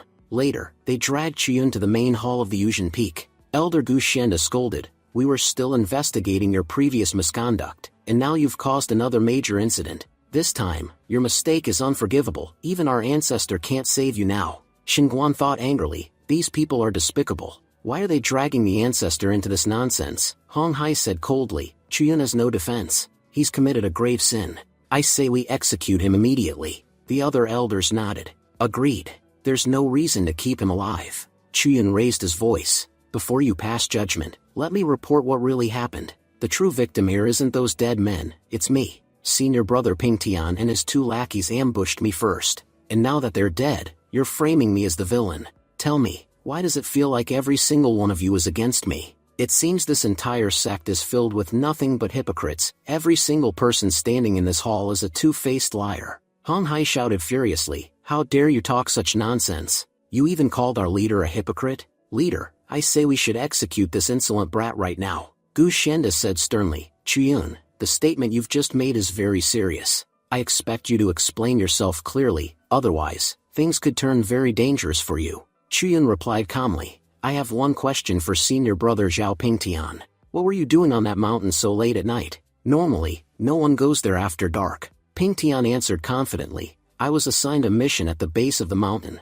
After completing it, I was returning to the sect when I saw you killing 2 disciples. Chuyun interrupted, Senior brother Zhao Pingtian, you only saw those brothers die by my hands, but you didn't see what they did before that, did you? Pingtian admitted, no, I didn't see what they were doing. I just saw them dead when I arrived. Chuyun smirked. In that case, let's clear things up. I have an image crystal that recorded the entire incident. Let's see who's telling the truth, and who's lying. The entire hall went silent. Zhao Pingtian looked shocked. What? An image crystal? Chuyun activated the crystal. A glowing projection appeared in midair, replaying everything that had happened on the mountain, from start to finish. Everyone saw that Zhao Pingtian had been there all along, working together with Zhao Yulong and Zhao Yu. Everything Pingtian had said was a lie. Chuyun looked at him coldly. Senior brother Zhao Pingtian, do you have anything left to say? You told those brothers to kill me, didn't you? And now you claim that I murdered them in cold blood. The truth is, the spirit beast they summoned to kill me turned on them instead, and that's how they died. All of you were calling me a murderer moments ago, saying I deserved death. Well then, here's your chance to prove your justice. If you're not hypocrites, punish him, kill him right here, right now. He glanced around the hall, but I know none of you have the courage to do it. The sect leader finally spoke. Yesterday, I did assign Pingtian a mission at the foot of the mountain. However, as we've just seen in the recording, those 2 brothers attacked first. Therefore, Chuyun is not guilty. He's free to go rest, and everyone else is dismissed. The hall began to empty, but Chuyun stopped them.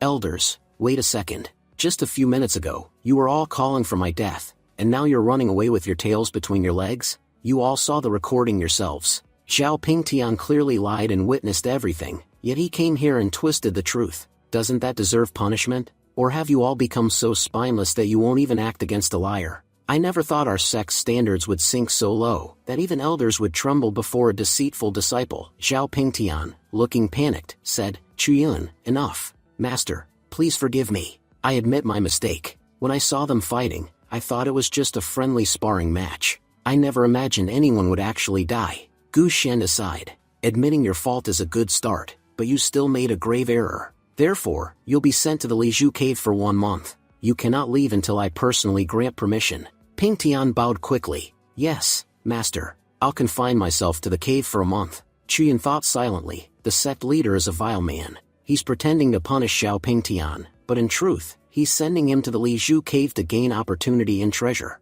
Too bad for him. I already claimed that opportunity myself. No matter what they try to do to me, I've already beaten them at their own game. Later, Chuyan met with Elder Ping Zhu. Chuyan said angrily, Elder, I'm furious. I can't stand how corrupt this sect has become. Elder Ping Zhu spoke gently. I understand your anger, but to cultivate properly, you must calm your heart. You now possess the physique of a sword cultivator, and a sword cultivator must have a clear, focused mind. A mind clouded by anger is like a blade covered in rust. You once asked me how you survived the soul nail poison. The truth is, the power of the calamity pill is still within your body. That same power protected you from being destroyed by the soul nail poison. You're extremely lucky, Chuyan.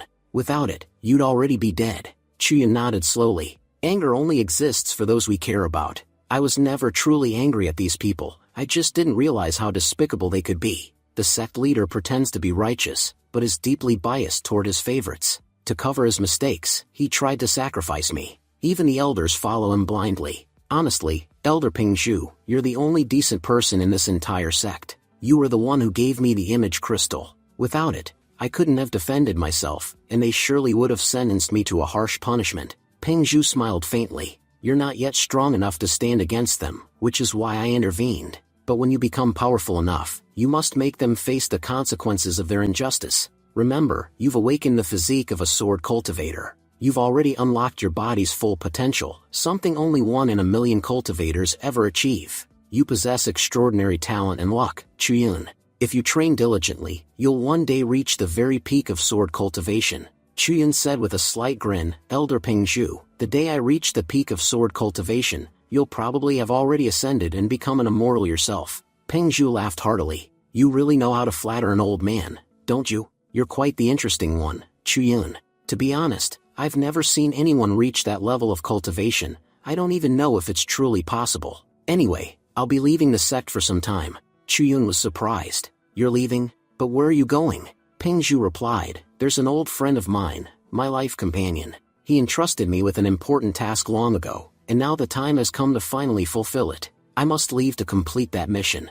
Chuyan frowned. Wait, in the original timeline, Elder Ping Zhu's fate was tragic. It says he would be ambushed by demonic forces in the northern forests, stumble into a hidden cave, and die there from severe injuries. I didn't think his destiny could be this cruel. Determined, he spoke quickly. Elder Ping Zhu, you're traveling far, and your journey will be a long one.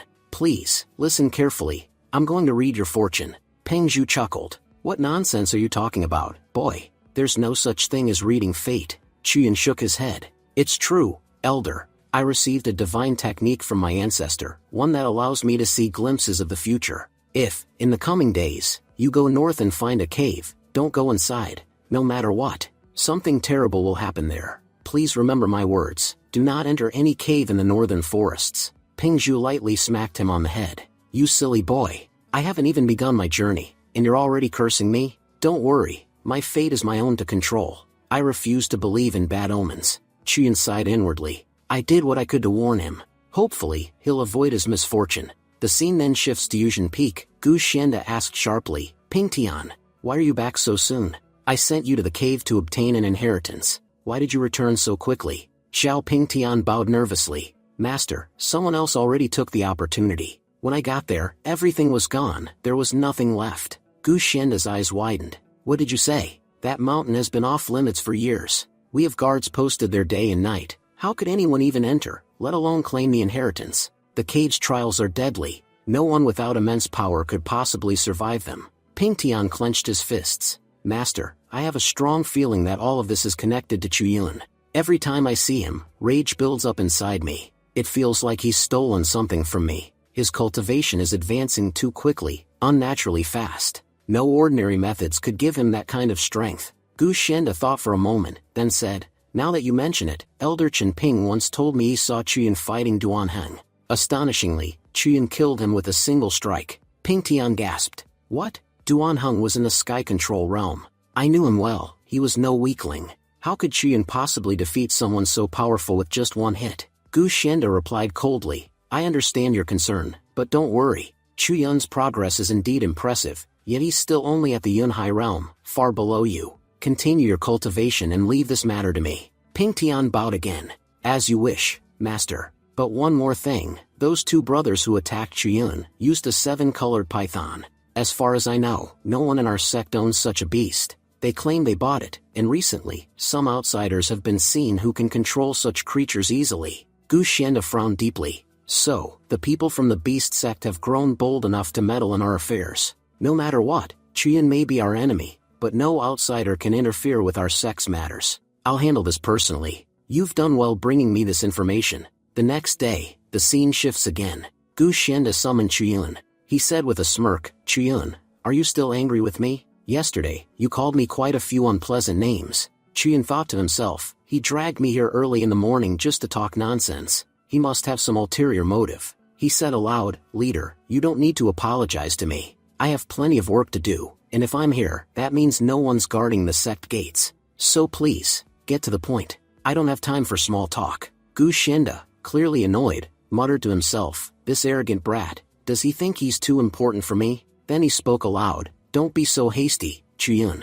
The beast taming sect has arrived here for 2 reasons. First, there's going to be a beast competition soon. Second, they claim their spiritual beast went missing near our territory. They say their pet somehow wandered into the Luyan sect. We've been investigating for 3 days, and we recently learned that their beast appeared on Mount Wuyang, which, as you know, falls under your jurisdiction. That's why I've decided to send their representatives to your mountain, so you can work together to investigate the matter. Chiyun thought to himself, he may have explained everything in a simple way, but there's no way this situation is as simple as it sounds. Out loud, Chiyun said, Sect leader, since this issue involves 2 sects, and our Luyan sect is directly involved, I agree to cooperate, but there's a small problem. When I fought in Chen Family Fort, I suffered a serious head injury, and I've been dealing with temporary memory loss ever since. So even if I did see their beast, I wouldn't remember it. However, my doctor told me that with a few rare herbs, my memory might return. If you could provide those herbs, I could be of much greater help in your investigation. Gu Xianda raised an eyebrow. Oh, is that so? Fine then, tell me which herbs you need. Half an hour later, Chiyun returned with a long list. Sect leader, here's everything I require. Gu Xianda glanced at the parchment, silently frowning. He thought, this cunning brat, he's clearly using this as an excuse to get a huge supply of rare herbs for his cultivation. But if I want his cooperation, I'll have to give in. Chiyun smiled politely. Sect leader, I was just wondering if they were available. Gu Xianda quickly replied, of course they are. I'll have them delivered to your quarters immediately. Chiyun bowed. Thank you very much, sect leader. Nearby, Elder Chen Ping muttered, Sect leader, this boy is robbing us blind. He's included herbs in this list that we don't even own. Buying them from the market will cost us a fortune. Gu Xianda sighed.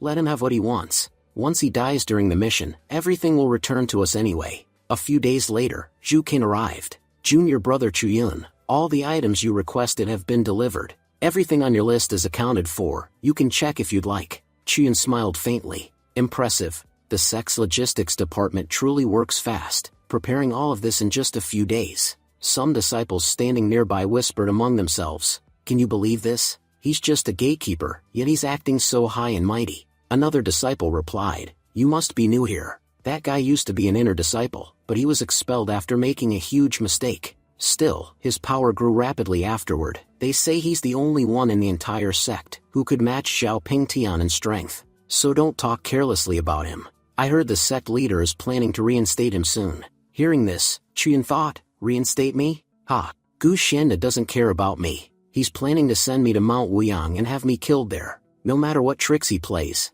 I'm done with this sect. As soon as this mission is over, I'm leaving for good. Zhu Qin said cheerfully, Junior brother Chuyun, your performance in the last competition was amazing. I, on the other hand, fell off the stage. I still regret that. Anyway, the sect leader has assigned you a mission, and I've been ordered to accompany you. Chuyun asked warily, you're coming with me? Zhu Qin nodded. Yes. The sect leader told me to deliver these supplies to you first, then we'll head out together. I wanted to let you know beforehand. Chuyun thought grimly, Gu Xianda, you really are a devil. When your other schemes failed, you sent this walking disaster to drag me down. My luck's already bad. Now with him around, it'll only get worse. Zhu Qin smiled. Junior brother, are you ready? We should begin our mission. Chuyun nodded slowly. This mission might be difficult, brother Zhukin. Just take care of yourself. Then he thought to himself, why am I even worrying about him?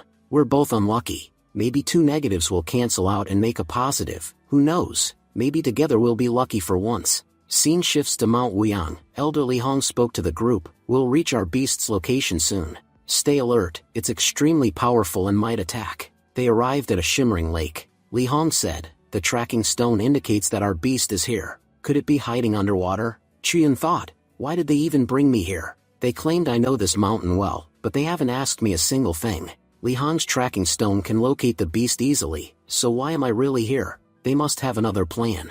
Li Hong continued, this here is the water repelling pulse. Using it, you'll be able to breathe underwater. Take one each. Hosey and Zhukin, you both will dive first, to bring the beast out. Chuyun, you'll stay with me and provide assistance from here. Chuyun thought, so Gu Xianda really plans to use these beast sect members to get me killed. But since we arrived, they've barely paid any attention to me. Could it be that their goal isn't the beast at all? He turned to Li Hong.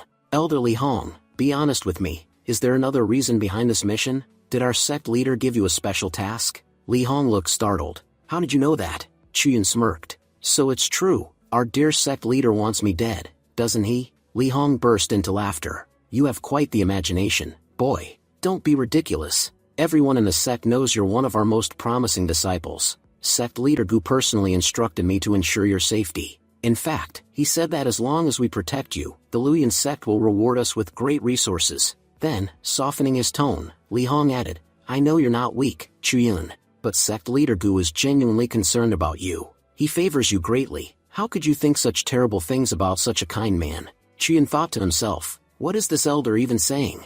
How could Gu Xianda possibly favor me? No, something's definitely off here. I should check their fates. That'll tell me what Gu Xianda is really planning. Things are never this simple. He activated his ability and focused. Gu Xianda has never liked me. There's no way he's suddenly acting kind. As he read Li Hong's fate, the truth was revealed. The beast taming sect has been lied to by the Luyan sect. The Luyan sect deliberately sent Chuyun with Li Hong, intending for both of them to die under Li Hong's command. Once that happens, the Luyan sect plans to demand massive compensation from the beast sect. Li Hong will eventually realize that the Luyan sect deceived him, that every step of this mission, was part of their scheme. Furious, he'll refuse their demands. In retaliation, the Luyan sect's people will kill him on the spot. Chuyun clenched his fists. So that's it. They plan to kill both me and Li Hong.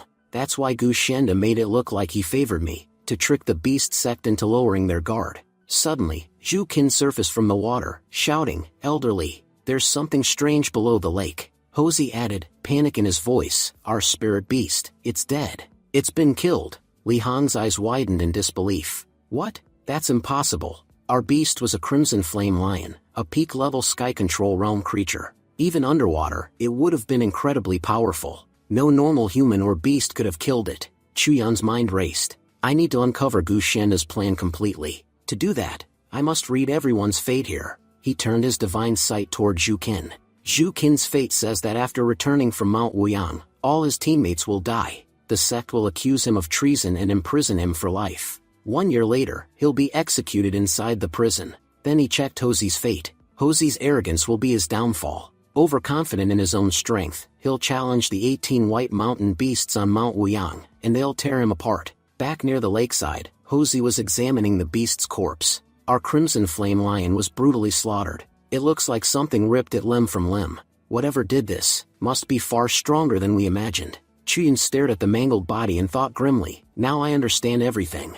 Gu Xianda's plan isn't just to eliminate me, he's orchestrated the deaths of everyone here. He's already set the stage for our destruction. Half an hour later, we see Chuyun sitting quietly by a riverbank. He muttered, so, they've come this early to kill me. One of the assassins whispered, why is this boy sitting here alone? The second assassin replied, I have no idea. It feels strange. Chuyun said loudly, you don't need to whisper, I already know you're here for me. Am I right, Elder Chen Ping? Elder Ping sneered, kid, I don't know whether to call you smart or stupid. You know coming here means certain death, yet you still came.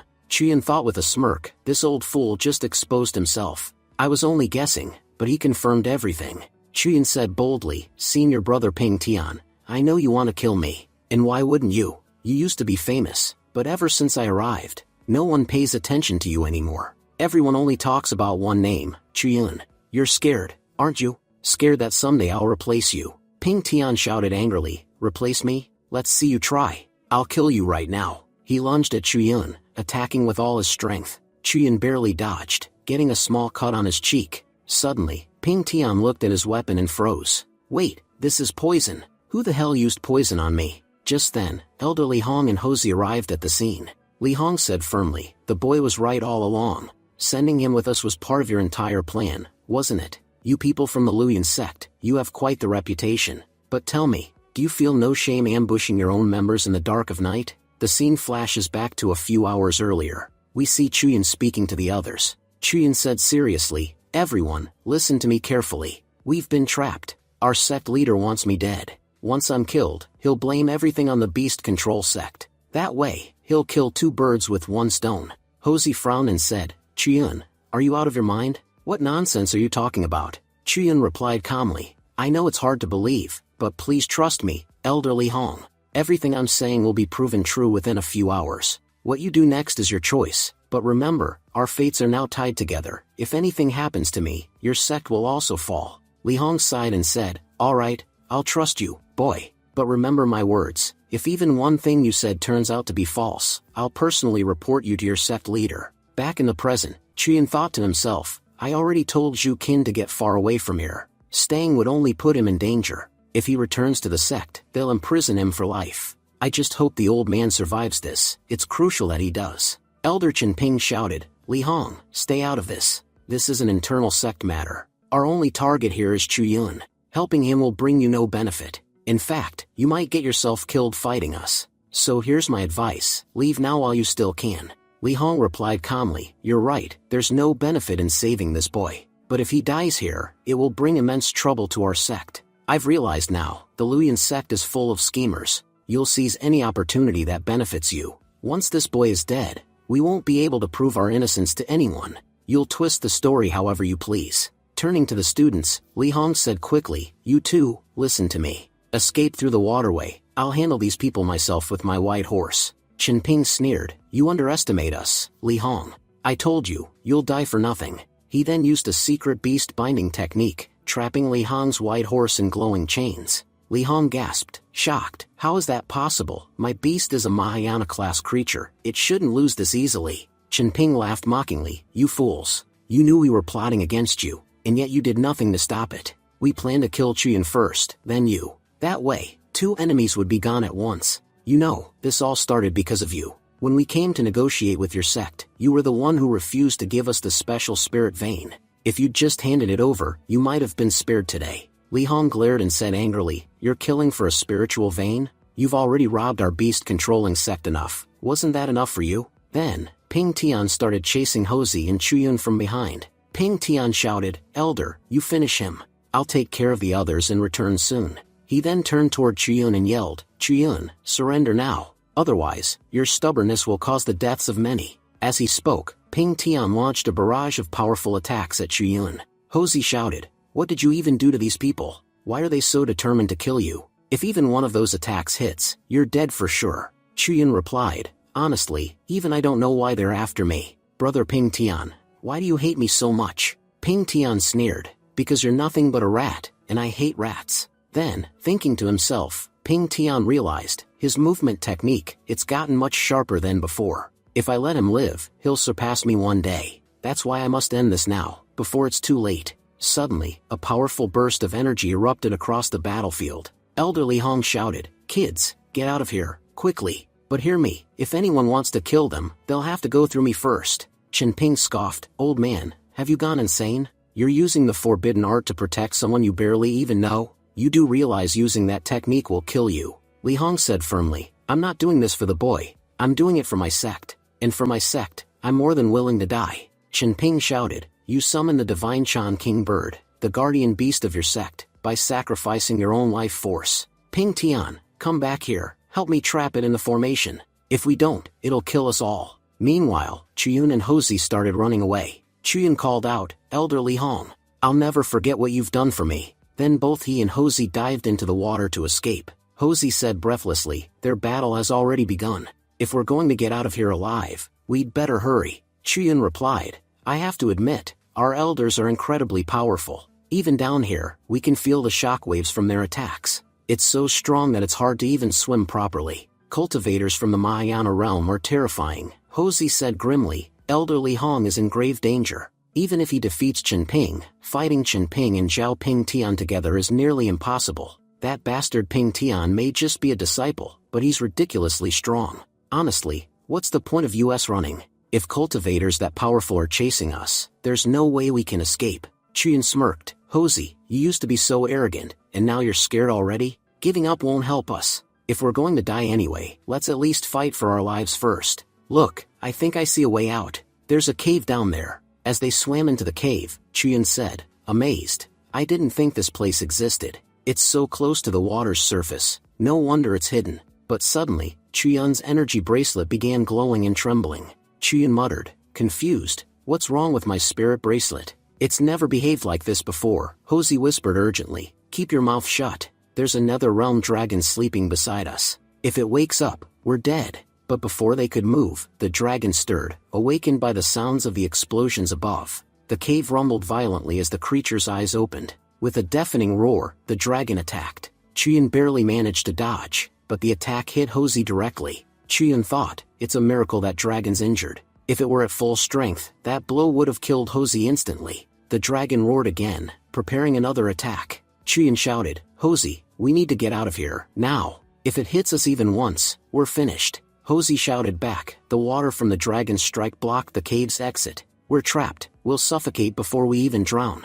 In desperation, Hosey pulled out his mysterious toad beast. Quickly, use your poison attacks on it. Chuyan thought to himself, the mysterious toad is a powerful creature. It ranks 167th in the Beast Codex. That's impressive on its own, but this time, its opponent is a dragon. And no matter what type, dragons are always the strongest. I doubt the toad will last long. As they ran, Hosey muttered darkly, you know, Chuyan, those people want you dead, not me. Honestly, I'm praying that the dragon's poison kills you first. That way, maybe I'll survive a bit longer. Elderly Hong might care about the sect, but me? I only care about my own life. Chuyan thought angrily, of course, just my luck. The one person with me is hoping for my death. I wish that dragon had killed him instead. As Hosey tried to escape, he broke part of the cage structure, causing water to pour in. Chuyan realized immediately, he did that on purpose. He wants the cave to flood so I'll drown. But just then, Chuyan's pendant began to glow, forming a protective barrier around him. Chuyan gasped, this pendant, it's incredible. It's blocking the poison and keeping me safe. Seems even the heavens don't want me to die here. He began swimming toward the exit, only to see a glowing barrier blocking the gate ahead.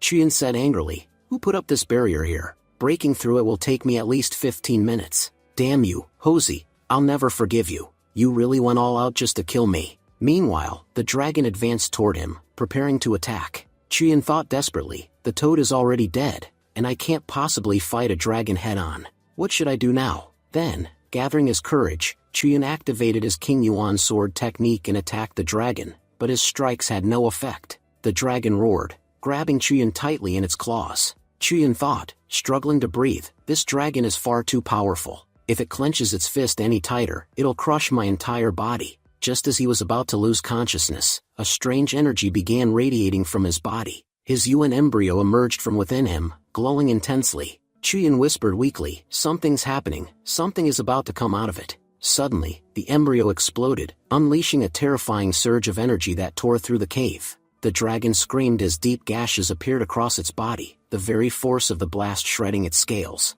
Chuyan stared in disbelief. What is this power? How can something so small contain such strength? Within seconds, the Yuan embryo killed the flood dragon outright. Chuyan said in awe, what was that? What came out of my embryo that could kill a dragon in an instant? Then he noticed a dragon core floating in the water before him. If I can absorb that core, it'll be a massive boost for me. I might even be able to break through to the next realm. But before he could act, a small monkey appeared out of nowhere and swallowed the dragon core whole. Chuyan gasped, what? That little monkey just killed and ate a dragon core. I have to admit, you're incredibly strong. It's fine, you killed it, so the core is yours anyway. Besides, the rest of the dragon's body is still valuable. It's practically a treasure trove. Meanwhile, on the battlefield above, Zhao Ping Tian had defeated Hosey and elderly Hong. Ping Tian said smugly, that old man finally stopped breathing. Chen Ping laughed, Li Hong was such a fool. I still can't believe anyone would go this far for a stranger. Ping Tian asked, Elder Chen Ping, what should we do about Chuyun now? Chen Ping replied, when Hosey came out of the water earlier, he said he'd killed Chuyun. Honestly, I can sense that something died down there, its energy matches Chuyun's level. So yes, I think he's really dead. We should leave now. We've already killed elders from another sect, and the massive energy released from our battle must have drawn attention. Others will be heading this way. It's best we disappear before anyone finds out what we've done. As for Hosey, he could still be useful. We'll take him back to our sect. But this old man, let him die here. The beasts on Mount Wuyang are starving. They'll make good use of his corpse. A short while later, Chuyun resurfaced from the water. He rushed to Elder Li Hong's side, checking his breathing. Chuyun said, relieved, he's still alive. Barely, but there's still time. As he began to heal him, Li Hong weakly grabbed his hand. He whispered, don't waste your strength on me, child. This old body has reached its limit. Chuyun pleaded, please, Elder Li Hong, give me a chance. I'll heal you. I promise I can save you. We can go back together to the beast control sect. They must have a way to restore your strength. Li Hong smiled faintly. Listen, boy, I'm barely holding on as it is. These will be my final words. My attack severely injured Chen Ping. His cultivation has dropped significantly. It'll take him at least a decade to recover. But I sacrificed my soul to cast that spell, and now, saving me is impossible. Besides, Mount Wuyang is crawling with your sex guards. Escaping unnoticed will be nearly impossible. Suddenly, the monkey leapt forward and sat upon Elder Li Hong's chest. Li Hong's eyes widened. That's the Monkey King. He began to laugh softly. Li Hong said, smiling through the pain, the heavens have not completely abandoned our sect. The Monkey King himself has returned to help us. Chuyun, I must ask you something important. The Luyan sect has wronged you terribly. They tried everything to kill you. After all that, will you really go back? Returning there will only put your life at risk. Chuyun replied firmly. I was planning to leave the Luyan sect anyway. The only reason I stayed was because of Master Ping Zhu, and now that he's gone, there's no reason for me to remain. Li Hong nodded approvingly. That's good. Then take this, my jade pendant. It's a rare treasure of the beast control sect, one I've always kept with me. I've broken its seal and made you its new owner. When the sect leader sees this, he'll understand my message. From this moment on, I declare you my direct disciple.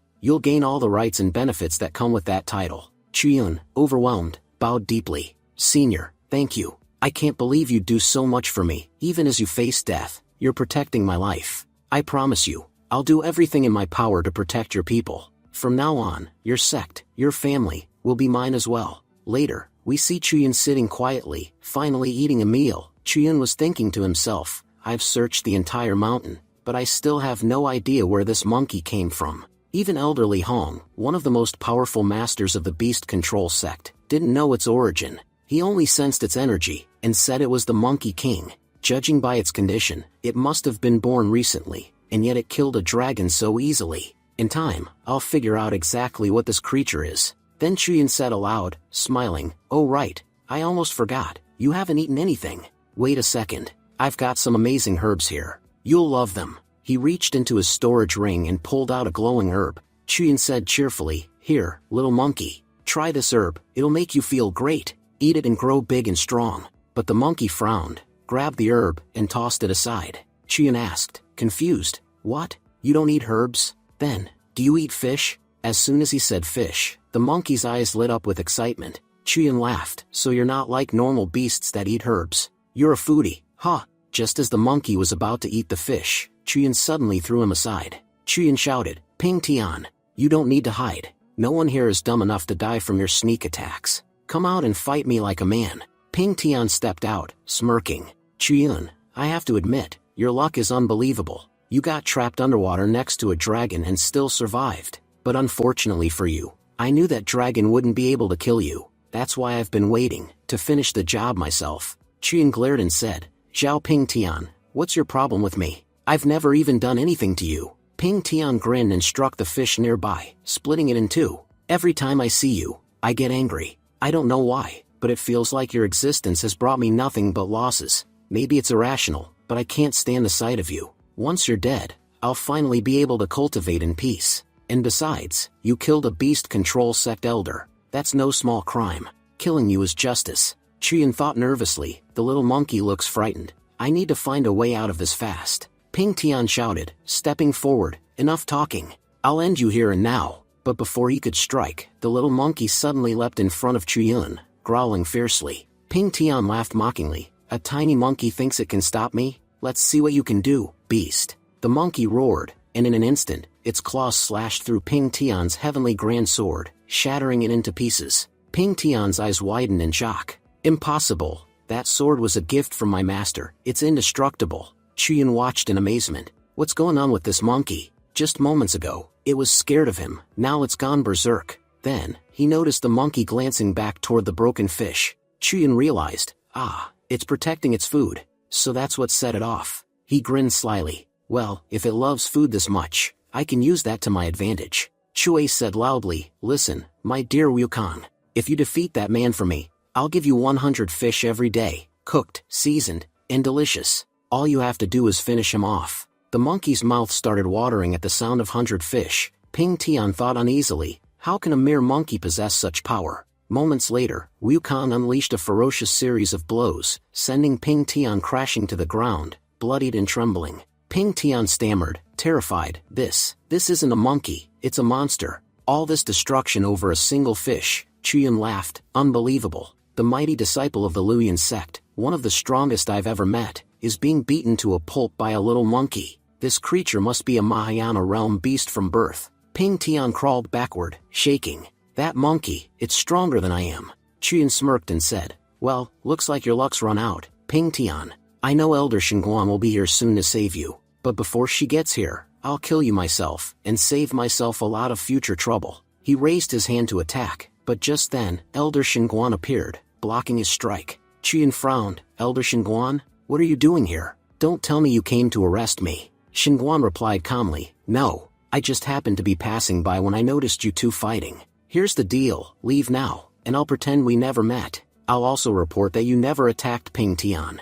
Chuyun nodded slowly. That works for me. Honestly, I'd rather not see any of you again. He turned to the monkey. Come on, Wukong, let's get out of here. As they walked away, Xinguang thought to herself, Ancestor Hongshu, you were mistaken. You sent me here to save Chuyun, warning that if I didn't, Ping Tian would kill him. But reality turned out the other way around. Had I been even a moment late, Ping Tian would have been the one lying dead. The scene shifts to Yuzhen Palace, where we see Gu Xianda fuming with anger. Ping Tian, trembling in fear, said, Master, I almost killed Chuyun, but suddenly, out of nowhere, a powerful monkey appeared beside him. You won't believe it, but that creature had unbelievable powers. It could shoot laser beams straight from its eyes. I barely survived. I was badly injured after just a few of its attacks. Gu Xianda, furious, shouted, You worthless fool. You lost to a monkey and now come here making excuses? I've invested so much in you, and this is how you repay me? Ping Tian begged, Master, please forgive me. I admit I failed once, but I promise, I'll be the one to kill Chuyun myself. Grabbing Ping Tian by the collar, Gu Xianda growled, Do you have any idea how much I've invested in you? Half the sex resources were given to you. I gave you everything so you could reach the nether realm, and all I wanted in return was that you perform well, but instead, you ruin every single plan I make. That boy, Chuyun, is so talented that I didn't even want him near us, and it's all because of you. Yet you still don't understand how much you failed me. He threw Ping Tian to the ground and continued, Forget about Chuyun, he's no longer important to us. Right now, focus on your cultivation, and heal your injuries. You're useless to me in this condition. Ping Tian, bowing low, muttered, Yes, Master, I'll go heal myself. As he walked out, his face twisted with rage. Damn you, Chuyun, just wait. The day I meet you again, I won't spare you. While he was fuming, a disciple accidentally bumped into him. Ping Tian shoved him aside, snapping, Get out of my way. I'm in no mood. I'll kill anyone who annoys me. Then Chen Ping came running up and reported, Sect leader, we caught that traitor, Zhu Qin. That bastard tried to run far from our territory, but one of our students, Hao Hai, found him. Hao Hai learned everything about our plans from him and brought him back. The leader smirked and said, Good. Use the Li Hozi. Make that man lie for us. Tell him to say that it was Chuyun who betrayed us, and that Chuyun also killed Elder Li Hong. That way, all the blame will fall on him, and we'll stay clear of trouble. 7 days later, the scene shifts to Beast Control Sect. We see Chuyun arriving at the gates. Nearby, 2 disciples were gossiping. First disciple said, Have you heard about that guy, Yi Chuyun? He was a disciple of the Luyan sect. That bastard killed our elderly Hong and betrayed his own sect before running away. Second disciple said, yeah, and there's a huge bounty on his head now. If I ever see that bastard, I'll crush him myself. Chuyun, overhearing them, smirked to himself. So, they've even put a bounty on me now, huh? Gotta admit, my old sect sure spends a lot to ruin my name. Anyway, I haven't rested in days. I'll meet this sect's leader, then rest for a while with Wukong. But as soon as Chuyun reached the gates, the guards stopped him. First guard sneered, beggar. People like you aren't allowed inside our sect. Chuyun calmly replied, first of all, I'm not a beggar. My name is Chuyun. I came to speak with your leader about something important. So go and tell him that Chuyun has arrived. The guards froze for a moment. Wait, you're Chuyun? The same one who killed our elder? You've got some nerve showing your face here. They yelled to the others, everyone, get over here. Chuyun, the traitor who murdered elderly, is at our gates. Within moments, dozens of disciples surrounded him. They shouted angrily, how dare you come here? You're not leaving alive. Then Manhwa, a senior disciple of the Beast Control sect, arrived. Manhwa said, our junior, Lihozi, came back earlier and told us everything. We know exactly what you did. You trapped and killed elderly Hong. Even after committing such a terrible crime, you dare to show up here? Seems like you people from the Luyan sect never learn. You've always looked down on us, haven't you? Chuyun thought, so Lihozi joined hands with Luyan sect and spread lies about me. Great, now clearing my name will be even harder. Manhwa smirked, funny thing, I just got back from a mission, and look at my luck.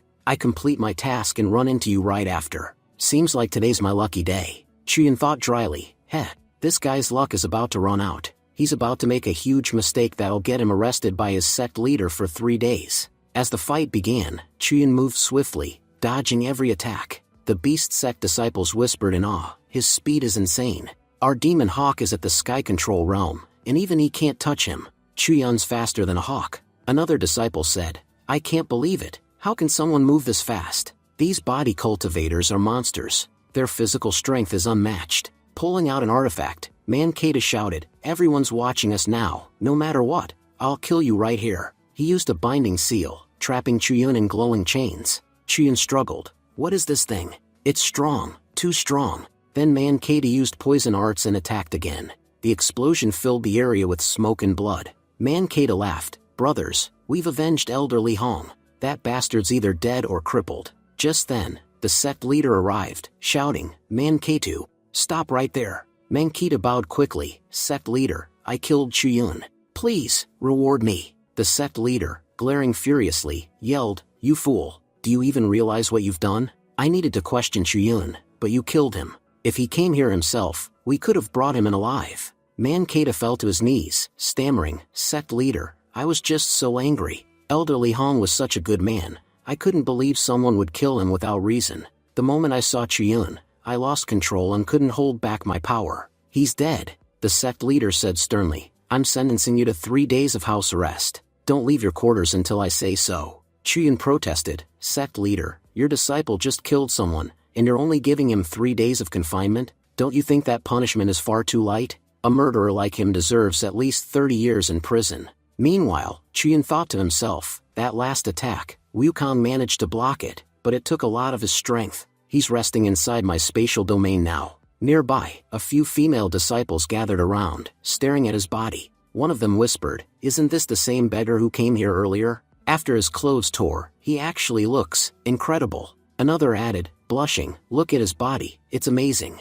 Even our senior, Manhwa, trains constantly to stay fit, but his body isn't this perfect. A third said in disbelief, and despite taking such a powerful attack, there's not even a scratch on him. The sect leader turned toward Ketu and said coldly, Ketu, step back. If you attack again, I won't spare you. Chuyun, I know many accusations are against you, yet you still dared to come here. That means you must have something important to say. Chuyun thought, this sect leader seems like a good man, but it's clear that this sect is full of traitors. These same people will soon betray and kill him. Still, for now, I can trust him. He spoke calmly, sect leader, even though you're questioning me, I know deep down you already sense the truth. I'll make things clear. I'm only at the Yunhai realm, though my cultivation talent is above average. But no matter how strong I am, I could never kill someone like elderly Hong. Everyone here knows he was at a far higher level than me. Even with a sneak attack, I couldn't have killed him. The surrounding disciples murmured among themselves, he's right. A Yunhai realm cultivator couldn't possibly kill elderly Hong. So if he didn't do it, who did? The sect leader nodded slowly. Your words make sense, boy. Personally, I find you quite interesting, and I believe there's much more to learn from you. So come with me to the main hall. We'll investigate everything there before reaching a conclusion. Scene shifts to the Beast Control Sect's main hall. The sect leader addressed the gathered elders. Elders, let me introduce this young man, Yi Chuyun. Third elder, Wu Yanba, scoffed. Why are we even holding a meeting about this boy? Everyone knows the Luyan sect has posted wanted posters for him. You should have executed him on the spot the moment you saw him. Honestly, if you hadn't stopped me, I'd have killed him already. This bastard murdered our junior brother, elderly Hong, and just looking at him makes my blood boil. Yi Chuyun thought silently. This third elder, he's the real traitor. He's actually a spy for the Luyan sect. He played a key role in Li Hong's death. But if the records are right, his true nature will be revealed soon, and the sect will banish and execute him. Fifth elder Defy said coldly, I agree. Let's just kill him. That way, we won't offend the Luyan sect, and besides, someone who's done such a thing deserves to die. Yi Chuyun thought again. Defy, what a coward. He'll die a pathetic death without ever achieving anything. Hard to believe, both the third and fifth elders are traitors. They've been leaking sect secrets to outsiders. The third elder is a shameless manipulator, while the fifth is just a fearful puppet. The fourth elder, Fan Yen, is loyal to Wu Yanba, and the first and second elders care only about cultivation, ignoring sect politics entirely. Even the sixth elder is allied with Wu Yanba. Now I understand why the Beast Control sect always loses to the Luyan sect. It's because half their own elders are traitors. The only loyal man was elderly Hong, and he was murdered. This sect's fate is truly tragic. It's headed toward destruction. Fourth elder Fan Yen shouted angrily, why are we wasting time? Sect leader, just give me the order, and I'll kill this scum right here and now. The sect leader raised his hand and commanded, enough. Everyone, be silent. Chuyun, you claim you're innocent, then explain, what exactly happened that day? Yi Chuyun spoke clearly. It's true that elderly Hong was attacked, but the one who struck him down wasn't me. It was Elder Chen Ping of the Luyan sect. Wu Yanba sneered, don't spout nonsense. Everyone knows the Luyan sect and we have an alliance. Why would they ever attack us? Admit it, you killed elderly Hong on purpose. You wanted to create conflict between the two sections. When you realized your plan wasn't working, you came here pretending to explain yourself. What do you take us for, fools? You can't hide your true colors from us forever. Chuyun spoke firmly. I don't know what's going on between your sect and the Luyan sect, but I, Chuyun, swear that every word I've spoken here is true. The good thing is, I got to meet elderly Hong one last time. Before he died, he showed me this bag and told me that once I reveal it, everything would make sense. I don't know what I'm supposed to do next, but I came here following his final instructions. The sect leader looked shocked. That's elderly Hong's spiritual bag. He never gave that to anyone. Wu Yanba, the third elder, sneered, you wretched liar. You must have stolen that bag from his dead body. The sect leader replied calmly, elderly Hong was a wise man. He always left spiritual marks on his belongings. I know for a fact that no one can open his bag without his consent. Chuyun, I'm willing to believe your story, but to prove it, you must take something out of that bag. If you can open it, that will be proof enough that Li Hong granted you permission. Wu Yanba thought to himself, impossible. He's lying.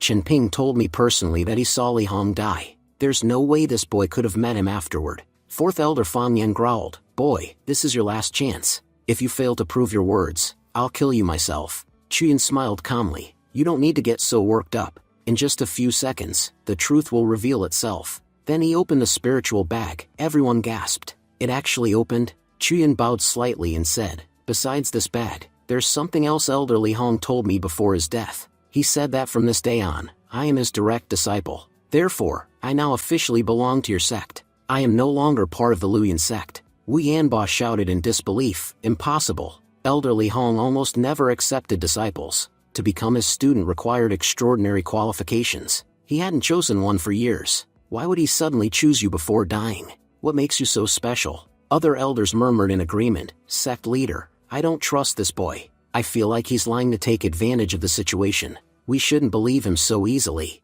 But the sect leader raised his hand. Enough. I knew elderly Hong better than any of you. You barely even spoke with him. He gave this boy the Chan King Bird token, a sacred symbol he swore never to give to anyone. If he entrusted it to this child, then I can guarantee he truly accepted him as his disciple. You may all argue as much as you like, but I will protect this boy. Elderly Hong's final wish was for me to keep him safe, and I will honor that wish with my life. Chuyun, from this day forward, you are officially a member of our sect. We will properly investigate everything that happened. I'll personally visit the Luyan sect to uncover the truth, and if I find even a single piece of evidence against any of them, I swear none of the traitors will escape punishment. Chuyun bowed respectfully. Thank you, sect leader, for believing me. If it weren't for you, these elders would have killed me already. He thought to himself, the sect leader truly has courage. He knows most of the elders here are corrupt, yet he still dares to defend me in front of everyone. Wu Yanbo grumbled, since the sect leader has spoken,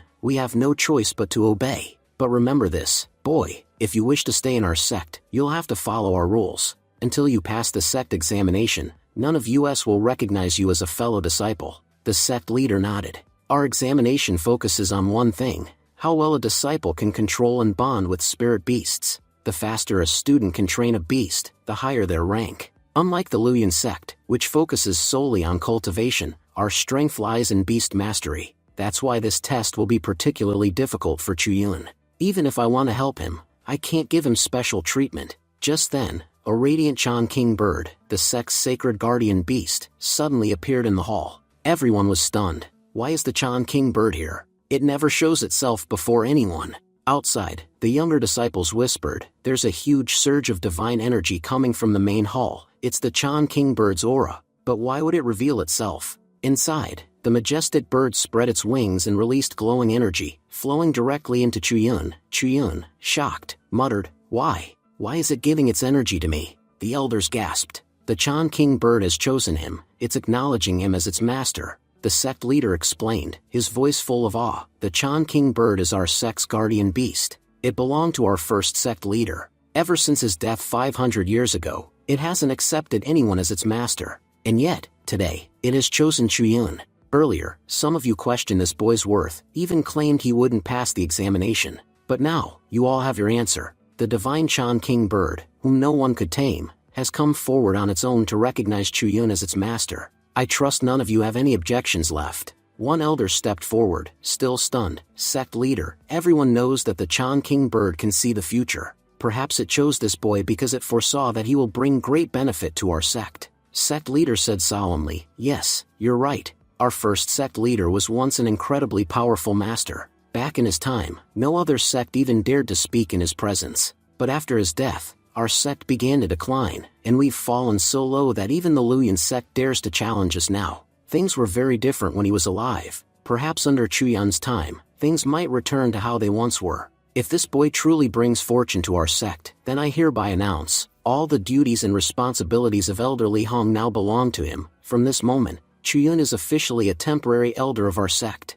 He has the same authority as any other elder, and all of you will show him the same respect you would to the others. Wu Yanbo objected loudly, you made him an elder? Sect leader, his cultivation level is far too low. There are many disciples here who are far stronger than him. Why should anyone in our sect respect a mere Yunhai realm cultivator? The sect leader glared at him. The Chan King bird itself chose him, and yet you dare question that? How foolish can you be? Elderly Hong only died a few days ago, and his work remains unfinished. That's why I've assigned his tasks to his direct disciple. And let me make something clear. I will not answer any more questions on this matter. Stop wasting your breath. He then concluded, this meeting is over. You may all leave. After everyone had departed, the sect leader turned to Chuyun and spoke more softly, Child, the Chan King bird chose you. That means fate has a plan for you. By now, you must have seen what kind of sect we truly are. Outwardly, we seem united, but in truth, when the time comes, none of them will stand by us. The Luyan sect suppresses us constantly,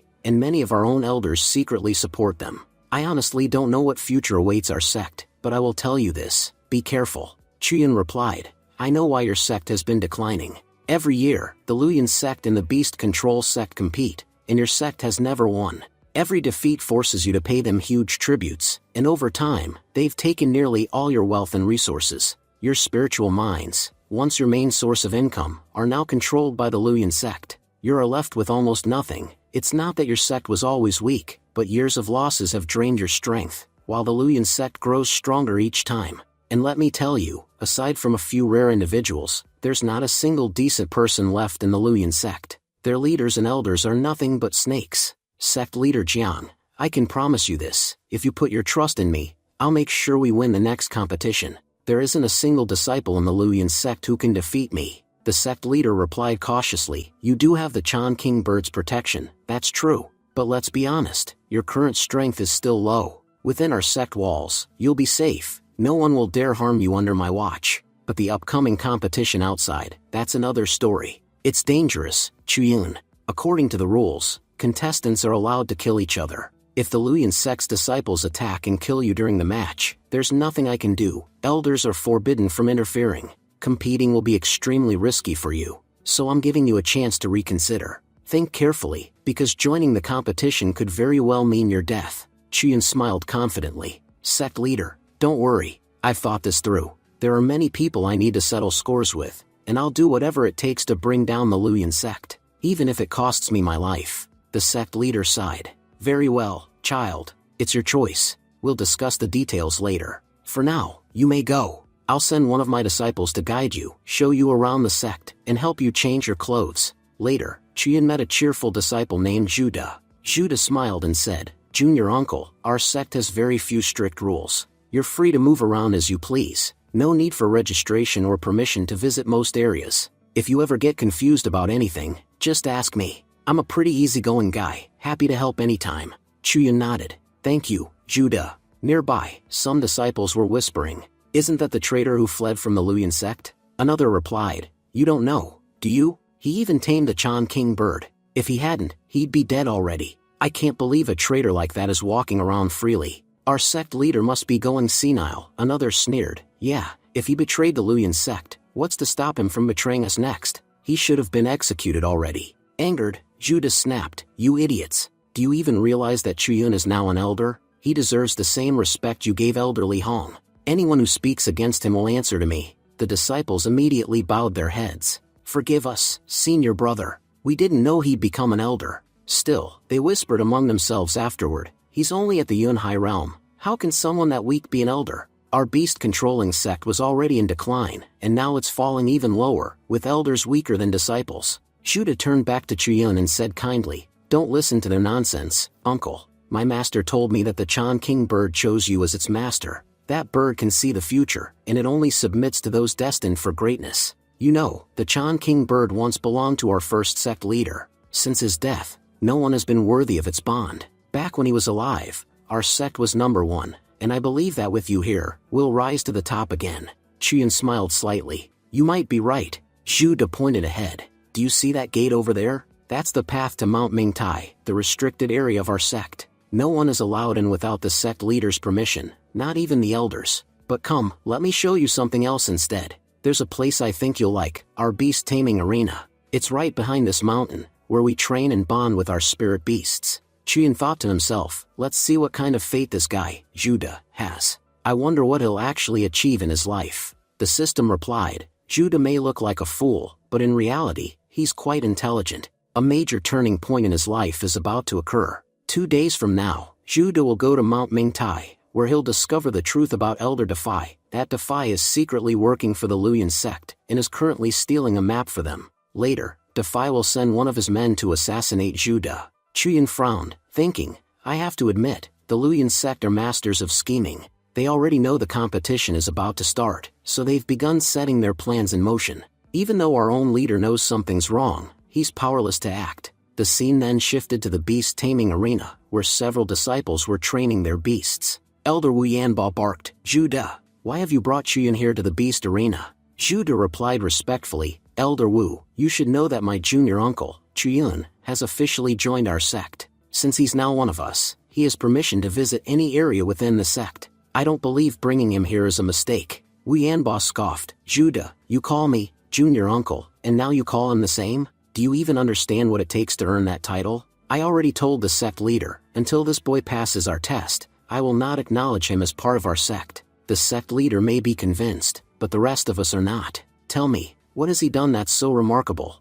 He just arrived, and you've already made him an elder. Meanwhile, many of us have trained for years without any promotion. If you're fulfilling everyone else's demands, then fulfill ours too. Judah, frustrated, said, Elder Wu, why are you making this difficult for no reason? Wu Yanba snapped, watch your tone, disciple. You have no right to lecture me. This is my territory. I decide who is allowed to enter the beast arena. And frankly, I don't trust this boy one bit. In my eyes, he's still a traitor. Chuyin calmly raised a hand. Judah, there's no need to get worked up. Let me handle this. Senior brother Wu, just tell me what your test is. Whatever it is, I'll complete it. But if I fail, I'll leave the sect immediately. Judah protested. Junior uncle, please don't. They'll definitely give you something extremely difficult, something even they couldn't do themselves. Wu Yanbo smirked and called out, Jing, come here and explain the test to your uncle. And make sure it's something simple. Don't make things too hard for him. You know he's never handled a beast before.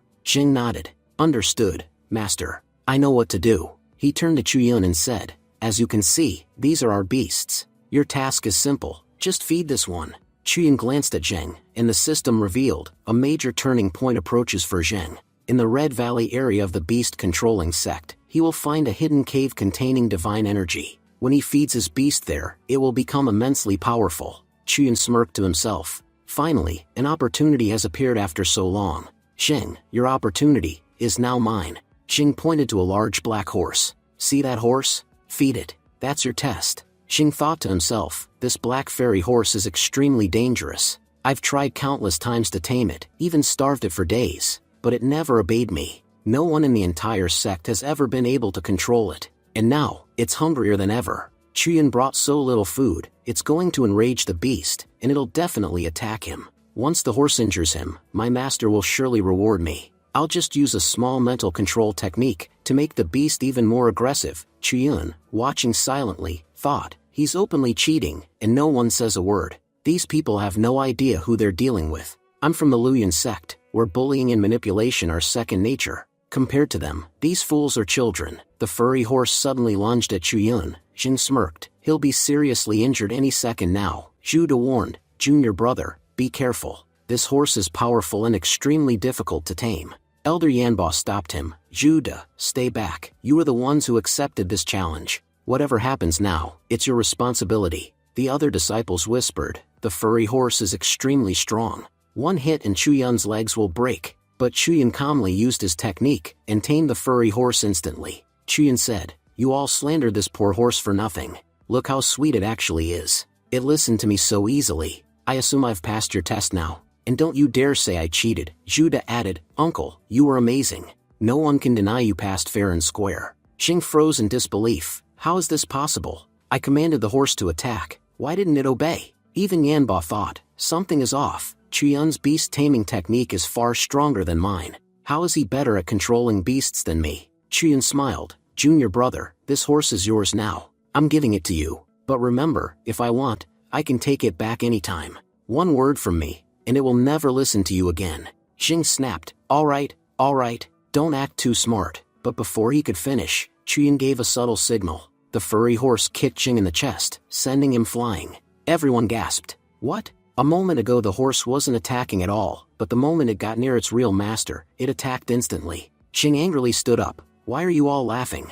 I'll show you what I'll do to this brat. It dared to attack me? I'll break its legs. But the horse turned around, and kicked Xing again, then released poisonous gas, knocking him unconscious. Elder Yanbo shouted, hurry! Save your senior. This damned horse poisoned him. You brat, Chuyun, my disciple is crippled because of you. Chuyun replied, are you stupid? What exactly did I do? You decided the rules of this trial. You chose the beast. When the horse almost attacked me earlier, you said the consequences would be my responsibility. So now that your disciple got hurt, it's his responsibility. Don't try to dump your failures on me. And clearly, my taming skills are far better than yours. It's your kids who need more training, not me. As he left, Elder Yanbo grumbled, there's no point wasting time here. Everyone, follow me. Chuyun said sweetly, senior brother, won't you spend time with us? If you want to stay longer, we don't mind. After all, this place belongs to you. Judah laughed. Junior uncle, you're incredible. Your sharp words burn them alive. Chuyun replied, I usually treat everyone nicely, until someone provokes me. Whoever provokes me, doesn't walk away unharmed. 2 days later, we are shown a scene at Mingtai Mountain, hiding in the bushes. Chuyun thinks to himself, maybe this place is what they call the Ming Pavilion. It's said that the entire history of the beast-controlling sect is recorded here. All the important information about the sect is stored inside this pavilion. That means this bastard, Elder Defy, will definitely come here to steal something. As expected, Elder Defy arrives and knocks out the guards. Chuyin watches carefully, thinking, I need to observe what he's doing. Zhu Da's life is connected to all of this. Suddenly, someone places a hand on Chuyun's shoulder and says, You must be Chuyun, right? Startled, Chuyun asks nervously, Who's there? We see that it's Su Miaoyun, the former lover of Elder Li Hong. Ever since Li Hong's death, she has been living in deep sorrow. Chuyun recognizes her immediately. Miaoyun, I've heard this name. Yes. Elder Li Hong left a letter for her before he died. She must also be a forging master of the beast-controlling sect. Elder Li Hong said she could be my supporter, so staying close to her would benefit me a lot. Chuyun says aloud, Elder Li Hong told me about you. He left a letter for you, but until now, I never got the chance to meet you and give it. Since we've finally met today, please take it. Elder Su reads it and softly says, So Li Hong spoke of me before he died, and this handwriting, it really is his. Thank you so much for bringing this to me. But tell me, what are you doing here so late at night? Everyone in our sect knows that Mingtai Mountain is a forbidden area. No one is allowed here. Anyone who enters is punished. Why did you come here? Chuyun thinks, dealing with her is a bit tricky, but I must get her on my side. So he says, before Elder Li died, he told me something very important. He said there is a traitor in the beast sect, someone who will steal crucial records from Mingtai Mountain. I had to keep watch on this pavilion no matter what. Just a while ago, I noticed Elder Defy entering it, so I followed him here. Chuyun then asks, Elder Su, that's why I came here, but what about you? Why are you here at such a late hour? Before she can answer, she suddenly covers Chuyun's mouth. She whispers, he's coming out. Hide. I've also been observing Defy for a long time. I suspected he might be betraying the sect, so I came here to gather information on him as well. Chuyun blushes in embarrassment. Oh no, this is so awkward. Just then, Elder Defy exits the pavilion and says loudly, Who's there? Worried, Su thinks he might have noticed them. But at that moment, Juda appears and says, Elder Defy, what are you doing here? Seeing Juda, Defy became visibly nervous. He forced a smile. Oh, Juda, why are you here at this hour? What business do you have at the Ming Pavilion so late? Juda replied, Master sent me to retrieve something. But Elder, look at these guards. Both of them are unconscious. Suddenly Defy struck Juda in the neck. He said coldly, Boy, you came at the wrong time. You weren't supposed to die today, but now you'll have to die early. Juda collapsed unconscious. Defy muttered, The leader must not find out about this. And for him not to find out, you must forget everything, dear child. So hurry up and swallow this memory-erasing pill. After Defy left, Chuyun went to check on Juda. Let me see what he gave Juda. He checked his pulse. His pulse is strong. Good, he's alive. Elder Su said, Defy is a coward. He doesn't have the guts to kill anyone, especially not the sect leader's disciple. He must have used memory-erasing pill to wipe Juda's memory. I'm exhausted now. If you need anything, you can come to me anytime. And Chuyun, thank you for giving me Elder Li Hong's letter. It freed me from a long-held burden. Later, Chuyun carried Juda back to the sect. Juda woke up and said, Master told me to fetch something from the pavilion, but I don't know how I suddenly fainted. Junior uncle, I'm sorry for troubling you. If you hadn't rescued me, I would have been sleeping in the valley tonight. Chuyun replied, Juda, don't apologize so much. Do you remember anything before fainting? Juda frowned. That's the problem, I can't remember anything. Suddenly someone called out, Senior brother Juda, you're late. Everyone's been waiting for you. Juda asked, Jinglin, why are you here? You're never this late. Jinglin said, Brother Juda, I need to discuss something very important with you, alone. Chuyun said quietly, All right Juda, go ahead. I'll head back. But internally he thought, Jinglin, he's the one who will eventually kill Juda through treachery. I've done everything I can to protect Juda. Let's see if fate will spare him or not. Chuyun headed home. Soon after, Jing appeared at his door. You bastard. You humiliated me in front of everyone today. Tonight, I'll kill you. Chuyun smirked. Oh, so all of you came together? Good. At least you won't waste my time. Next day, at sect's main hall, a disciple reported, Sect leader, our senior brother Juda was killed, poisoned by someone, and martial uncle Chuyun has been missing since last night. The sect leader ordered, send word. I want Chuyun brought before me immediately, dead or alive. If he's alive, good. If he's dead, I want to see his body. Elder Yanba added, our Ming pavilion was robbed last night. We still don't know who did it. And now Juda is dead. Sect leader, what do we do? The sect leader said gravely, the stolen item wasn't ordinary. It was the spiritual realm map. Without that map, we cannot enter or navigate the spiritual realm. We are now completely helpless. All elders were shocked. The map was stolen? How will we compete now? We're doomed without it. Another elder said. And Chuyin disappeared at the same time. It proves he was a spy sent by the Luyan sect. We foolishly trusted him, and look what happened. Others agreed. He'd only been here a short while, and during that time one of our own was killed, our pavilion was robbed,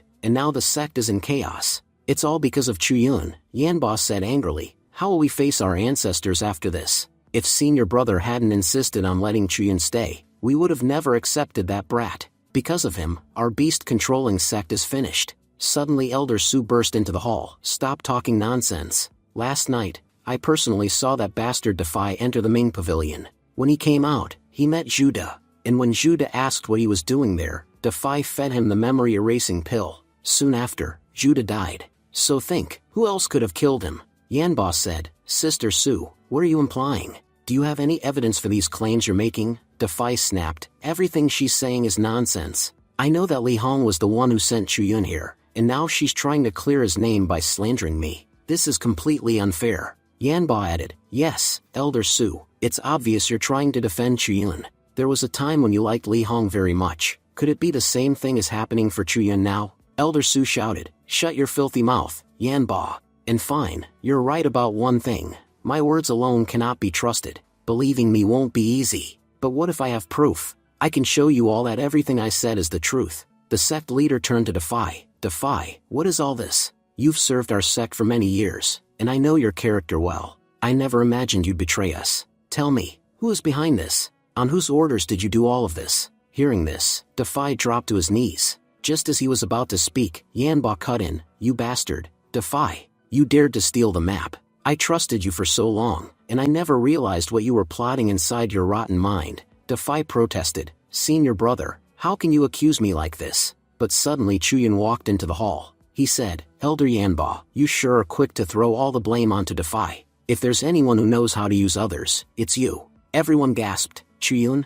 you're alive? And Judah, you're alive too. But who said Judah was killed? Yanba looked confused. Jing, what is going on? Jing explained, Master, we captured that bastard Chuyun. We fed him the deadly poison you gave us, and then threw him into the wolf den behind the mountain. We even made sure he was dead. So how is he still alive? Chuyun smirked, disappointed to see me breathing? Your poison wasn't strong enough to kill me. He thought to himself, these fools don't know I have a powerful pendant. As long as I wear it, no poison can harm me. Elder Yanba demanded, Chuyun, what nonsense are you talking about? What happened last night? Explain everything. Judah stepped forward. I'll explain. As you all know, Master told me to retrieve an artifact from the Ming Pavilion. When I went there, I saw Defy stealing items from inside. He knew I would expose him, so he sent Jinglin with poison to kill me. Thankfully, Junior Uncle Chuyun had already warned me, so I avoided his trap. Otherwise, I would be dead right now. The sect leader glared at Defy. I knew you were a disgrace, but I never expected you to sink this low. There is no one left in this sect who can protect you now. If you have any last words, speak them. On his knees, trembling, Defy said, Sect leader, do you remember Zhuling? The sect leader looked shocked. Yes, but she died years ago. Defy nodded. Yes, she died. But the people of the Luyan sect, they have a rare technique, a technique that can open the boundaries of this world, and bring back the dead. If I could obtain that technique, I could revive Zhuling. Qian interrupted, Elder Zhu, what are you saying?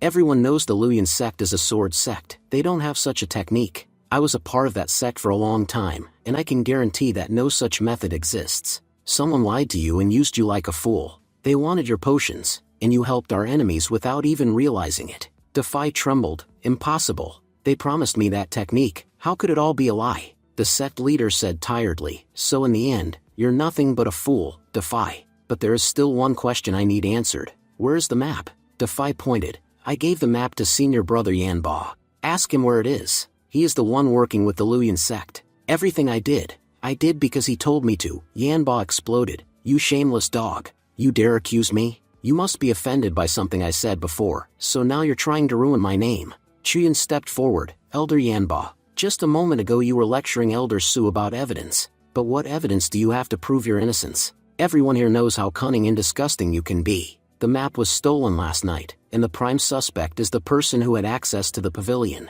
which happens to be you. So hand over the map, and if you don't do it willingly, you already know how dangerous these people can be. Yanba turned to the sect leader angrily. Sect leader, this boy is insulting me right in front of you. I am a respected elder of this sect. Are you really going to let him talk like this? The sect leader replied calmly. Junior brother Yanba, as you yourself said, this map is vital for the survival of our sect. Without it, we cannot continue. So for the future of the sect, we must investigate. We're only conducting a search, nothing more. If you are innocent, the search will prove it. Yanba thought to himself, I'm trapped. Everyone here already knows what kind of person I truly am. A selfish, shameless schemer who can do anything. The sect leader is trying to frame me. I need to escape this. Suddenly, Yanba lunged forward to attack Chuyun. He shouted, I know you're the one behind all of this. Even if I die today, I'll make sure you don't survive either. But Jude stepped in front of Chuyun and yelled, how dare you try to attack him here?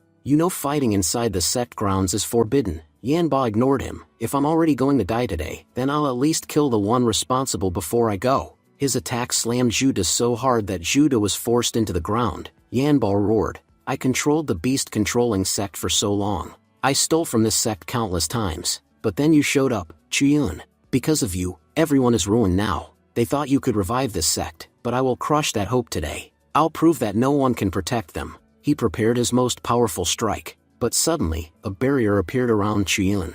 Yanba froze. What? I used my strongest attack. How is he still alive? Then Wukong appeared beside Chuyun.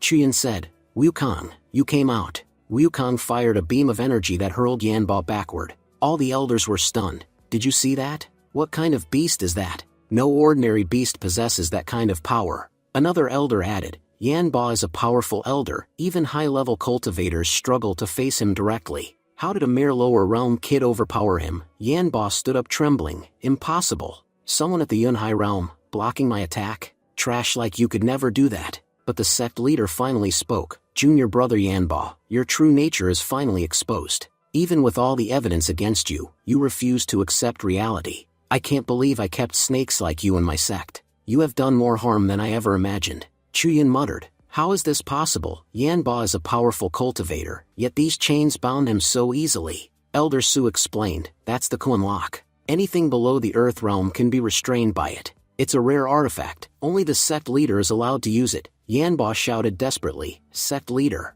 you're using the Kuan lock on me? Don't forget, I helped the Luyan sect many times. When they find out I've been captured, they won't spare you. The sect leader scoffed, you fool. The Luyan sect kills their own people without hesitation. You think they'll come save you? Ridiculous. He ordered, take this traitor away. Punish him according to sect law. Anyone who betrays our sect has no right to stay here. Then he turned to Defy. As for you, you will spend the rest of your life in prison.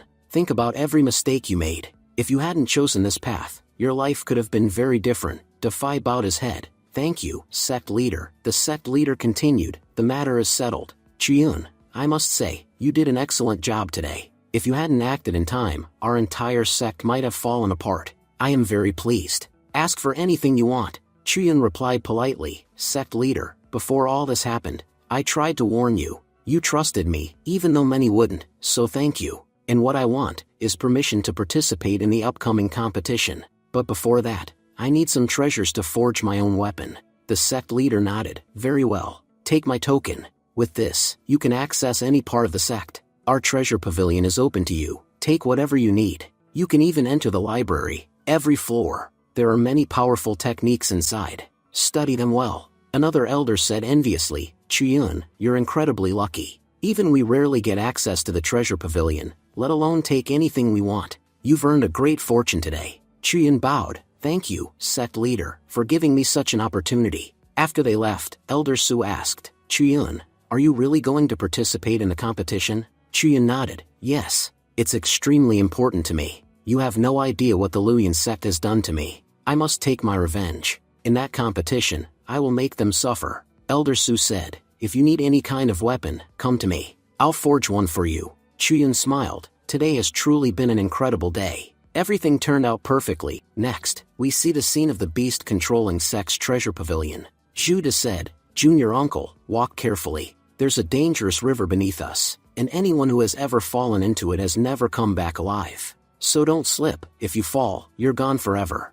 Chuyun thought, I've heard countless stories. The beast-controlling sect is said to have one of the greatest treasure pavilions ever. Stealing anything from there is nearly impossible. Many powerful experts from ancient eras stored their treasures inside. Looking at the level of security, there must be incredible items inside. But how did a sect with so many treasures become so weak in just a short time? Judah continued, "This is our treasure pavilion." As soon as Chuyun approached, he felt a strong surge of energy. A voice echoed, "You may enter, but you are allowed to take only 3 artifacts." Chuyun exclaimed, "Only 3? The voice replied, "The treasure pavilion has been around for 600 years, and in all those centuries, not a single person has ever been able to take even 3 artifacts out. You would be the first. Don't be greedy, you're already receiving far more than anyone else." Chuyun bowed, "Senior, forgive what I said earlier." He thought, so this mysterious senior guards the pavilion, and he's easily irritated. The senior grumbled, "Fine.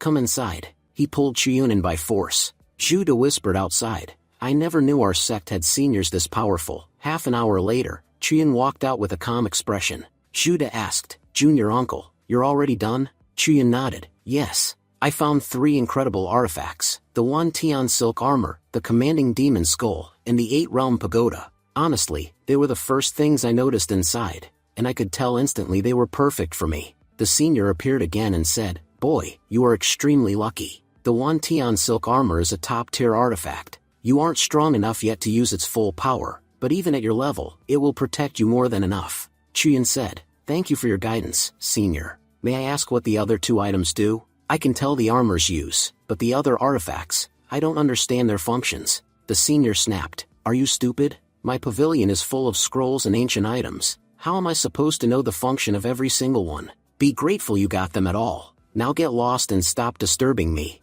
Chuyun and Judah quickly left. The senior muttered while watching them go, "This kid is quite interesting. It's been many years since anyone dared choose the commanding demon skull or the 8-realm pagoda. And that boy is only at the Yunhai realm. I've been away from the outside world so long, I wonder how many of my old friends are still alive. At least my techniques will finally see daylight again. Let's see what that boy accomplishes with them." The scene shifts. Elder Su says, "Child, you've brought some extraordinary materials. These are demon dragon bones and scales. Do you know? Demon dragons used to rule the continent in ancient times. You're extremely fortunate to have found such precious artifacts." Chuyun replies, "I found all of this at Weiyan Lake. There was a giant python there, seriously injured, and it had collected all these artifacts. I always believed that someday I'd be able to use them. Judging from your reaction, they seem extremely valuable." Elder Su says, "All right then, tell me, what do you want me to forge using these?" Chuyun answers, "Senior, you helping me is already a huge blessing.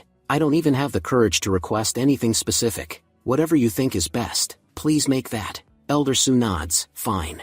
Then leave for now. When it's ready, I'll inform you. Tell the sect master that I'll be taking a few days off. For at least 1 week, no one should enter my workshop. I'll be doing intense work on this artifact." Chuyun thinks, this woman is really strange. Did she already figure out what to make with these materials? Next, Chuyun arrives at the main hall of the sect. The elders say, "Boy, do you realize? For the first time in about 10 years, an artifact is being forged in our refining hall. Normally, Elder Su doesn't forge for anyone, but she agreed for you. You must be quite special. Tell us, what exactly did you say to convince her?" Chuyun says, "I simply told her that I want to participate in the upcoming competition. Maybe she believes I can win, so she offered to create a weapon for me." The sect master explains, "The spirit realm competition is held once every 100 years. This competition decides the top 4 sects in the entire dynasty. Resources are divided based on ranking. The higher the rank, the better the resources. Every sect trains their most powerful warriors for this event.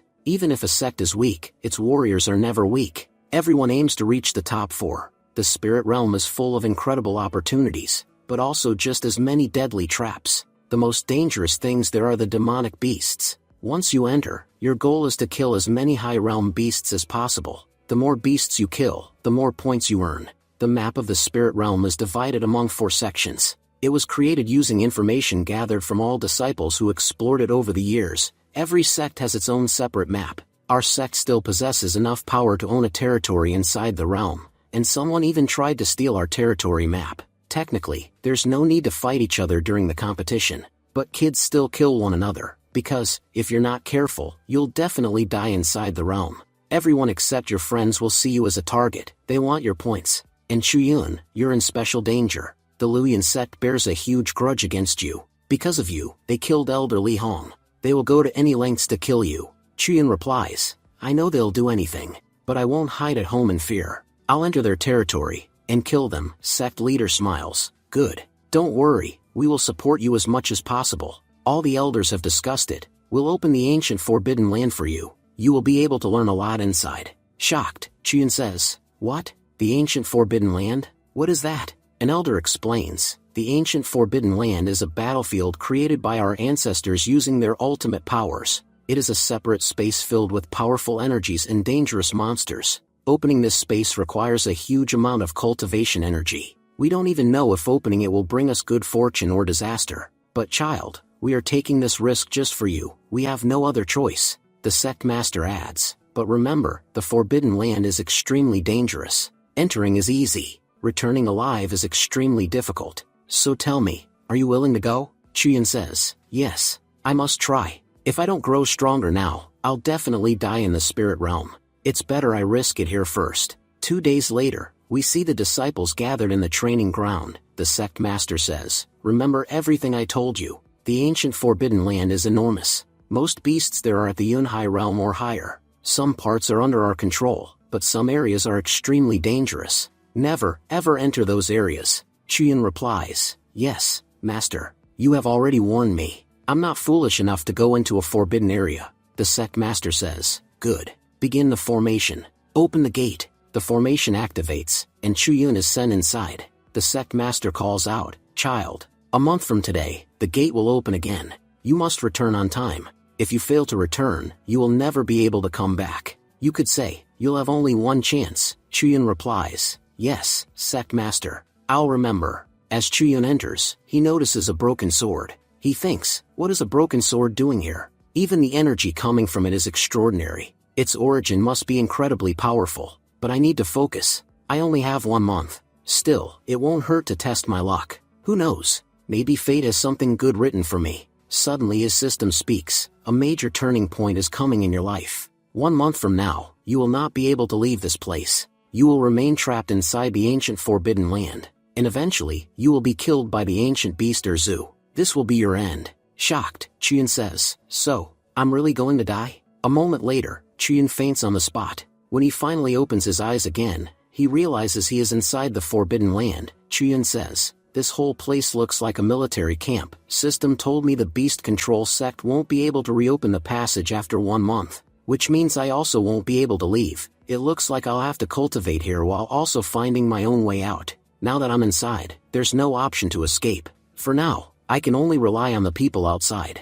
If they fail to open the gate, I'll be stuck here forever. Looking ahead, he sees many camps. Let's go check what's inside these tents. Chuyun enters one of the camps. Reading a book, he says, This is a record. It describes how this army was wiped out. The book reads, Powerful beasts surrounded us. We had no choice left. To survive, we must retreat into the forbidden place. Chuyun thinks, so this army must have encountered extremely powerful beasts. Out of fear, they ran into the forbidden area, and never came back. Suddenly, a loose page falls out of the notebook. Chuyun picks it up and says, This section of the forbidden land is circled. Looks like something important is there. But the path to this area is long and extremely dangerous. I must become stronger before heading there. If I go in weak, it will be pointless. Chuyun then heads deeper into the forest. He says, There's a dangerous smell of blood in this forest. Feels like something has been watching me for a long time. It could attack from anywhere at any moment. Suddenly, a monster appears before him.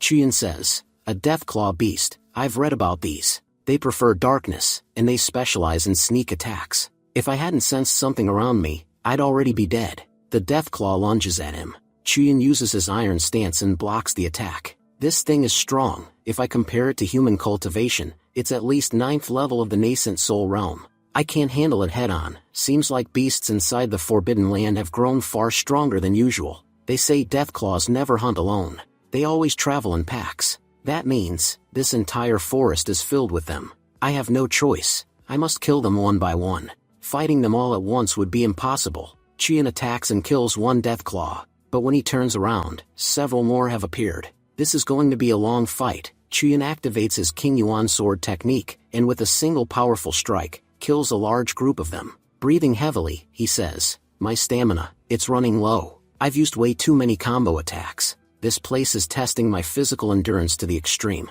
If I want to survive here, I'll have to keep using both my brain and my hands. I cannot afford to lose focus, not even for a moment." 3 days later, a massive horde of Deathclaws is chasing Chuyin. Chuyin shouts, "Come on, come at me. You've been trying to kill me for 3 days straight, and in that time, I've killed countless beasts." He unleashes a series of attacks and wipes them out. Outside, the sect master and elders are watching his progress. The sect master says, "I must admit, this child isn't as bad as he looks." Another elder says, "True. He keeps facing problem after problem, yet he's always ready to fight. He knows he's weak, so he's constantly using his brain and reflexes to survive. He never lets his guard down.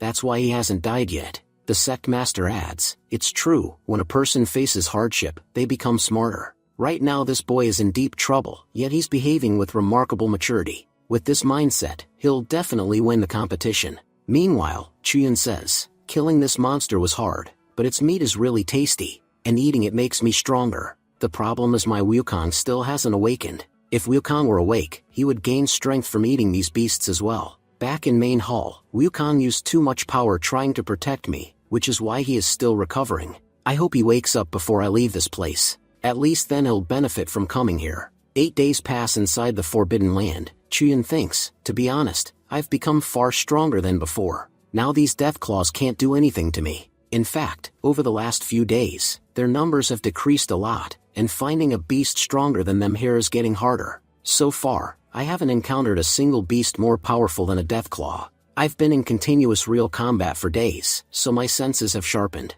Before, I had to consciously awaken my energy to fight, but now my energy is always active. It feels like my sword is always ready for battle. My best techniques, King Yuan sword technique and Great River slash technique, I'm getting better with them every single day. In the last 8 days, I've tested countless combinations. If this continues for the next month, I'll master many amazing combat techniques. I don't know what will happen after a month, but I've gained a lot of benefits from being here." Suddenly, the ground beneath him begins to shake. Chuyin says, "What's happening? Are beasts fighting nearby?" He sees a red ape and a ghost python fighting, both peak Yun High Realm beasts. "If I fight them too, I'll gain a lot. Looks like it's time to test a new technique." He throws a stone at them and shouts, "Hey, over here, fight me instead. Big Snake, you're bullying the ape. If you have guts, come play with me." Before he finishes, the ape grabs the python and attacks it. Chuyin says, "I was talking, and you interrupted, and both of you have been ignoring me this whole time. Don't you realize I'm stronger than both of you?" Suddenly, the snake charges toward him. Chuyin thinks, the ape sneak attacked it, so why is it angry at me? I did disturb them while talking. Because of that, it probably took a few punches. But luckily, as long as I have my pendant, no poison can affect me. These two beasts have incredible killing intent. Beasts will go to any extreme once they decide to kill someone. I can clearly see the ape is much weaker, yet it isn't afraid of the snake at all. But ignoring me was a huge mistake. I'm joining this fight now. Whoever pays attention to me will survive. Whoever doesn't, will die from my attack." Saying that, Chuyin unleashes Flying Dragon Slash. A huge explosion occurs from the impact. Chuyin smiles, "This move is amazing. I've created some incredible combination techniques here, and this is one of them. Using very little energy, I can unleash extremely deadly attacks. It's really helping me in combat." Suddenly, an attack hits him from behind. Shocked, he says, "Who attacked me now? Was that big snake still alive? How is that possible? If it's not dead, how did it hide its presence?" Beasts are never smart enough to hide their aura. From the smoke, the ghost python emerges. Chuyin notices, there's a broken sword in its mouth. "I've been searching for this sword since I came here. It must have swallowed it, that's why I couldn't sense it." The snake suddenly starts fleeing. Chuyin shouts, "You're not escaping. You're carrying something extremely valuable, and that will get you killed."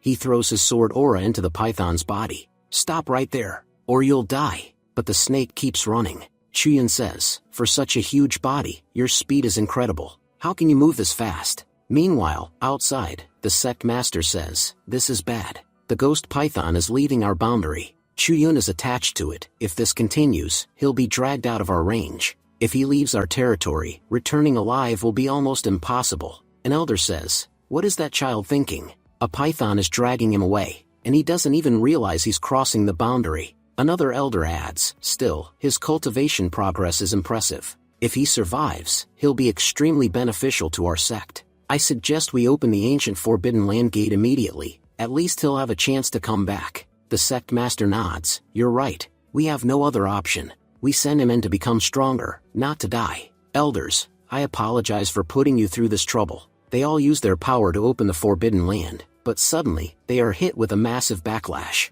Shocked, the elders say, what is happening? We used our full power on the formation. Why can't we open the gate? The sect master says grimly, our connection to the Forbidden Land has been severed. Some unknown force has blocked us. Chuyun's situation has worsened. If we can't open it now, we won't open it a month later either. From this point on, Chuyun's fate is in his own hands. Whether he survives or not depends entirely on him. The scene shifts to Chuyun. He has reached deep into the ghostly forest. Chuyun shouts, Ghost Python, you can't escape. Stop, give me the sword. I'm not going to kill you. I just want the sword. The python, exhausted, finally stops. Accepting defeat, it hands the broken sword to Chuyun. Chuyun thinks, my pendant absorbs energy from its surroundings, but it's taking far too long this time. I didn't notice, my barrier has completely faded, and because of that, the poison is starting to spread in my head. I can sense someone in front of me, but I can't see anything. My eyes, they're slowly closing. Chuyun collapses and loses consciousness. A while later, he slowly opens his eyes. I'm alive? An old master nearby says, so, child, you're finally awake? Is this sword yours? Chuyun recognizes it instantly. That's the broken sword. The old master nods. Yes. You chased that ghost python just to retrieve it, didn't you? Chuyun asks, can I ask, who exactly are you? The old master replies, I'm just an old man. It has been ages since I last saw a human. Chuyun looks down. Where are my clothes? The old man answers casually, they smelled terrible, so I threw them away. Now tell me, how did you end up here? No human has entered the ghostly forest for at least 100 years. Chuyun says, I'm a disciple of the Beast Control sect. I came to train inside the ancient Forbidden Land, but after I entered, the entrance collapsed. Since you've been living here for so long, do you know any other way out? The old master replies, oh, you want to leave? Chuyun says eagerly, yes. You must know something, right? The old master says, first, attack me, then I'll tell you whether there's a way out. Chuyun thinks, let me check his fate first, only then can I decide.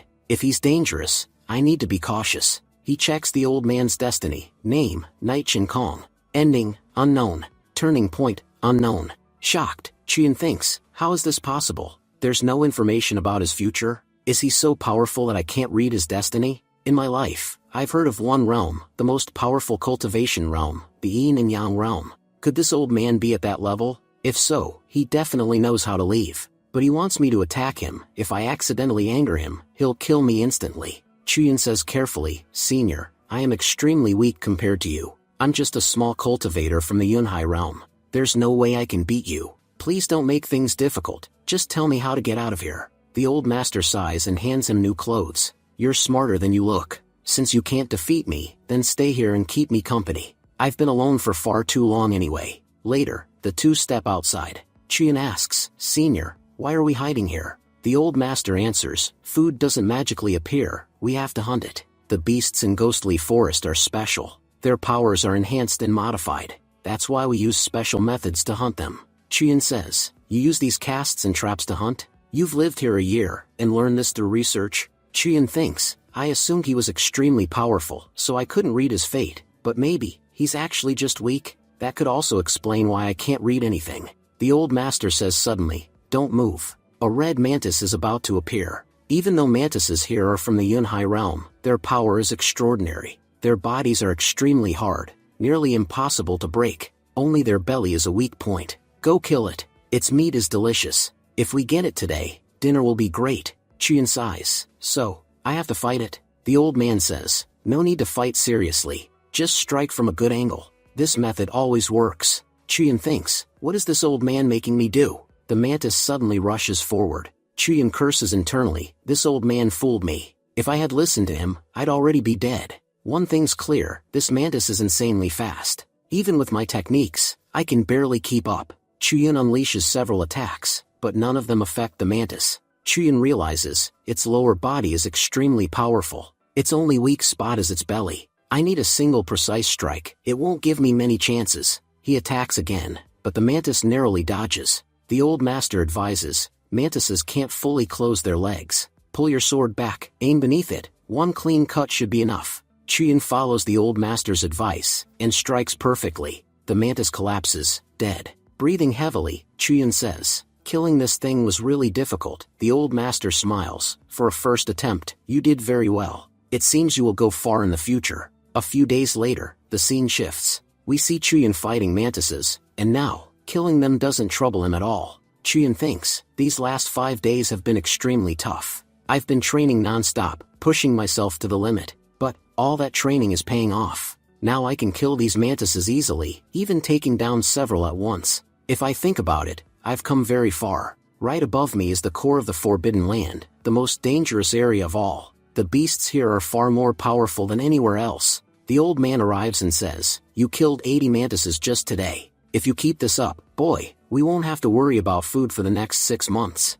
Chuyin thinks, 6 months? Looks like he's very happy with all the work I'm doing. He's probably planning to keep me here forever. Chuyin asks, Senior, you're extremely strong, so why haven't you ever left this place? The old man replies, leave? And why should I? Tell me, what's so bad about this place? Always remember something, boy, beasts are not treacherous. If they stand with you, they won't deceive you. But humans are the real scoundrels. They'll betray you even when they stand beside you, in ways you can't even imagine. You are progressing well in life, but you don't realize how many people who stand behind you will actually turn out to be your enemies. The truth is, entering this place on your own would have been impossible, so I'm giving you something. He hands Chuyin an artifact. Chuyin thinks, it's incredibly heavy. The old man explains, this artifact was refined using divine methods. You can say it's something that fell from the heavens. It can boost your cultivation drastically, a true lifesaver. If you use it, your power will improve quickly. And about leaving this place, as I already said,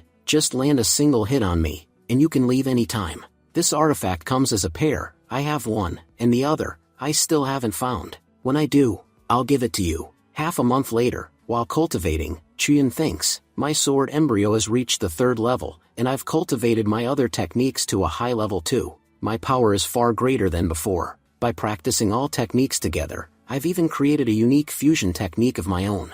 But even after all this progress, I still can't land even a single hit on the old man. Hitting him is an impossible task. Chuyin looks at the old man sleeping. Right now he's sleeping. Maybe this is my chance to attack him. Chuyin tries to launch a surprise attack, but the old man effortlessly dodges it. The old man said, Kid, you're terrible at sneak attacks. I gave you that wrist guard. Your speed has increased a lot, but you still aren't strong enough to touch me. You've been attacking for a long time, and none of it is enough. Chuyin said, my speed has increased greatly, because I made a breakthrough in my movement technique. Old man, you won't be able to touch me either. He dodges the old man's attacks smoothly. The old man said, what was that? I know for sure that technique isn't from the beast-controlling sect. Appearing behind him, Chuyin said, now it's my turn. He unleashed a fierce attack, but the old man managed to block it just in time. The old man said, I'll admit, your movement technique is incredible. I have never seen anything like it. Chuyin replied, thank you, Senior. Because of your guidance, I've become much stronger over the past few days. I've achieved breakthroughs in almost all my techniques. The old man nodded and said, your footwork, combat skill, and willpower, all of them are far stronger than most people. But even now, I still can't guarantee that you will be safe when you leave this place. Chuyin said, there's less than half a month left before the competition begins. If I leave here after the competition, it will be pointless. To get out on time, I must escape before the competition starts. Scene shifted. Chuyin arrives at the Forbidden Land. Looking at a gate, he reads, anyone who enters will die. Chuyin thought, it feels like something dangerous is sealed inside. Whoever sealed this place clearly didn't want it to escape, but I still need to check what's inside. What if I get something valuable out of it? Inside, he sees a huge statue. Chuyin thought, I feel like something is suppressing me. This statue is definitely not ordinary. Suddenly monsters attacked him and shouted, who is this fool who dared step into the forbidden area? Chuyin thought, the barrier at the entrance was very weak. I broke it easily. It must have been intentionally weakened, so anyone who enters gets killed by these monsters afterward. For others, this test would be extremely difficult, but not for me. He then destroys all the monsters easily. Chuyin said, I am a disciple of the beast control sect. While training, I ended up trapped here. God of the tower, do you know how I can get out? The god of the tower replied, there is a way, but to reach it, you must defeat these ones. Immediately, huge statues came to life and attacked. Chuyin thought, their attack speed has increased a lot, and their force is terrifying. If I'm honest, one single hit from them could kill me. No matter what, I must keep dodging. If even one of their attacks touches me, it's over. When he looked to the side, 2 statues were already swinging at him. Chuyin thought, dodging such close-range attacks is almost impossible. Using his movement technique, he quickly retreated far away. He observed, these statues are slow, and it feels like they have no mind of their own. Their attacks are repetitive and uniform. I think the giant statue is controlling all of them. He noticed more and more statues appearing. Chuyin thought, there are too many. I can't kill them alone. I need to make them kill each other. He climbed on top of one statue.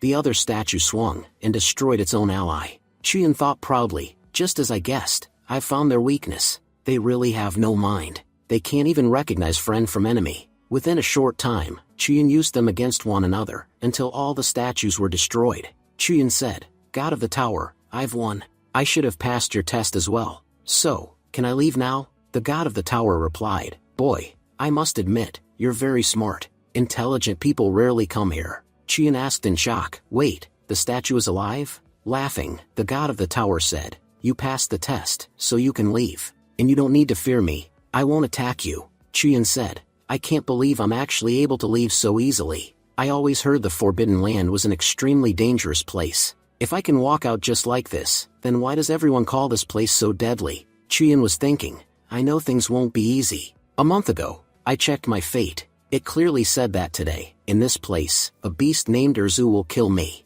But until now, I haven't encountered any beast named Erzu. It seems Erzu must be waiting behind that door, and these guardians are hiding this from me. The god tower spirit said, child, don't be happy yet. You may say you have passed the 11th floor, but the danger ahead is far greater, more difficult and much more deadly. But I will help you pass this hardship. I possess a very special technique, one I give only to those who complete my trial. Since you have passed, I will give it to you. You don't need to do anything. I will transfer the technique directly into your mind. Don't panic, the transfer process is going to be painful. While receiving the technique, Chuyin thought, why do I feel something is wrong? If this master were giving me a technique for real, I wouldn't feel this much pain. It feels like something is trying to erase me from my own body, or something is trying to possess me. System, open my panel. I want to see how my ending happens. The system said, in your ending, Erzu will possess you. A major turning point is about to occur. For a short time, you will lose consciousness. Chuyin shouted, what do you mean, possess my body? Right then, Chuyin fainted. When he opened his eyes, he was no longer himself. Erzu had completely taken over his body. Touching the body, Erzu said, finally, I'm out. I don't know how many years I've been trapped here, but now I finally have a strong, healthy body again. If only this foolish kid had come earlier. Look how easily I tricked him with the fake technique. Suddenly, Chuyun's consciousness spoke from inside. Erzu, stop. Otherwise I'll destroy you, Erzu said, shocked. Who is that voice? So this kid's consciousness hasn't fully disappeared. No matter, he is just a child. What can he possibly do to me? Chuyin yelled, chonking bird, come out. Someone is trying to take over your master's body. No one knows him better than you. Hearing this, the chonking bird suddenly appeared, and began attacking Erzu inside the mind. Scene shifts to beast controlling sect. At the sect, the elders were in a meeting. One elder said, sect leader, there is something I wish to request. The spirit realm competition is near. Thinking about that child at such a time is foolish. Forget about him. Another elder said, yes, sect master. That child has been missing for a long time. By now, he must already be dead. After all, the last time we tracked him, he had fallen into the forbidden forest, and the beasts there are so dangerous that even adults struggle to survive. A child would never make it. A third elder added, sect master, we are not saying we want to abandon Chuyun. We are saying that this competition is extremely important for us. Its results will decide whether our sect survives or not. So for now, please check our current participant list. We're not saying we won't look for him. After the competition, we will investigate Chuyun's disappearance thoroughly, and even open the Forbidden Lands if needed. But right now, we have more pressing matters. The sect master said, Elder Su is still forging a weapon for Chuyun. She believes nothing will happen to him. And honestly, I think the foolish one here is me. Chuyun wasn't chosen randomly. The chonking bird chose him, and the chonking bird never chooses an unworthy person. They say, it selects only those with extraordinary luck, and someone with such great fortune does not die young. So, I am approving the list, but I am adding one more name, Chuyun. I believe he will return. Adding his name is our highest priority. 15 days later, the competition begins, Elder Shingguan announced. This time, the competition is hosted by the Luyan sect. The rules are simple, the top 4 sects will receive resources. The better your ranking, the better the rewards. If any small sects have come, they may participate, but we large sects are not responsible for their safety. In the crowd, a girl thought, so, Zhao Ping Tian is back. He was in seclusion for so long, yet he returned for this competition? Is he here for the tournament, or for senior brother Yi Chuyun? Everyone knows he hates senior brother. All 4 major sects have sent 10 participants each, but the beast-controlling sect sent only 9. Is it true that the 10th participant, Senior Yi Chuyun, didn't come, and that's why they're 1 person short? Elder Shingguan said, you all have a great opportunity before you. I hope none of you waste it. She walked toward Elder Duan and asked, Elder Duan, why has your sect brought fewer students? Surely your sect isn't lacking disciples? Elder Duan said, no, Elder Shingguan, that's not the case. We do have 1 more disciple who was supposed to come, but he is running a little late. He should arrive shortly. Just then, the second elder of the Chengyang sect, Zhu Zhiming, arrived. Zhiming said, Elder Duan, you really are good actors. The child you're talking about is already dead. Elder Duan asked, what do you mean, Elder Zhiming? Zhiming replied, looking at your sect's condition honestly makes me sad. Once upon a time, your sect used to dominate, but now, your sect has fallen so low that you're clinging to false hope. Everyone knows what happened to that boy. By now he must be dead. Yet you keep insisting that he will show up any minute. You're just proving how desperate and miserable your sect has become. Suddenly, Miaoyan sect's 4th elder, Lin, walked in. Elder Lin said, Elder Duan is not at fault. Your own sect master requested that the boy's name be included. He believes that Chuyun will return. Honestly, I can't believe the kind of drama happening in your sect. Elder Duan responded sharply, as far as I remember, none of you belong to our sect, so why are you standing here and meddling in our internal matters? Please mind your own business. Zhiming smirked and said, sometimes I feel your own sect doesn't even like you. Whenever humiliation is guaranteed, they always send you to face it. They knew bringing only 9 disciples would invite mockery, and yet, who did they send to deal with it? Elder Duan.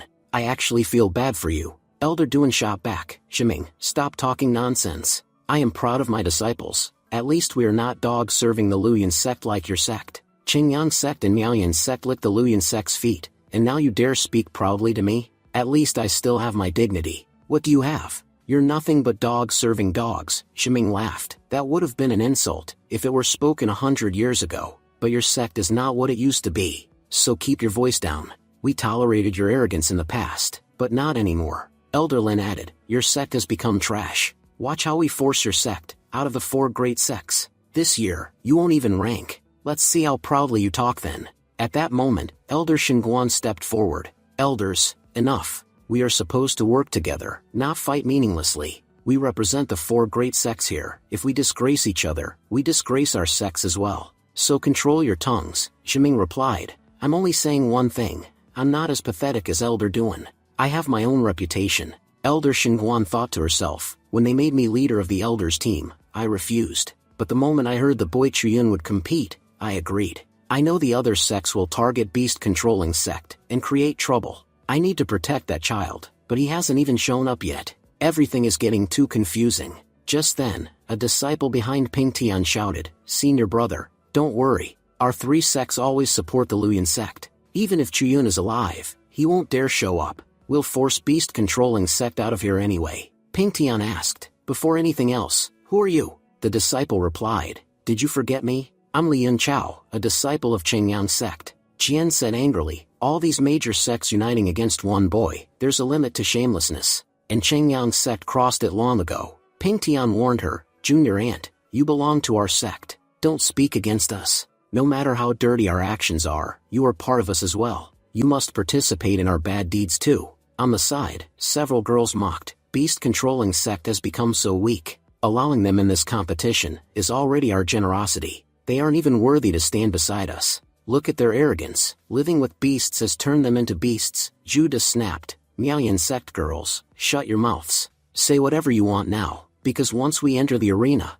I won't spare a single one of you. Yunchao laughed. Judah, who are you trying to scare? Your sect is all alone, while we have powerful backup. Do you really think your pitiful strength can defeat us? Your destiny is only one thing, to kneel. Apologize to me right now, and I might show mercy. I, Li Yunchao, am a very kind person after all. Suddenly, Chuyun appeared from behind, and lifted Yunchao into the air using the chonking bird. The elders gasped. What happened? Everyone shouted, Brother Chuyun, you're here? Jiming snarled. So it is you, Chuyun.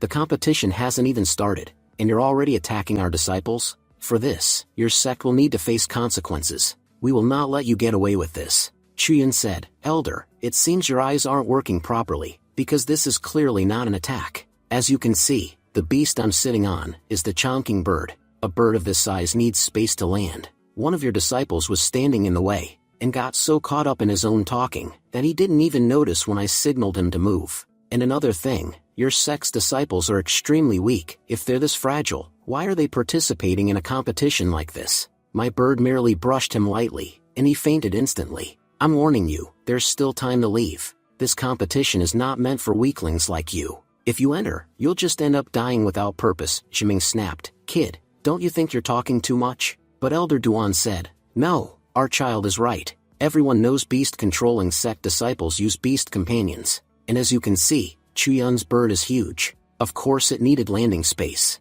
If your disciple fainted from a small bump, that's his own weakness, not our fault. And besides, Chuyun was only stating the truth. Entering with such weak disciples will only harm you. It's better you don't participate at all. Annoyed, Jiming said, Fine. Time will tell who deserves to participate and who doesn't. Zhao Ping Tian stepped forward and said, You're still alive, Chuyun? Even after everything that happened? Chuyun replied, Senior Zhao, I'm not going to die that easily. If destiny says I'll die, it'll be after you do. So why don't you go first? Scene shifts to half a month earlier. Erzu, now possessing Chuyun's body, said, Finally, this body is mine. With this vessel, I'll grow incredibly powerful. But Chonking Bird's voice echoed, Erzu, it's been a long time. Erzu said, Who's talking? This presence, it's not the child's consciousness. Who else is inside this body? Suddenly Chonking Bird wrapped its chains around him. Erzu roared, How dare you restrain me? You're absorbing my power? Chonking Bird emerged and said, You should have realized,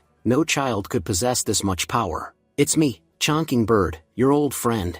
Erzu growled, I can't believe a mere human child can command you. Chonking Bird replied, He doesn't command me. I chose him. Erzu scoffed, So you've fallen so low, that you chose a child as your host? Chuyun said, Chonking Bird, thank you. If you didn't intervene, I would have needed to use some very dangerous techniques. Chonking Bird answered, I'll seal Erzu, and place him inside your body. Killing him here is pointless. Listen carefully, Erzu's power is nearly equal to mine. I'll help you control it. If you succeed, you'll become immensely powerful. Chuyun asked, What if he tries to take over again? Chonking Bird said, As long as I'm with you, he won't be able to harm you. Keeping him is all benefit and no risk. Chuyun said, If you say so, I'll trust you. They say you know everything about this world, so tell me, how do we leave this forbidden land? Chonking Bird replied, It's difficult, but not impossible. Get on my back. I know the way out. The bird took flight with him. Chuyun said, You're incredibly fast. Chonking Bird warned, Hold my feathers gently. Break even one, and I'll throw you off. Scene shifts again in present. Ping Tian said, Chuyun, your luck is unbelievable. Surviving all this and reaching here, but this is where your fortune ends. You won't leave the realm alive. Chuyun replied, Stop talking nonsense. You claim I'll die in the realm, but tell me, who will kill me? You? You're not strong enough to even scratch me. Back when I was weak, you couldn't beat me. Now I'm far stronger than before. You won't even touch a hair on my head. Chuyun thought, Ping Tian's luck is strange, interesting. I need to check his panel. Inside the realm, he might gain something valuable. The panel showed, Ping Tian would soon enter the soul-snatching valley, accidentally unlock an ancient seal, absorb a powerful soul, and instantly break through to the myriad realm.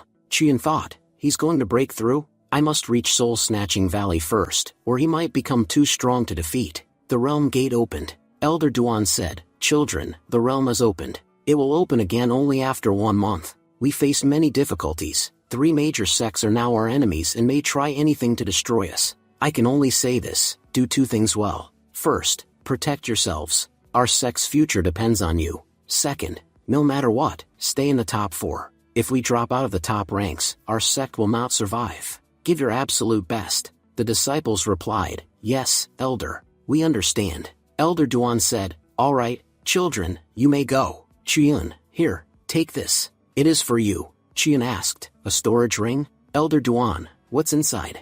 Elder Duan replied, it contains a Godslayer weapon, personally forged by Master Su. You remember, you asked her to make a weapon for you before you left. This is that very weapon. She also told me that this weapon can level up together with you. So try your best to find good items in this spiritual realm. Using those items, your weapon will grow even more powerful. Chuyun said, thank you very much, Elder Duan. Please thank Senior Sister Su on my behalf as well. Elder Duan added, take care of yourself, and look after the team too. Chuyun replied, yes, Elder, I will. Then Chuyun entered the spiritual realm. Shocked, he said, what is this place? I've never seen spiritual beasts this huge before. Judah asked, Junior Uncle, what do you plan to do in this competition? Elder Duan suggested you might join our team. What do you want to do? Chuyun answered, joining your team is impossible for me. Everyone knows Xiao Pingtian hates me deeply. He'll do anything to kill me. If I stay with you all, you'll also become targets for no reason. It's better if I go alone. I'm sure once he sees I'm isolated, he'll come after me, and his attention won't turn toward you. This gives us two advantages. If something happens, only I will suffer. And if nothing happens to me, we all benefit. Judah said, what you're saying makes sense, but it's very risky. Chuyun smiled, it's fine. I'm used to taking risks by now. Remember a few days ago, I got trapped in the Forbidden Land, and even then, I saved myself and escaped alive. Compared to that place, this realm is far less dangerous. Surviving here will be much easier. Just then, another disciple spoke up, Senior Brother Zhu, I agree with Junior Uncle. This Chuyun, he's not even truly part of our sect. If he doesn't want to work with us, let him go alone. His presence or absence doesn't matter to me, and it shouldn't matter to you either. Judah scolded him, Junior Brother Yumming, shut your mouth. Remember, this is your Junior Uncle. You can't speak disrespectfully in front of him. Chuyun said, there's no point in arguing among yourselves. I'll leave first.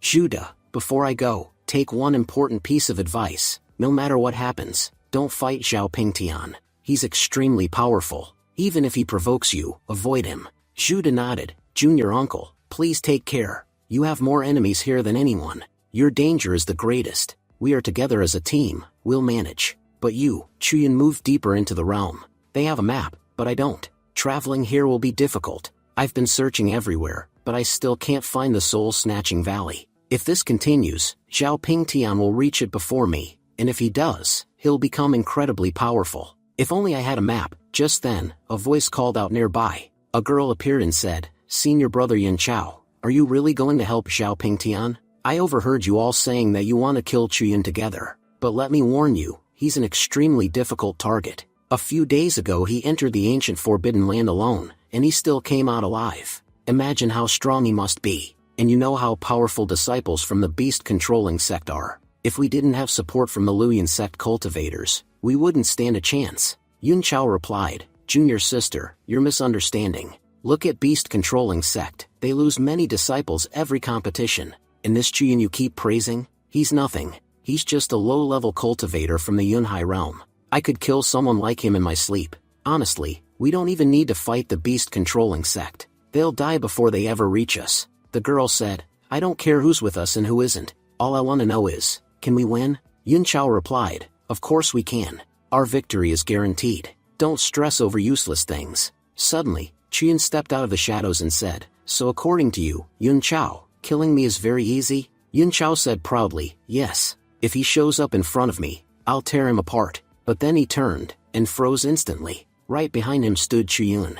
Yun Chao trembled. He shouted, brothers, move forward. This bastard Chuyun is the enemy of all of us. But then he noticed, all of his men were already dead. Terrified, he said, Junior Sister, Chuyun is already here. Why didn't you tell me earlier? She replied, how could I? He ordered me to stay quiet. And as you can see, he's already beaten everyone here. If I didn't listen to him, he would have killed me too. Chuyun says, Yun Chao, just a moment ago you were acting all bold, saying you could easily destroy me. Well, I'm standing right in front of you now. If you have the courage, say something. Falling to his knees, Yun Chao says, Senior Chuyun, please forgive me. I was just joking in front of the Junior Sister, nothing else. The junior sister thinks, I've heard so much about Ichuyun. He's known as a dangerous young master, who kills without hesitation. But today I've seen it myself, he defeated the entire Chengyang sect alone. Chuyun says, I'll spare your life, but in exchange, I want the map. Yun Chao begs,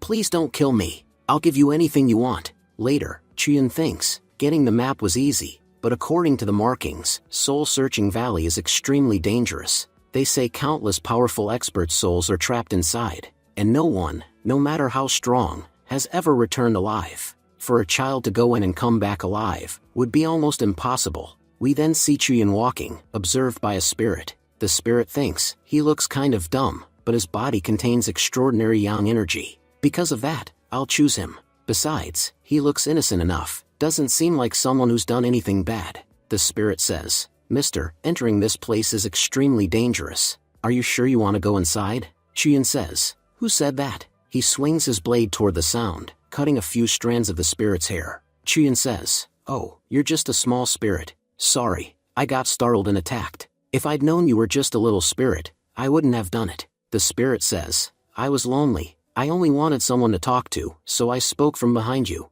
But you're horrible, you attacked me. Chuyun replies, I said it already, it was an accident. Forgive me. The spirit thinks, accident? If I hadn't dodged, he would have sliced my neck off. Chuyun thinks, this little ghost has incredibly strong energy. At first, I thought it was a powerful demon. If she weren't strong, how could she avoid my attack? He decides to check her profile. The system says, this girl's name is Ping Yujin. She is a vengeful ghost, who has been waiting thousands of years for revenge. Long ago, she loved someone, but he betrayed her and trapped her here. She died a horrible death, and her soul is filled with hate. A turning point is coming in her fate. Seeing Chuyun's yang energy, she has grown greedy. She intends to absorb his yang energy to break through. Chuyun thinks, so, she came here to steal my yang energy? She looked cute at first, but I should have known a spirit can't be that innocent. The spirit says sweetly, Mister, what's wrong? Why do you look so troubled? Believe me, I'm not going to do anything to you. Chuyun replies, yeah,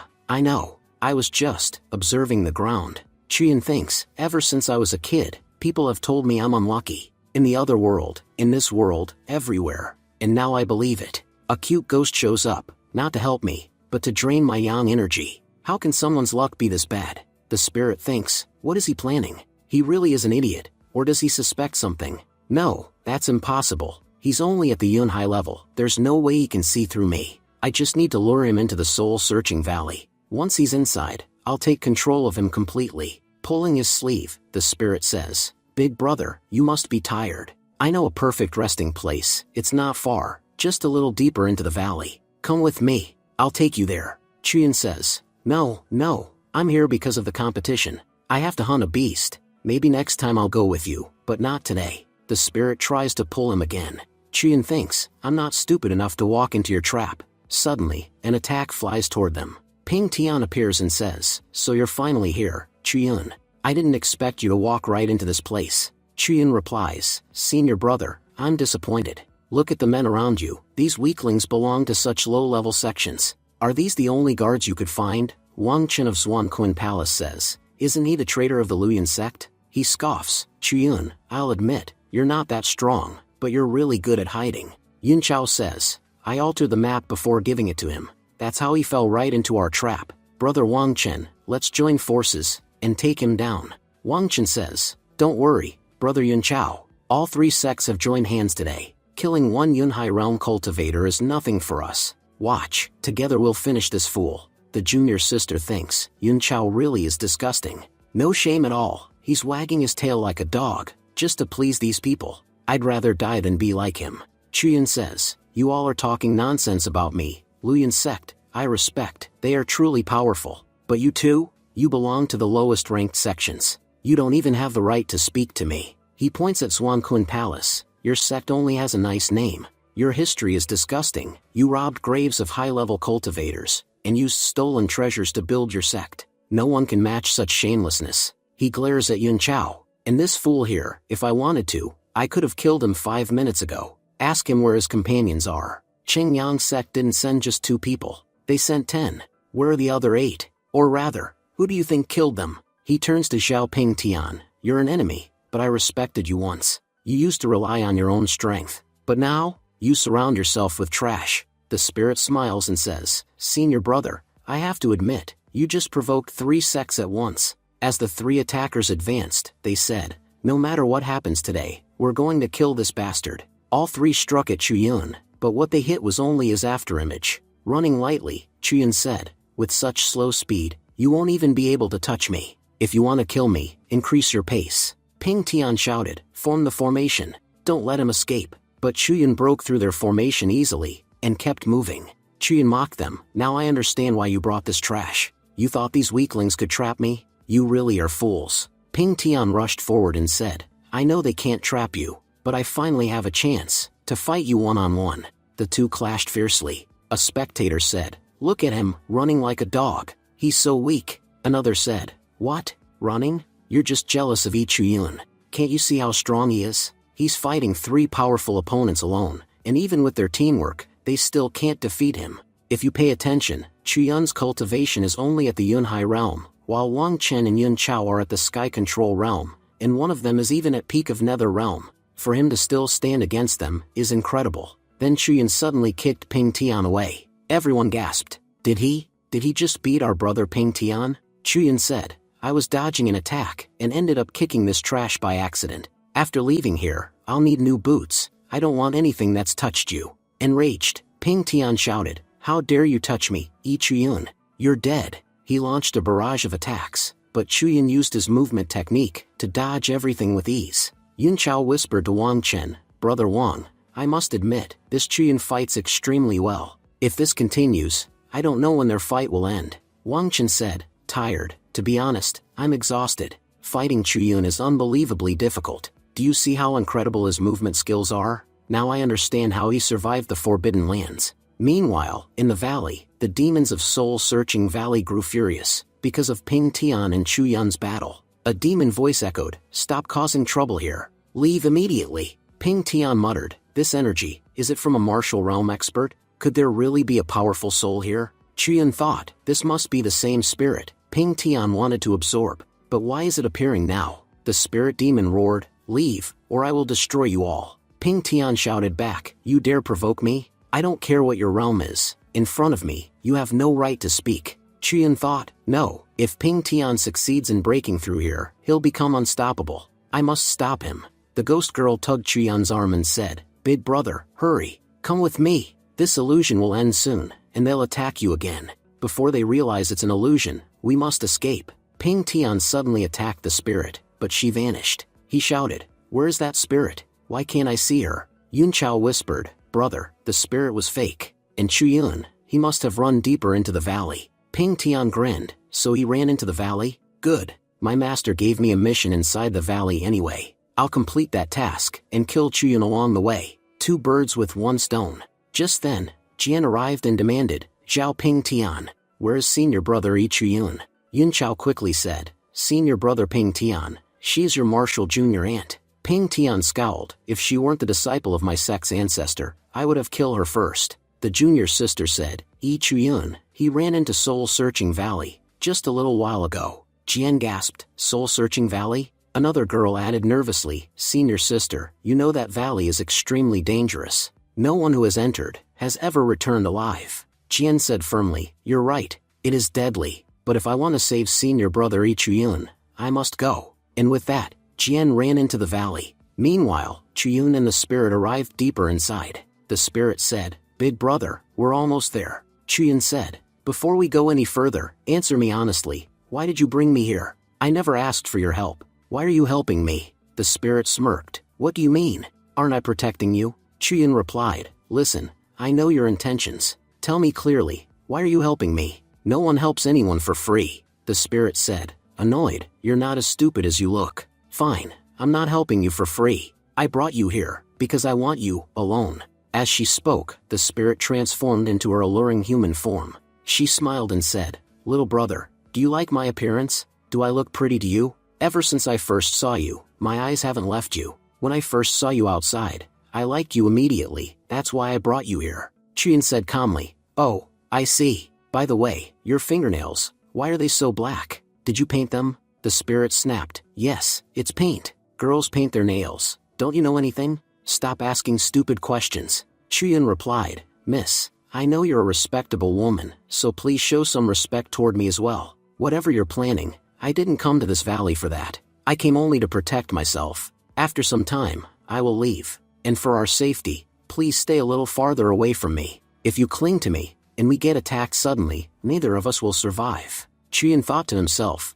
I have come here to steal the Ping Tian's luck, and I'm definitely not here to be used by a soul. The spirit said, You're quite something, you know. You have 2 girlfriends, and even though they know how dangerous this place is, both girls are coming all this way just to save you, but they keep going in circles, and getting stuck in the same spot. Chuyun asked, How can you see them? They aren't anywhere near us. Do you have some special power? The spirit smiled, Little brother, you're very naive. Soul Searching Valley and I are one. Nothing that happens here can be hidden from me. You can say the valley has eyes and ears everywhere. I can see and hear everything that happens. By the way, are you afraid of that man, Ping Tian? As long as you are in Soul Searching Valley, I can protect you. Even if a martial realm cultivator comes to kill you, I only need a few seconds to eliminate him. Chuyun said, You're helping me a lot here, but I still don't understand why. What do you want from me? The spirit replied, Did you forget? I told you, I like you. How did you forget that so quickly? Chuyun said, But I'm not even that handsome. Why would you like me? He thought inwardly, This girl is clearly a cunning spirit. She thinks she can trick me easily. She wants me to believe she likes me, so that once I trust her, she'll absorb my yang energy. No matter what, I'm not falling into her trap. Just then, the system explained, a major turning point is approaching in the ghost's life. Because she sees a trace of her former lover in Chuyun, she will not kill him for now. But once she fully regains her memories, the first thing she will do is absorb his power. Chuyun wondered, Who is the system talking about? Who did I meet that resembles her past lover? The spirit, Peng Yujin, said, Little brother, we're almost there. Just follow me. There's no point staying out here. Chuyun thought, I did come here because of her. I've now met the spirit soul, so half my mission is complete. The full moon will rise in about 10 days. That will be the best time to absorb her power. A little further in, Yujin said, For now, you can rest here. Chuyun was surprised. I can't believe there's such a beautiful place inside Soul Searching Valley. Yujin giggled, It's actually an illusion. You know how ugly and hollow the real valley is. Watching that dull scenery all day would bore you to death. So I changed it. I didn't want you to feel unhappy here. I want you to feel comfortable. Chuyun replied, Yes, I know exactly what you want to do, after making me comfortable. Yujin said, And I know you've been thinking about those girls since you got here. Honestly, they're exhausted from running around outside. So because of you, I've brought them inside the valley. Chuyun said, Oh, you're bringing them here? Fine. But let me make one thing clear, there's nothing between the 3 of us, so please don't say anything weird in front of them. Yujin snapped her fingers, and the gate to the inner area opened. Jian ran in and said, Senior brother, we finally found you. Are you okay? And, who is this girl? I've never seen her before. Chuyun said casually, Jian, you can say she's unimportant. Anyway, why are you here? Don't you know how dangerous this place is? Didn't Ancestor Hongshu warn everyone, never to come here under any circumstances? Jian said, Yes, Master warned me, but I felt your life was in danger. And honestly, things in the sect have gotten terrible. While everything was happening to you, I was away for training. When I returned, Master told me that you betrayed the sect and joined the enemy's side, but I refused to believe it. I knew Luyan's sect must have done something terrible to you. Then I heard you were participating in the competition. So I begged Master to let me come find you. Before leaving, I received a secret letter saying that Zhao Ping Tian planned to kill you, and that you'd be leaving the sect soon. That means, there's still a traitor inside our sect, leaking information. Chuyun said, So that's the message you received. It even said when I would leave the sect. Yes, someone inside is definitely a traitor. At least now I know why you're here, Jian. But, young Miss Chen, why did you come? Miss Chen said coldly, Why? Am I not allowed to follow you? Chuyun replied, No, that's not the point. We've only known each other for a short time. So for you to follow me, all the way into such a deadly valley, makes no sense. That's why I want to know your reason. Miss Chen said, You're right, we barely know each other, but I still had a strong reason to come. I only have one question. Why did you save me? Your entire sect couldn't save my father. My entire family died. Like everyone else, you should have let me die too. So why? Why did you use that leaf to save my life? You were nearly killed while saving me. And afterward, Zhao Ping Tian attacked you. Everyone called you a traitor, and no one punished them. Everything terrible that happened to you, I feel it all happened because of me. Chuyin said gently, no, Miss Chen, that's not true. You asked why I saved you. Your father, with his dying breath, made me promise that no matter what happens, I must protect you. So I did everything I could to keep that promise. As for Luyin's sect, they were rotten long before you came along. Nothing that happened to me was your fault. And don't worry, the day is coming when I will personally destroy every last scoundrel in Luyin's sect. Ping Yujin was thinking, at first, I thought this guy was stupid, but after hearing his story, he actually seems amazing. Just for the sake of one promise, he risked his life. Not everyone has that kind of courage. Suddenly, she remembered something from her past. In her flashback, Yujin said, that bracelet was cheap, why did you jump into the water for it? The man replied, I made a promise, and I never break my promises. Yujin thought, someone once said the same words to me, but the betrayal that followed was the worst I ever experienced. Back in the present, she said, it's good to know that even in this world, there are still men who value loyalty. But I want to see how powerful a man can become, just because he made a promise. She added, Chuyin promised that girl's father, he would protect her. But protecting someone doesn't mean saving them once. It means protecting them for a lifetime. And expecting that from Chuyin is impossible. Miss Chen said, Senior sister, why are you speaking nonsense about senior brother? He has already done so much for me. Expecting anything more would be unfair. Jian added, and I'm strong enough on my own. I don't need senior brother's protection. Yujin smirked, you girls have no idea how easy it is to change a man's heart. Right now he calls you junior sister and young miss. But turning those words into wife and girlfriend is extremely easy. Miss Chen protested. No, that will never happen. Jian snapped, stop talking nonsense about senior brother. If you speak one more word like that, I won't hesitate to attack you. Yujin replied, fine, but I bet anything that he has feelings for both of you. Jian said firmly, no, our senior brother is a good man. Every time he's helped us, he did it without expecting anything in return. If he had any intentions, he would have told us openly. He has no reason to hide anything. Chuyin said, all right, why are you three arguing over such a small thing? He thought to himself, this ghost doesn't know who she's provoking. Jian is a future empress. I've already invested a lot into maintaining a good relationship with her. If she gets angry because of this ghost, I'll be in real trouble. Yujin said, it's getting late. Why don't you all rest? We'll talk more tomorrow. Chuyin said, oh, it's already late? Good, sounds perfect. Everyone went to sleep. Later, Yujin walked to her wardrobe and muttered, you foolish girls, do you really think I meant what I said? I just made a bet with you, and I guarantee, I'm going to win.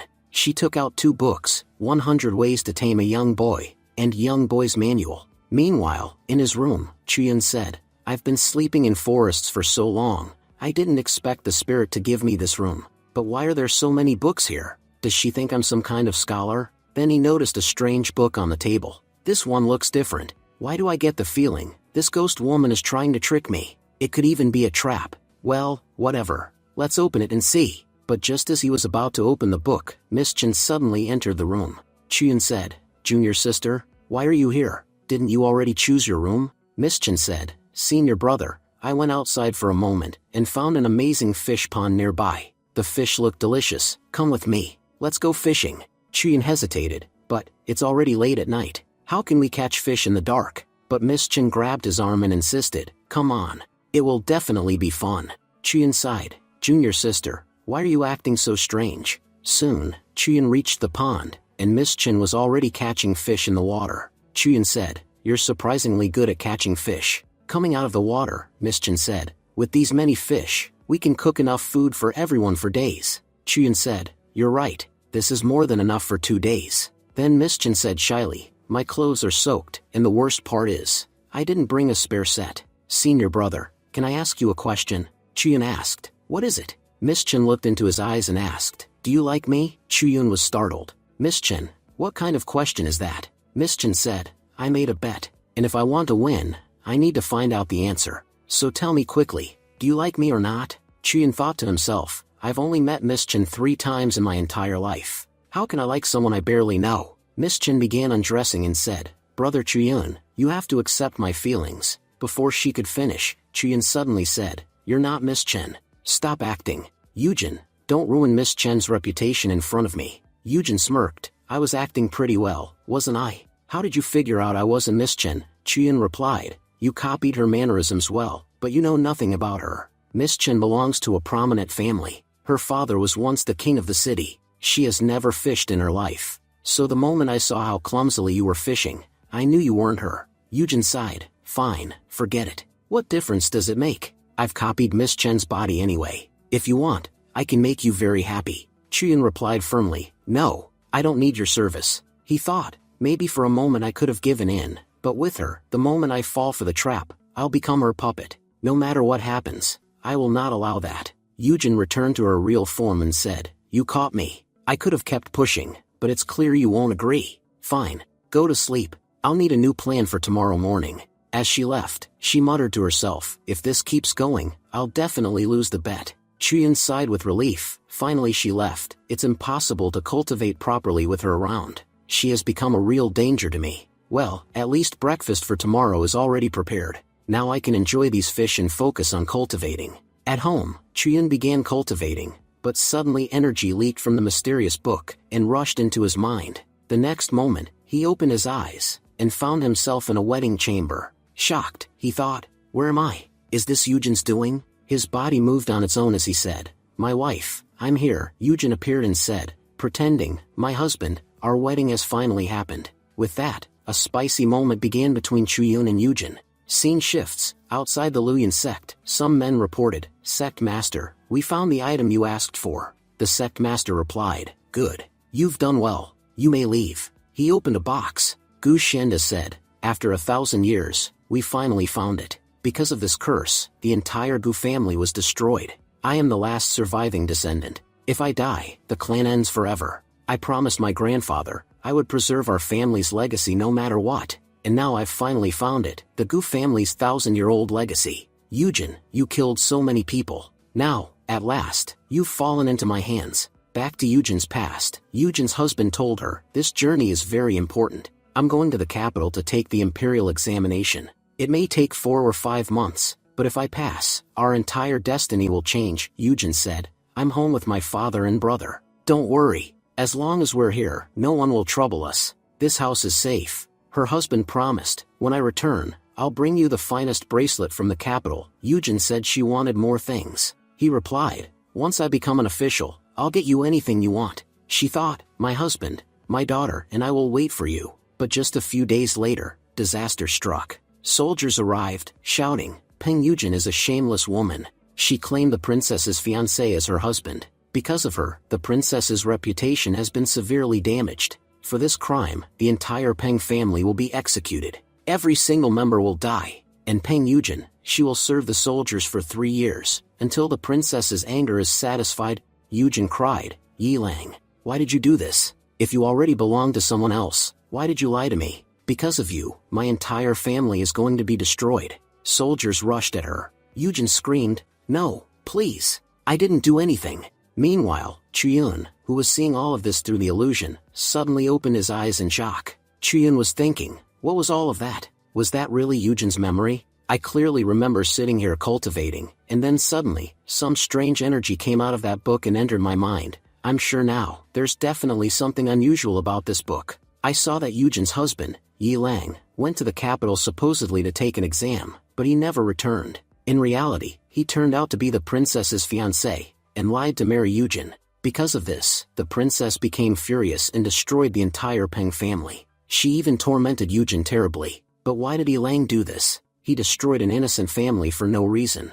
Chuyun recalled, Yujin had said before that someone betrayed her horribly. If I want to free her from that pain, I have to understand everything that happened. When Chuyun stepped outside, he saw both girls waiting. Miss Chen said, Senior brother, you're finally awake. We've been waiting for you for half an hour. Jian asked, Senior brother, you look troubled. Did something happen? Chuyun replied, no, nothing happened. Yujin approached and said, you all woke up pretty early. Miss Chen looked at her and said, Yujin, what were you doing? You look like you didn't sleep at all last night. Yujin laughed lightly. It's been many years since I had guests. But after you arrived, I couldn't prepare anything special for you. So I stayed up all night getting things ready, so that when you see them, you'll be happy. But in her mind, Yujin was thinking, last night, I read through those books, so I could use their tricks to trap Chuyun and win my bet. I played such a clever trick on him yesterday. I expected he'd be angry this morning. But looking at his expression now, he doesn't seem angry at all. In fact, he's looking at me with sympathy, like he feels sorry for me.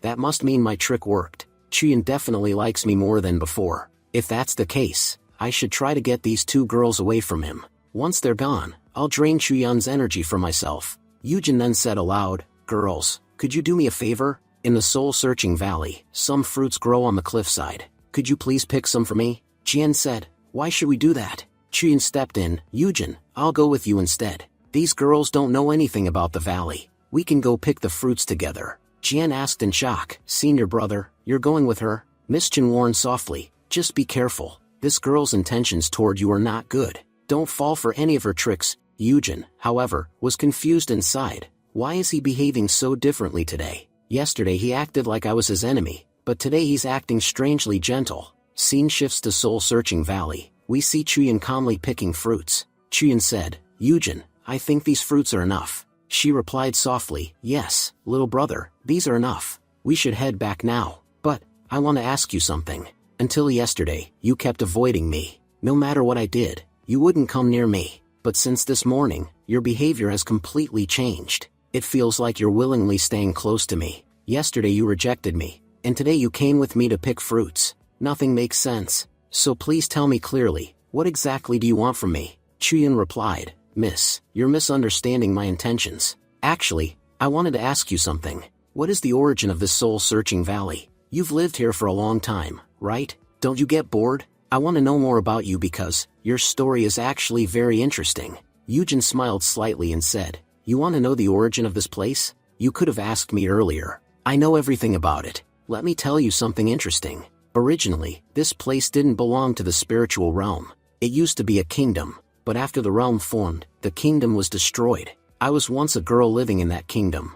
After that, my story becomes very tragic. A horrible man betrayed me. Because of him, I couldn't reincarnate, and ended up trapped here as a ghost. But, I was lucky in one way. After being trapped, I met a fairy. She taught me how to cultivate, even as a ghost. By the time I became powerful, all the people responsible for my suffering were already dead. And even with all my power, I couldn't find the one answer I needed, because he had already died.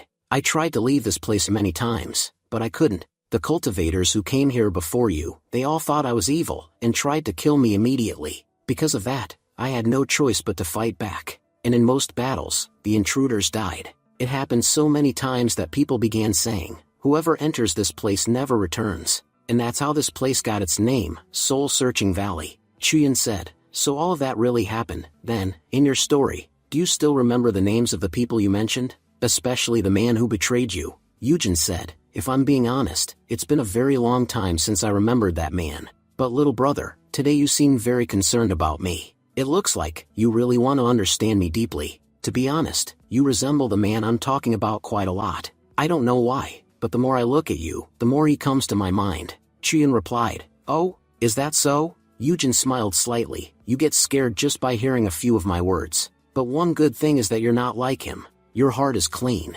When I heard yesterday that you didn't betray your people, I truly felt relieved. Never betray anyone in your life, because the feeling of being betrayed is one of the most painful things in this world." Chuyun thought to himself, she isn't describing him as badly, as what I saw in the dream. If someone hurt you that deeply, no one forgets it so easily. So either Yujin is hiding something, or she has already forgiven everyone involved. Looks like I need to enter the dream world again. Only then will I know what truly happened to Yujin. And the answer lies in that book. Later, when Chuyun returned home, he began cultivating again. Immediately, the book released its strange power once more, and sent Chuyun back into the past. When he opened his eyes, he had become Yilang again, and his body was moving on its own. Yilang said, "Forgive me, I overslept." A man shouted, "Boy, it's already late at night, and you still haven't paid for your stay. Hurry up and pay." Just then, the lodge owner arrived and said, "Let him stay. In my entire life, I've never seen someone as unlucky as this man.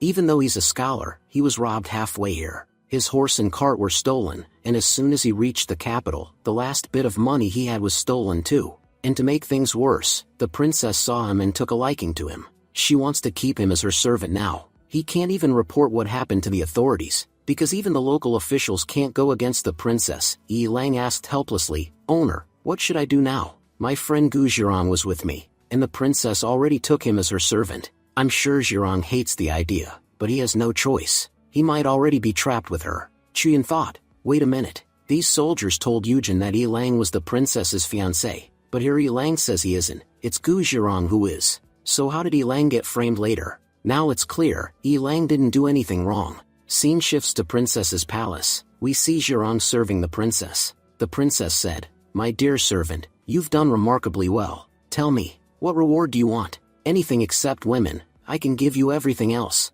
Zhirong replied, Princess, I want an official rank. Could you please make me an official? The princess answered, you want to be an official? That's easy. But unfortunately, the exam results will be announced tomorrow, and the list must already be finalized. Getting your name onto that list now might be difficult. Zhirong said, oh, then I guess I should change my request. The princess smirked, don't think I'm weak. I'm the princess of this kingdom. If I want something done, it gets done. Yes, the list is finalized, but I just need to order someone to kill one of the top scholars. Then I'll put your name in his place. Zhirong bowed deeply, Princess, thank you very much. Next day, the exam results were announced. Yilang pushed people aside and said, move. Let me see. He spotted his name on the list and cheered, yes, I finally became a scholar. Now I can bring honor to my family. The narrator explained, after this, they killed Yilang, and replaced him with Gu Zhirong on the list. Then they destroyed the entire Peng family, so no one can cause trouble. And Peng Yujin will be forced to serve the soldiers for the rest of her life, to appease the princess. Outside the tent, soldiers talked cruelly. This woman was so stubborn. No matter how much we beat her, she wouldn't obey. Another soldier said, she's beautiful, but who knows what crimes she committed to end up here. Everyone together has turned her life into hell. Just then, a robed master entered the camp. She said, Yujin, I have come for you. If you had listened to me before, and accepted the path of cultivation, you would never have suffered like this. Look what they've done to you. Your bones are broken, your meridians shattered, your spiritual roots are destroyed, your life is barely hanging on.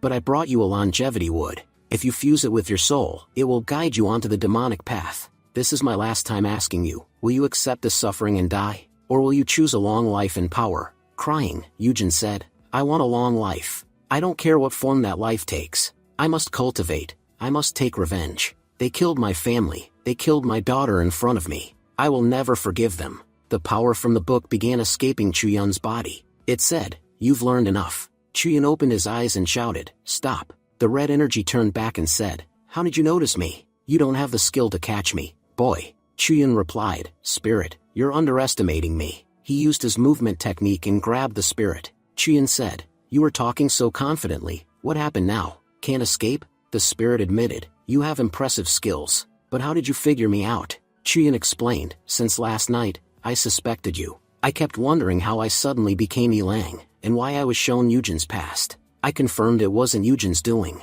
Then I wondered, whose memories were these? Yilang's? Or Yujin's? But Yujin has no idea what truly happened in the capital. She still believes Yilang betrayed her. And Yilang, he was just a normal man. His memories couldn't survive this long. So everything became clear. Neither of them showed me this. It was you, the one who knows everything about Yujin's story. You're present in this valley. There aren't just 4 people here. You tried to trick me into believing I am Yilang, reincarnated, just because my surname begins with Yi. I'm sure you used the same trick to kill countless others before me. If I had fallen for your trap, I too would have died, the moment I faced Yujin. You evil spirit, so many lives were lost because of you. The spirit said, in all these years, you're the first human who managed to figure out my entire plan. So tell me, boy, what are you going to do now? Will you try to run away? Either way, it doesn't matter to me anymore. I'm leaving. Whatever happens to you from this point on, that's your fate. Chuyun shouted, what do you mean by that? Come back here.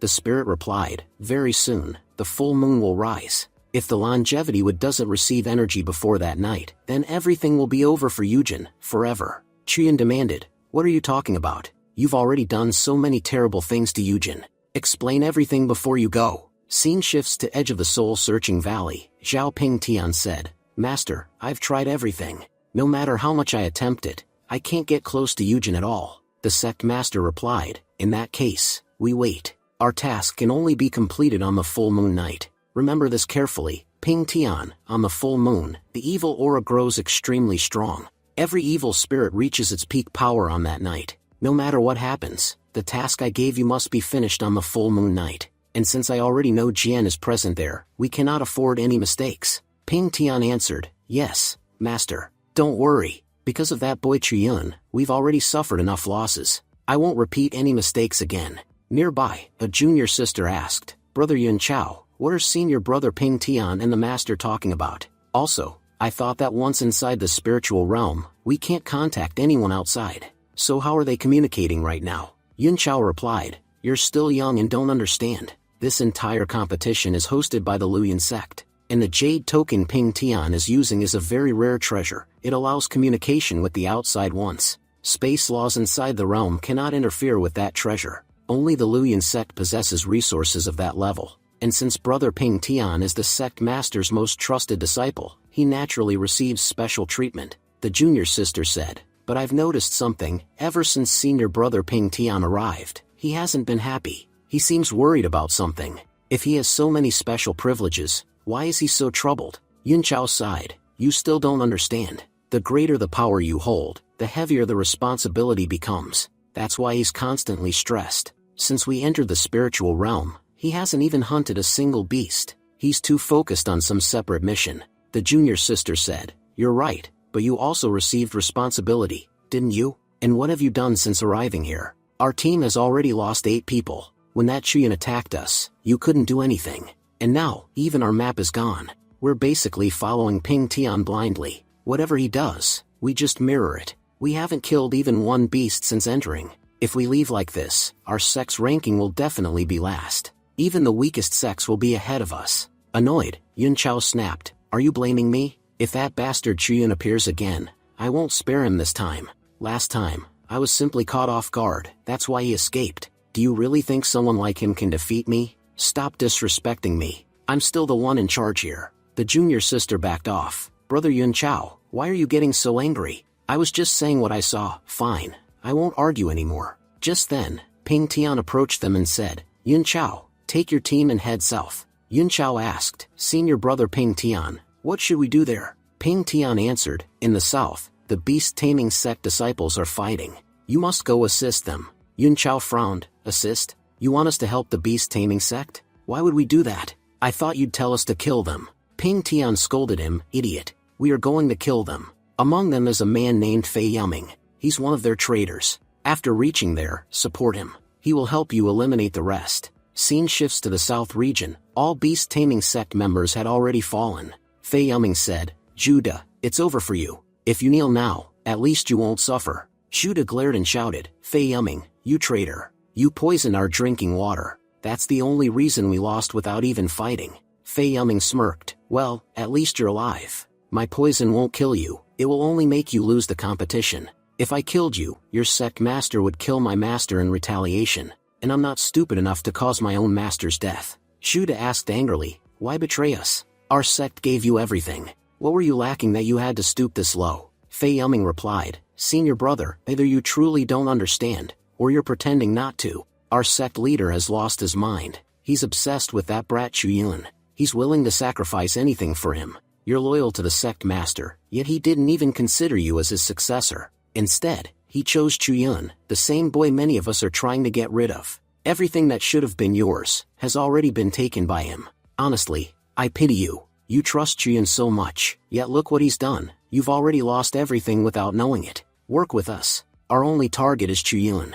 Once he's dead, everything will belong to you. Judah suddenly laughed. Fei Yuming snapped, why are you laughing? Judah leapt off a cliff and shouted, I won't deal with traitors like you. I'll decide my own fate. Wang Chen said, you think you can escape? He threw a dagger toward Judah. Back to Chuyun. Chuyun thought, the full moon night is coming soon. If Yujin doesn't receive energy before then, she may disappear forever. I need to find out where the longevity tree is, and why it matters so much. Miss Chen says worriedly, our brother Chuyun has become very strange lately. When he first arrived here, he talked a lot with us, but now he just sits all day lost in thought. He only reacts when Yujin calls him. When we call him, he doesn't respond at all. Could it be that Yujin has enchanted him? Or has he fallen into her trap? Jian replies, no, I don't think that's the case. Sitting nearby, Yun speaks up, what bad things are you all saying about me? You're wondering what's good about me. If you look carefully, I'm actually much better than all of you. Miss Chen responds sharply, you claim to be gentle and say we're your guests, but we're the ones cooking.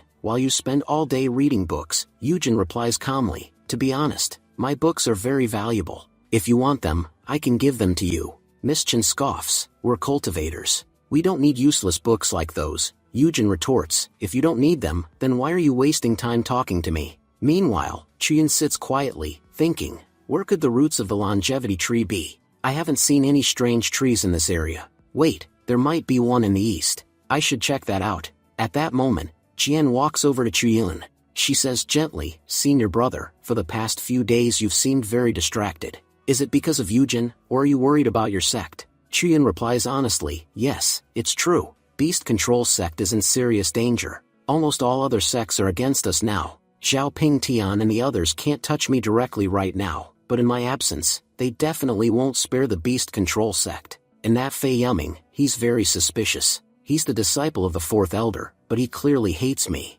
If he hates me, it means he's likely planning to betray us. I already suspected him before. That's why I asked Brother Zhu to keep an eye on him. I don't know what they've done there by now. Jian asks, senior brother, is there anything I can do to help you? Chuyin nods. Yes, there's one thing you must do. I don't think it's safe for you and your sister to stay here. It would be better if you both left. Jian was shocked. Leave? You know the entrance and exit of this place are both controlled by Yujin.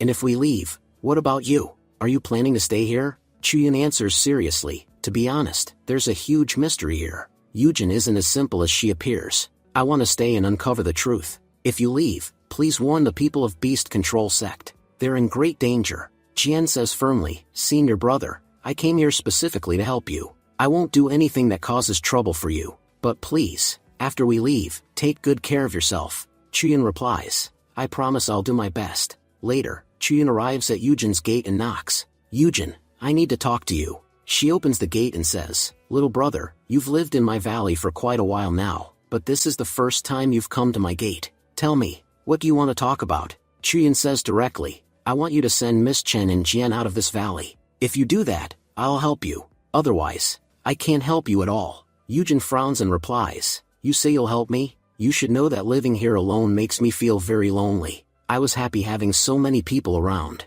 If I send them away, it'll make me very sad. And besides, our bet isn't over yet. Chuyin responds firmly, if you want the longevity tree to grow, you need me. Without my energy, the tree will stop growing. Yujin's expression changes. Who told you about the longevity tree? Chuyin answers carefully, you could say, an immortal appeared in my dream. Ever since I entered the valley, I've been having strange dreams. Someone told me that there's a tree in this valley, that's directly connected to your life force. Chuyin thinks to himself, I can't tell Yujin about my system, and I definitely can't tell her that the red energy revealed everything. Yujin murmurs, an immortal? She recalls the robed master from the past. Then she says mockingly, little brother, you really know how to fool people. How could an immortal appear in your dreams? If this is a joke, it's not funny at all. You want me to send those two out? Fine. No problem. I'll send them out immediately. Chuyin says, thank you. Yujin replies, since this is your first time visiting my home, I'll bring some tea. Chuyin answers, all right, I'll wait. Chuyin thinks to himself, just as I suspected, this tree and Yujin's life are connected. Once those people leave, I'll uncover the true reality of this place. After that, I'll free Yujin from here forever. Chuyin says, I got so busy talking that I didn't really pay attention to the room. Now that I look carefully, Yujin's room is extremely cluttered. Nothing here is properly organized. Suddenly, something falls near him. Chuyin picks it up and says, what is this? This is a child's tooth. Why would there be a child's tooth in this room? Could this be a child's room? But where is the child? Ever since I came here, I haven't seen any children. Is the child hiding under the bed? At that moment, Yujin appears from behind and says, little brother, what do you think you're doing? Peeking into someone's room isn't polite. Chuyin replies calmly, something fell near me, so I bent down to pick it up. That's all. Yujin says, if that's the case, then give it back. Chuyin asks, give back what? Yujin replies sharply, the child's tooth. Give it back immediately. Chuyin says, I don't understand why you're keeping a child's tooth. Yujin answers, that's a secret, and I won't tell you. Chuyin mutters, whether alive or dead, women are always strange. The scene shifts to outside the spirit world. A masked man from the evil sect says, this competition is really boring. I heard that only weak participants are left inside. There's only one person who's still strong. Everyone else is barely surviving. A masked woman replies, Xiao Ping Tian is very powerful. But even so, everyone has joined forces to destroy Beast Control Sect. The masked man asks, who is this person that everyone has united to defeat? Is he Judah from the Beast Control Sect? The woman answers, your information is outdated. Haven't you heard about Ichiyun from the Beast Control Sect? He's become very famous recently, and because of him, the sects are facing serious trouble. The stronger he is, the more dangerous he becomes. The scene shifts again. Chiyun tells Yujin a story. Once upon a time, there was a couple. The husband went to the capital for work, and promised his wife that he would bring her many gifts. But a few months later, the wife received terrible news. She was told that her husband was a bad man, who had betrayed her and chosen another woman. But in reality, the man wasn't bad at all. He was imprisoned in the capital, and people lied to his wife and had him killed. The wife always believed her husband was evil. Seeking revenge, she walked the demon path, and became a ghost. Even today, she doesn't know that her husband was innocent, and was killed long ago. Yujin says softly, this story sounds very familiar. Chiyun asks, does hearing this remind you of anything? Yujin replies, yes, I've heard a similar story before, but I can't remember exactly which one. Chiyun thinks, why doesn't she remember? This is her own story. I thought she would remember everything after hearing it, but she's acting as if nothing happened. Yujin says casually, most stories follow the same plot. This could be the ending of any story. By the way, brother, why are you telling me this story? You know there are many ways you could make me happy. I already followed your request, and sent the 2 girls away long ago. So tell me, how are you going to fulfill my wish? Chiyun replies, the full moon night hasn't arrived yet, and I still have many things to do. Yujin smiles and says, do you know why I need your energy? On the night of the full moon, I'll take your energy. After that, I'll be able to leave this valley. Once I leave, I'll absorb the energy of the entire realm, and my revenge will be complete. I must say, you put in a lot of effort telling that story. That's why I'll forgive you this time. Chiyun asks calmly, are you going to kill me after taking my energy? Yujin shakes her head. No, I'm not that cruel. I only need a small portion of your energy. If you leave, that's your choice. But if you stay, I can help you deal with your enemies. Over the years, many people have died here. I'll use their souls as sacrifices. Yujin thinks to herself, I just need him to stay. His presence here is very important to me. Chiyun thinks, on the night of the full moon, Zhao Ping Tian will absorb the demonic energy. Once that happens, his cultivation will increase dramatically. I must stay here and stop that from happening. If he becomes powerful, the first person he'll try to kill will be me. Chiyun says firmly, don't worry, I'll stay here. Yujin smiles. Thank you very much, little brother. You'll have a lot of work tomorrow, so rest well tonight. The full moon night arrives. Yun Chao says urgently, brother Ping Tian, look, the barrier around the valley has disappeared.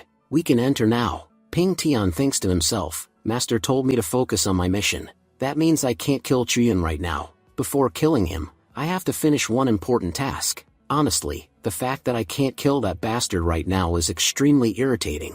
Ping Tian says, alright then, let's go. Today, we'll completely destroy that evil spirit. After all, this spirit has killed many people here. As they move forward, everyone suddenly freezes in shock. Yujin and Chuyun were standing there, fully prepared, with their ghost army behind them. Yun Chao says, now I understand why this place is called the Soul-Searching Valley. The ghosts here are incredibly strong. Wang Chen says confidently, brother, it doesn't matter how powerful these ghosts are. Did you forget? We have plenty of hostages. He drags out members from the Beast Control sect and throws him to the ground. Wang Chen shouts, Chuyun, you traitor. If you dare attack us, we'll kill all your people, and every death here will be blamed on you. Yuming says coldly, Chuyun, now the decision is in your hands. If you want, you can save many lives. Whether people live or die depends entirely on you. But suddenly, the ghosts charge forward to attack. Yun Chao shouts, they're attacking us. Yuming yells angrily, you damn bastards. You don't care about your own people at all? Panic spreads as everyone starts running. The ghosts are too dangerous. If we stay here, we'll definitely be killed. Yujin uses her power and pulls the Beast Control sect cultivators toward her. Chuyun says gratefully, Miss Yujin, thank you so much again. You have no idea how much you've helped me by saving everyone. Yujin replies calmly, there's no need to thank me. If enemies remain here, we won't be able to complete the ritual. Driving them away was important for me as well. Meanwhile, Ping Tian shouts to his subordinates, running won't help. These ghosts only look strong. They're not invincible. If you fight back, you can definitely win. Yun Chao yells, yes, brothers, move forward and fight. Ping Tian roars, you damn evil spirit. I'll destroy you, Yujin sneers. You're quite bold, attacking me head-on. You think your cultivation is impressive? But you're nothing more than another realm cultivator. You can't harm me. Chuyin suddenly notices something and thinks, what is Xiao Ping Tian holding in his hand? Chuyin shouts, Miss Yujin, be careful. That talisman in his hand is extremely dangerous. You must avoid it at all costs. Ping Tian throws the talisman and yells, evil spirit, you won't survive this. Yujin scoffs, do you really think a normal talisman can hurt me? But suddenly, the talisman flies extremely close to her. She steps back quickly and says in shock, this talisman is very strange. Chuyin asks anxiously, Yujin, are you hurt? Yujin replies, Chuyin, that talisman is extremely powerful. I can tell it was created by a high-level cultivator. Luckily, I didn't touch it directly. If I had, I would definitely be dead. Suddenly, Yujin's heart starts beating. She thinks in confusion, what's happening? I've been dead for a long time. Why is my heart beating? Outside the spiritual realm, Gu Xianda prepares to attack Yujin's body. Gu Xianda shouts, Yujin, you cursed my entire family. Today, that curse will finally end. He stabs Yujin's body. Because of the stab, Yujin's hand was badly damaged. Chuyin shouts in panic, Miss Yujin, what's happening to you? Suddenly, Yujin's projection starts fading in front of Chuyin. Chuyin says anxiously, I can't read this clearly, but it says heavenly suppressing talisman, it will destroy her. Then another Yujin emerges from within her body. Chuyin shouts in shock, what is happening here? Chuyin realizes, so that's it, Yujin had merged her soul with a child's soul. That's why she appeared gentle and harmless. But now it's clear, her true spirit is extremely dangerous. I can't read everything on this panel, but from what I understand, something outside is also interfering. That's why Yujin is being affected so severely. The child's spirit cries out, Mom, it hurts so much. Please come help me. Chuyin thinks, as long as their souls were together, they were weak. But now that they're separated, their power is terrifying. With both sides acting at once, it's becoming extremely difficult for me to even stand. While fighting, Wang Chen shouts, these soldiers are insanely powerful. This female ghost has built a terrifying army. The junior sister cries, please, someone help me. Yun Chao rushes in and starts fighting fiercely. Yun Chao says, don't worry, sister. Yun Chao is here to protect you. As long as I'm standing here, no one can hurt you. Suddenly, Yun Chao notices something strange. All the ghosts stop moving. The little sister says, it feels like they're losing their abilities. But why is this happening? Why are they acting so strangely? Yun Chao replies, our brother Ping Tian is dealing with the main ghost. You know how incredible he is. The little sister responds seriously, senior brother, something is wrong. I feel like the real problem hasn't ended, it's only just beginning. Suddenly, the ghosts in the sky start becoming even stronger. Yun Chao shouts, a terrifying energy is spreading everywhere. It's becoming harder and harder for us to move. The ghosts begin slaughtering their people. Wang Chen thinks bitterly, if I had known this place was so dangerous, I would never have followed that bastard Ping Tian here. The little ghost cries, Mother, I feel terrible. I think something very bad is about to happen to us. Yujin says gently, my child, don't worry at all. Your problem will be solved very soon. Right now, many bad people have come here. Once I kill all of them, everything will be fine. The little ghost pleads, Mom, that little brother is a very good person. Please don't hurt him. Yujin replies coldly, it doesn't matter who is good and who is bad.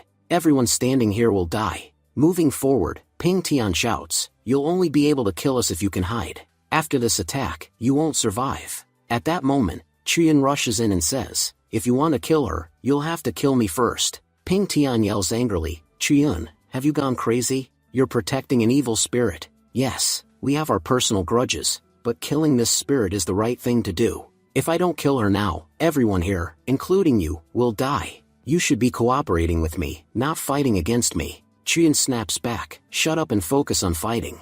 Yujin shouts, move aside. She launches a terrifying attack toward Ping Tian. Ping Tian thinks, I waited too long to dodge. I'll have to face this attack head on. But suddenly, Gu Xianda strikes Yujin on the head, causing her attack to fail. Ping Tian thinks in shock, I recognize that aura. It looks like Master attacked her from outside. Thank you so much, Master. You've given me a perfect opportunity. If I kill this evil spirit here, Master will value me even more. Just then, Chuyin charges forward to attack. Ping Tian shouts in disbelief, how can this bastard Chuyin be so fast? Their attacks collide. Ping Tian sneers, Chuyin, don't think you can change anything. This time, I have extremely powerful talismans. personally prepared by my master. As long as I have them, you can't do anything to me. Chuyin asks sharply, did Gu Xianda tell you to do all this? Chuyin thinks, wait, the name Gu Xianda contains the Gu family. Everything that happened here traces back to Gu Zhiran. So Gu Xianda must be Gu Zhiran's descendant, Chuyin says with excitement. Now I understand. Today's battle has been brewing for years. This fight is going to be truly thrilling. Yujin suddenly charges at Ping Tian again. Ping Tian shouts, this evil spirit is extremely dangerous. Even Master attacked her earlier, yet she recovered so quickly. Yujin's attack severely injures Ping Tian. She says coldly, you blocked my attack. I thought that strike would kill you. Tell me immediately, what did you use to hurt me? If you don't tell me, I'll finish you with my next strike. Suddenly, Yujin's neck was severed mid-attack. Chuyin shouts in shock, what just happened? Yujin, are you okay? To everyone's disbelief, Yujin lifts her head and reattaches it. Furious, she roars, which bastard keeps attacking me from behind? Do you really think attacking my real body can destroy me? If you have the courage, come out and face me. Outside, Gu Xianda sets Yujin's physical body on fire. Gu Xianda shouts, damn cursed spirit, disappear. But suddenly, Yujin's body stands up and launches a terrifying counterattack at him. Gu Xianda thinks in panic, if I don't do something now, I'll die at her hands. He cuts off Yujin's arms and retreats. Gu Xianda shouts, her real body is being destroyed. She's truly trapped now. Even if she wants to act, she can't do anything anymore. Scene shifted. Miss Chen and Jian have escaped from the soul-searching valley. Miss Chen asks anxiously, Jian, that girl gave us a treasure. Can we really trust it? Is this really how we escape? I feel like a battle is still raging inside. Shouldn't we go back and help senior brother? Jian replies firmly, no, we can't go back. Senior brother said that if we returned, we would only cause more trouble. We must not do anything that puts him in danger. If we want to help, there's only one thing we can do. We must help the beast control sect cultivators, so they can go and support senior brother. They notice Judah lying unconscious in the water. Miss Chen says, isn't that beast control sect's Judah? Scene shifts back. Yujin uses her firepower to wipe out all the cultivators. Yun Chao shouts urgently, junior sister, run.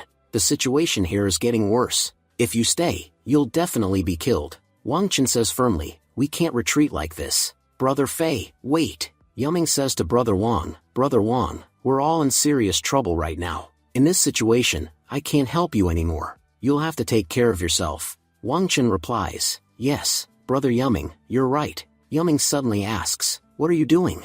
At that moment, Wang Chen uses Yuming's body as a shield to save himself, and Yuming was killed on the spot. Wang Chen says sorrowfully, Brother Yuming, even in your final moments, you helped me so much. Because Yujin used a huge amount of energy, she has become extremely exhausted. Yujin says coldly, your cheap tricks won't work on me. I know someone outside is controlling all of this. I've already attacked that person using my power. Even if he didn't die, he must be seriously injured. I've dealt with the person outside. Now it's your turn, boy. Ping Tian replies arrogantly, you can't do anything to me using such low-level moves. My barrier is incredibly strong. You'll have to break it first before you can attack me. And I guarantee you'll never be able to break this barrier. Yujin responds calmly, whether I can or not, only time will tell. She launches a terrifying attack at Ping Tian. Chuyin thinks to himself, this barrier really is extremely strong. Yujin is attacking Ping Tian from every position, but the barrier still isn't breaking. Chuyin urgently calls out,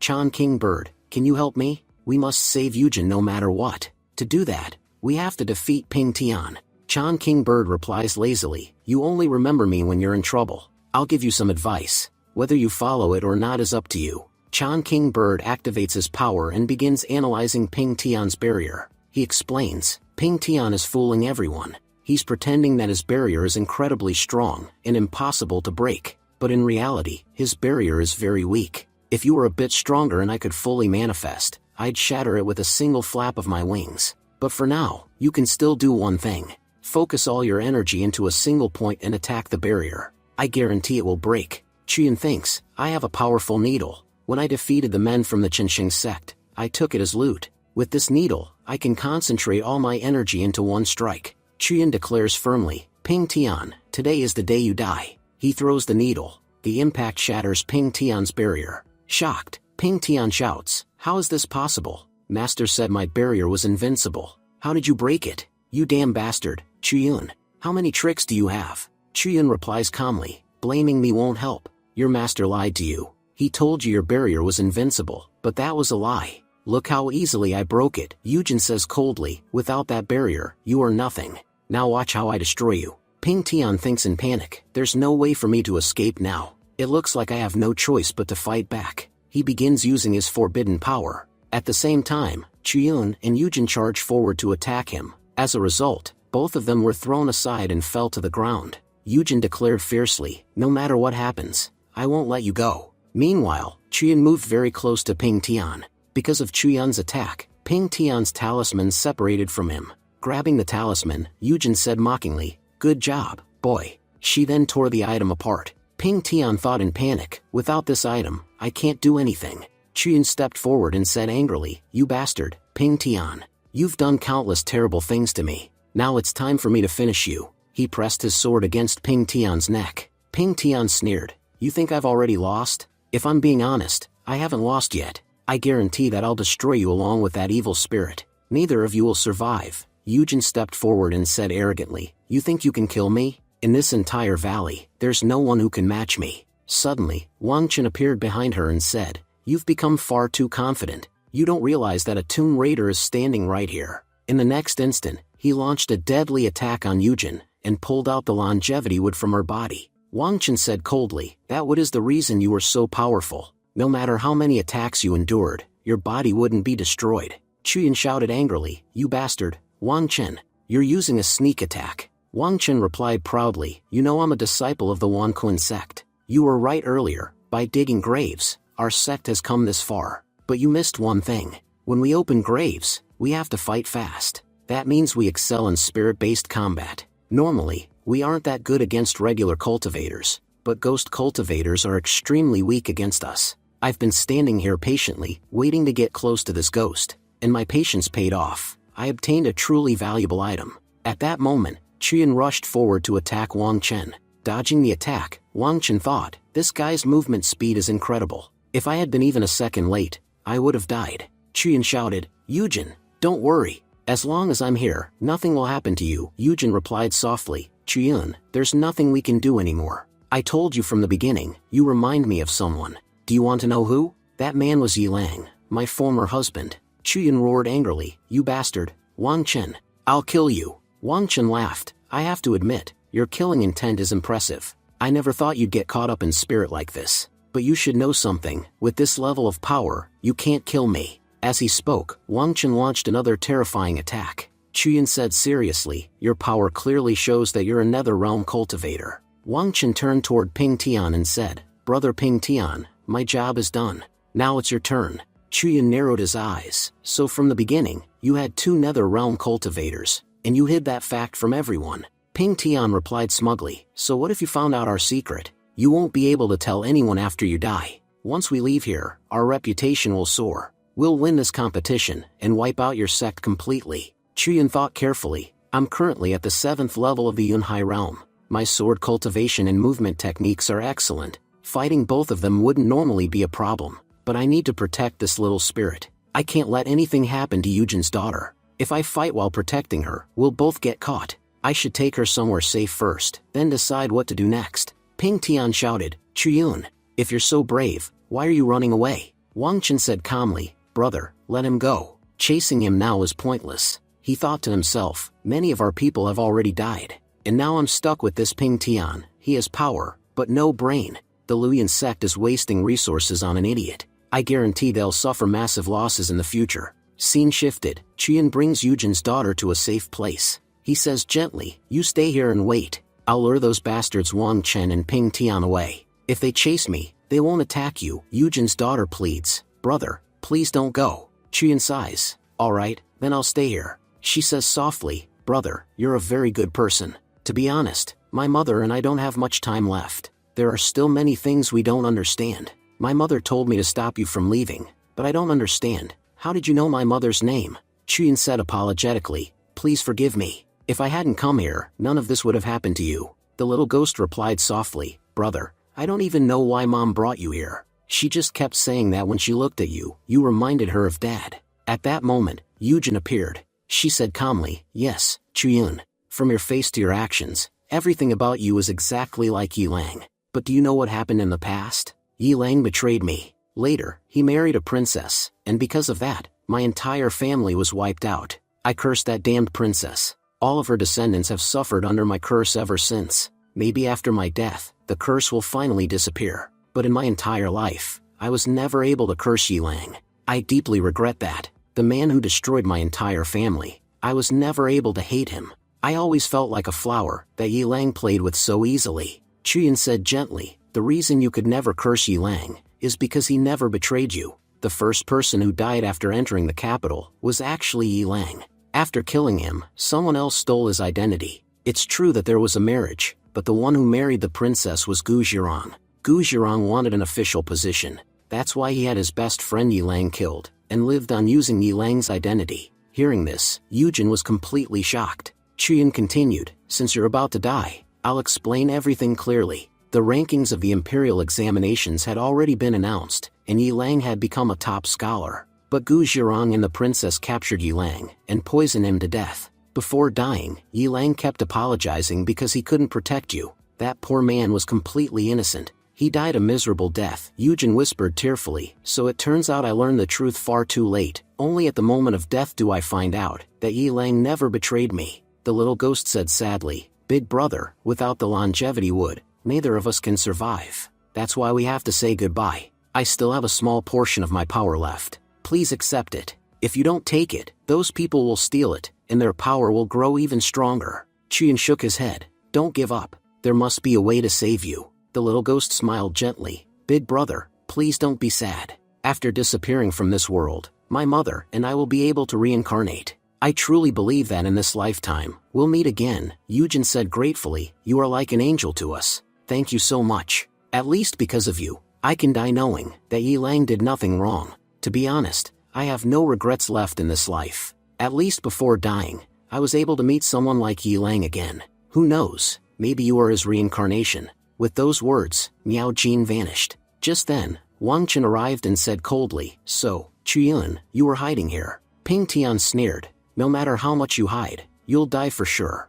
Chuyun replied fiercely, I'll decide who lives and who dies. Gu Zhirong, the Luyan sect, and you, Ping Tian, all of you are disgusting scum. I won't let any of you go. The Chan King Bird warned him, Child, you currently have enough power to defeat Ping Tian in a direct fight. But there are many ordinary cultivators standing before you, and Wang Chen is already in the nether realm. You can't fight all of them at once. Acting recklessly out of emotion won't help. You need to fight using your mind. Chuyin realized that this moment was a turning point in his life, a place where charging in blindly would only lead to death. He said sincerely, Thank you, Chan King Bird. Now I remember how I should fight. The Chan King Bird said, Chuyun, you still have a powerful trump card. Use the weapon given to you by Elder Zhu. Show them how powerful you truly are. The enemies mocked him. Chuyun, how long do you think you can last? That spirit was protecting you before, but now it's gone. You have nothing left to save yourself. Your destiny now holds only one thing, death. At that moment,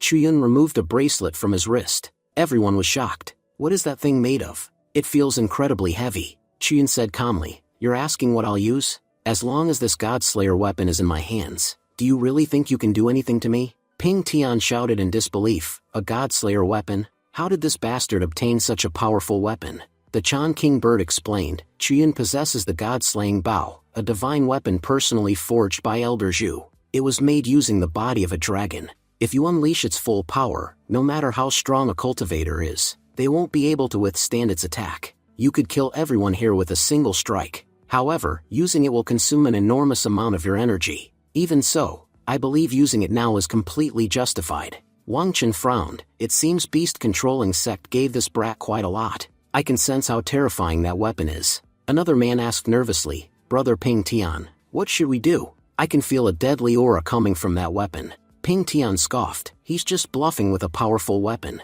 Do you really think Chuyun can control something like that? His personal cultivation is far too low. No matter how strong a weapon is, if the user is weak, they can't use it properly. Chuyun smiled coldly. Your confidence is admirable. Now let's see who's truly weak and who isn't. You killed Yujin and her daughter. For that, all of you will die. With those words, Chuyun fired an arrow toward them. Ping Tian shouted in panic. This power is terrifying. We have to run. Ping Tian said nervously. I still have the last treasure my master gave me. If I use this talisman, I can escape thousands of miles instantly. Wang Chen shouted desperately, "Brother Ping Tian, save me." Ping Tian replied coldly, "I'm sorry, but I can't do anything. This talisman works on only one person." At that moment, the arrow pierced through Wang Chen's body. Just as it was about to strike Ping Tian directly, he teleported away. Scene shifts to outside the spirit realm. An elder from the Changyang sect said angrily, "Elder Duan, what is happening to our disciples? The soul lamps of nearly all our sect members are about to go out. It seems like your sect has attacked our children." An elder from the Wanquan sect replied, "It's obvious that Chuyun has done something. Only 1 or 2 people from your sect died, but almost everyone from ours is about to be wiped out." Elder Duan said calmly, "How would I know what's happening inside? It's possible your disciples provoked ours, or maybe your own disciples fought among themselves. You can't blame our sect without proof." Qingyang elder shouted, "Where is Elder Shenguan gone? Bring her here immediately." Scene shifts to Luyan sect. The furious ancestor said, "Shenguan, what do you mean the sect leader is missing? I've been trying to contact him for a long time, but there's no response. Most of the disciples who enter this competition are about to die. Even Zhao Ping Tian's soul lamp is about to extinguish. So many things are happening in the spirit realm, and that bastard Gu Shenda is nowhere to be found. At a critical moment like this, he should be here." Shenguan replied, "Master, in my opinion, all of this is happening because of Chuyun.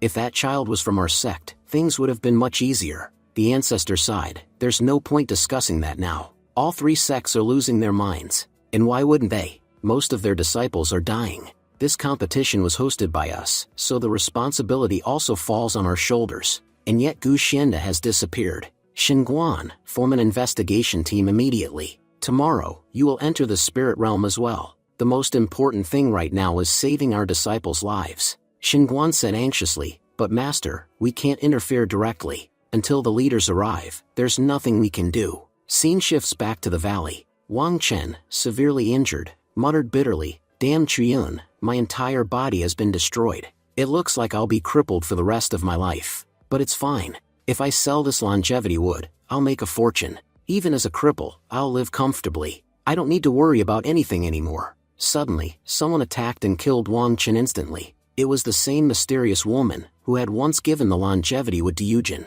She said coldly, "I didn't expect that even after 1,000 years, this longevity wood wouldn't grow at all. It seems Yujin didn't contribute much to nurturing it. Wait a second, this is a small soul fragment. Yujin, you hid your daughter's soul here? You really put a lot of thought into protecting your child. But unfortunately, all your years of effort have fallen into my hands. Now it will be useful to me." Meanwhile, Chuyun was completely exhausted. The Chan King bird said, "I've confirmed the surroundings. No one is alive in this valley anymore. You can't rest here. Your martial sister and the sect members are still in danger. We must save them." Chuyun replied weakly, "I know, but the attack you told me to use consumed almost all my energy. I don't even have enough strength to stand anymore. I need some time to recover." The Chan King bird replied irritably, "That attack drained you badly, yes. But wasn't it incredible? If you had kept fighting normally, you would have died for sure. My advice saved your life, and instead of thanking me, you're yelling at me." Chuyun asked seriously, "Do you think Ping Tian survived?"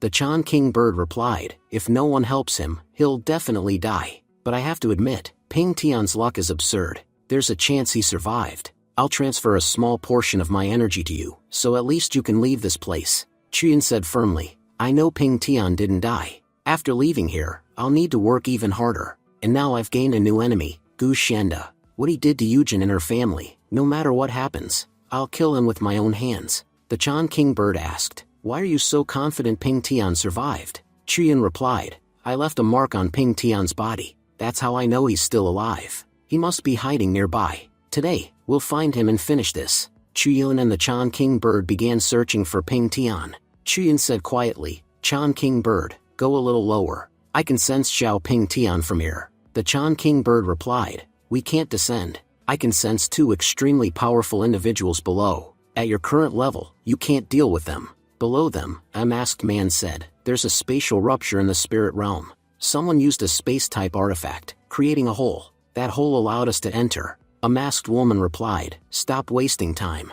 We need to hurry. At this rate, once all 4 factions realize how many disciples are dying, they'll form an investigation team and enter. It would be best if we leave before that happens." The masked man suddenly said, "Look, what's that?" Moving forward, they saw Xiao Ping Tian's badly injured body. The man said, "That's Xiao Ping Tian, but he's severely injured. I heard he's the strongest of his generation. Who could have done this? Was it Chuyun?" The masked woman replied, "No. These wounds were caused by an extremely powerful attack. Chuyun couldn't have done this. I think they provoked a hidden expert. That's why Ping Tian ended up like this. Let's take him with us." The man asked, "Why bring him along? What benefit does that give us?" Above them, Chuyun approached quietly. He thought, "I'm still far from them, and they're wearing masks. I can't see their cultivation panels. If I get closer, I might find out who they really are." Chuyun whispered, "Chan King Bird, can we go down?" The Chan King Bird snapped, "I'm a spirit pet, not a flying machine.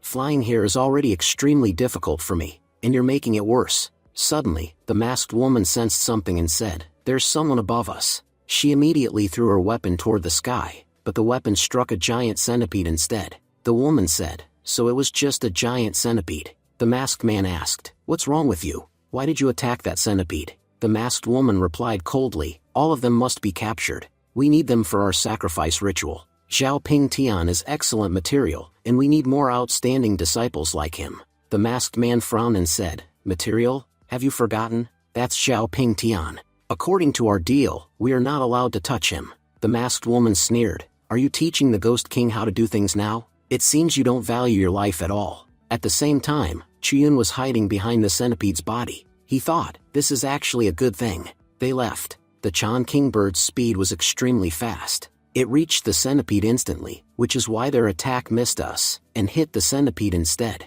"I barely have any energy left now. In this condition, fighting anyone would be pure stupidity. But what exactly are those Red Ghost sect people planning?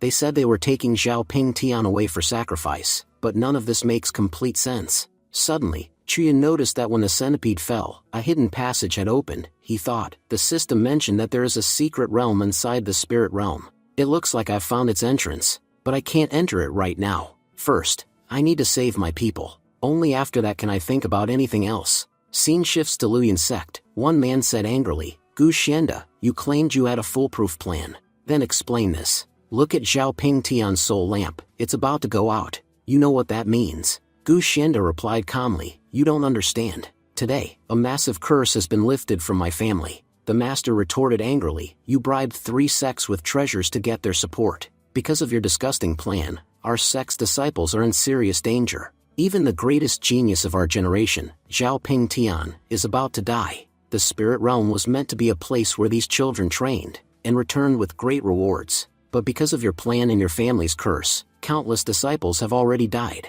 They entered to learn something, but instead they're trapped inside, and no one knows what will happen to them. As a sect leader, you disappeared at the most critical moment. Did you forget that Luyan sect is hosting this competition? As a sect master, you should have been present. You've shocked all of us. If anything goes wrong, I won't forgive you." Gu Xianda replied confidently, "Don't worry, Xiao Ping Tian will be fine.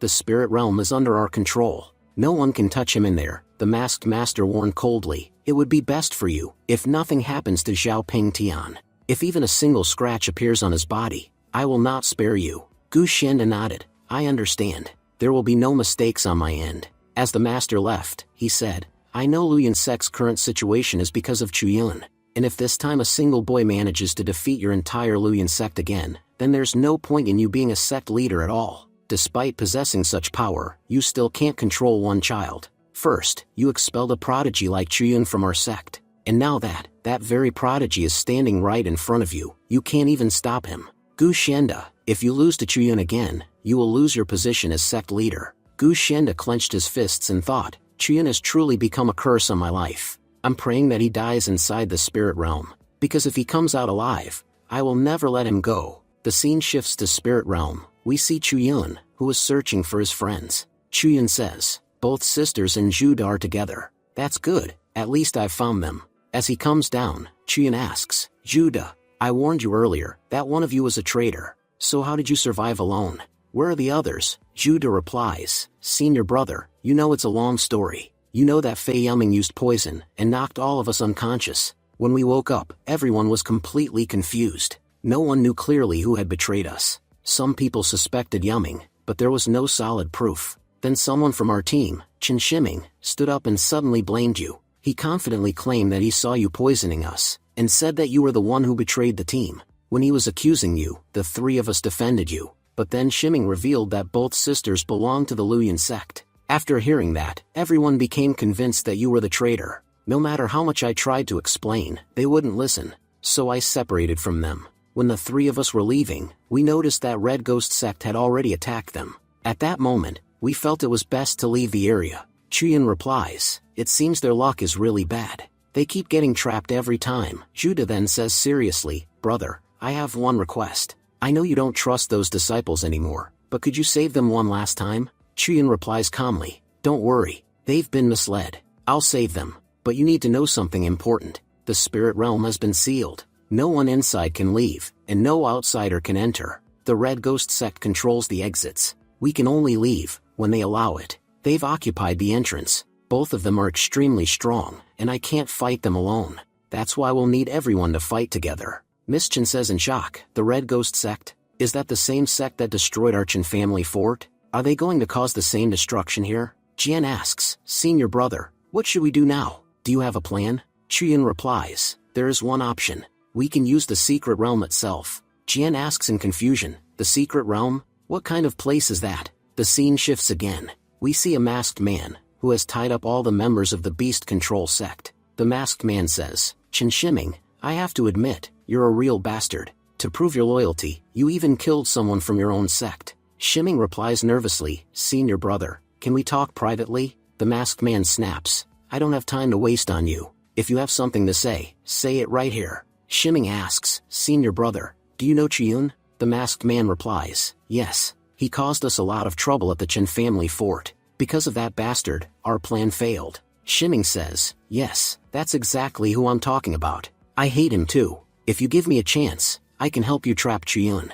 I know for sure that he'll come to rescue these people. The masked man said thoughtfully, your offer isn't that bad. The girl sitting nearby snapped angrily, Chen Shimming, you're truly shameless. Brother Ichuyun already tried to save us. You know he's the future of our sect, and yet you're planning to get him killed? Shimming, you won't even have a place in hell. Shimming replied coldly, you people don't understand. Ichuyun is a traitor. He betrayed his previous sect too. I guarantee that sooner or later, he'll betray us as well. If we get him killed here, it'll actually be good for our sect. With his death, nothing bad will happen to us. Chuyun said, does Shimming thinks I'm a complete idiot? Does he really believe it's that easy to trick me? Judas said furiously, I'm extremely angry at Chen Shimming. He's already killed one of our companions, and now he's begging our enemies like a dog. If I had known he was this big of a bastard, I would have killed him myself. Keeping someone like him in the sect is poison. He could betray us at any moment. The masked man shouted impatiently, enough.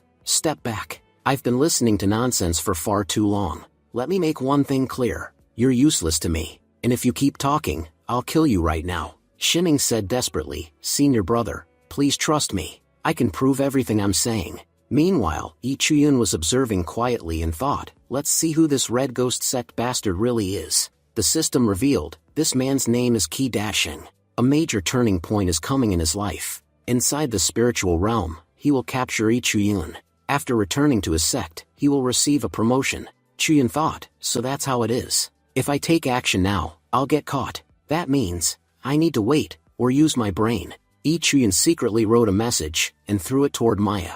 Maya thought, this paper wasn't here before. Brother Ichuyun really came to rescue us. As long as this Red Ghost sect guy isn't looking, I'll read it. The message said, tonight, I'll come to save you. I'll lure these Red Ghost sect members into the secret realm. Use that opportunity to escape. Maya thought emotionally, this letter was really written by Brother Ichuyun. He says he'll save us tonight. He's truly a good person. Even though we doubted him, he still came to save us. Suddenly, Shimming snatched the letter from her hand. Shimming shouted, senior brother, see? I told you, that bastard Ichuyun would definitely come to rescue them. This girl, Maya, was reading his letter. I caught her red-handed, Qi Dashing said, fine. Show me what that bastard wrote. Maya cried out, Shimming, give it back. How can you do this to us? Watching everything unfold, Ichuyun thought calmly, Shimming, you really played your role perfectly, just as I expected. Now, because of you, my plan will succeed very easily, Qi Dashing ordered.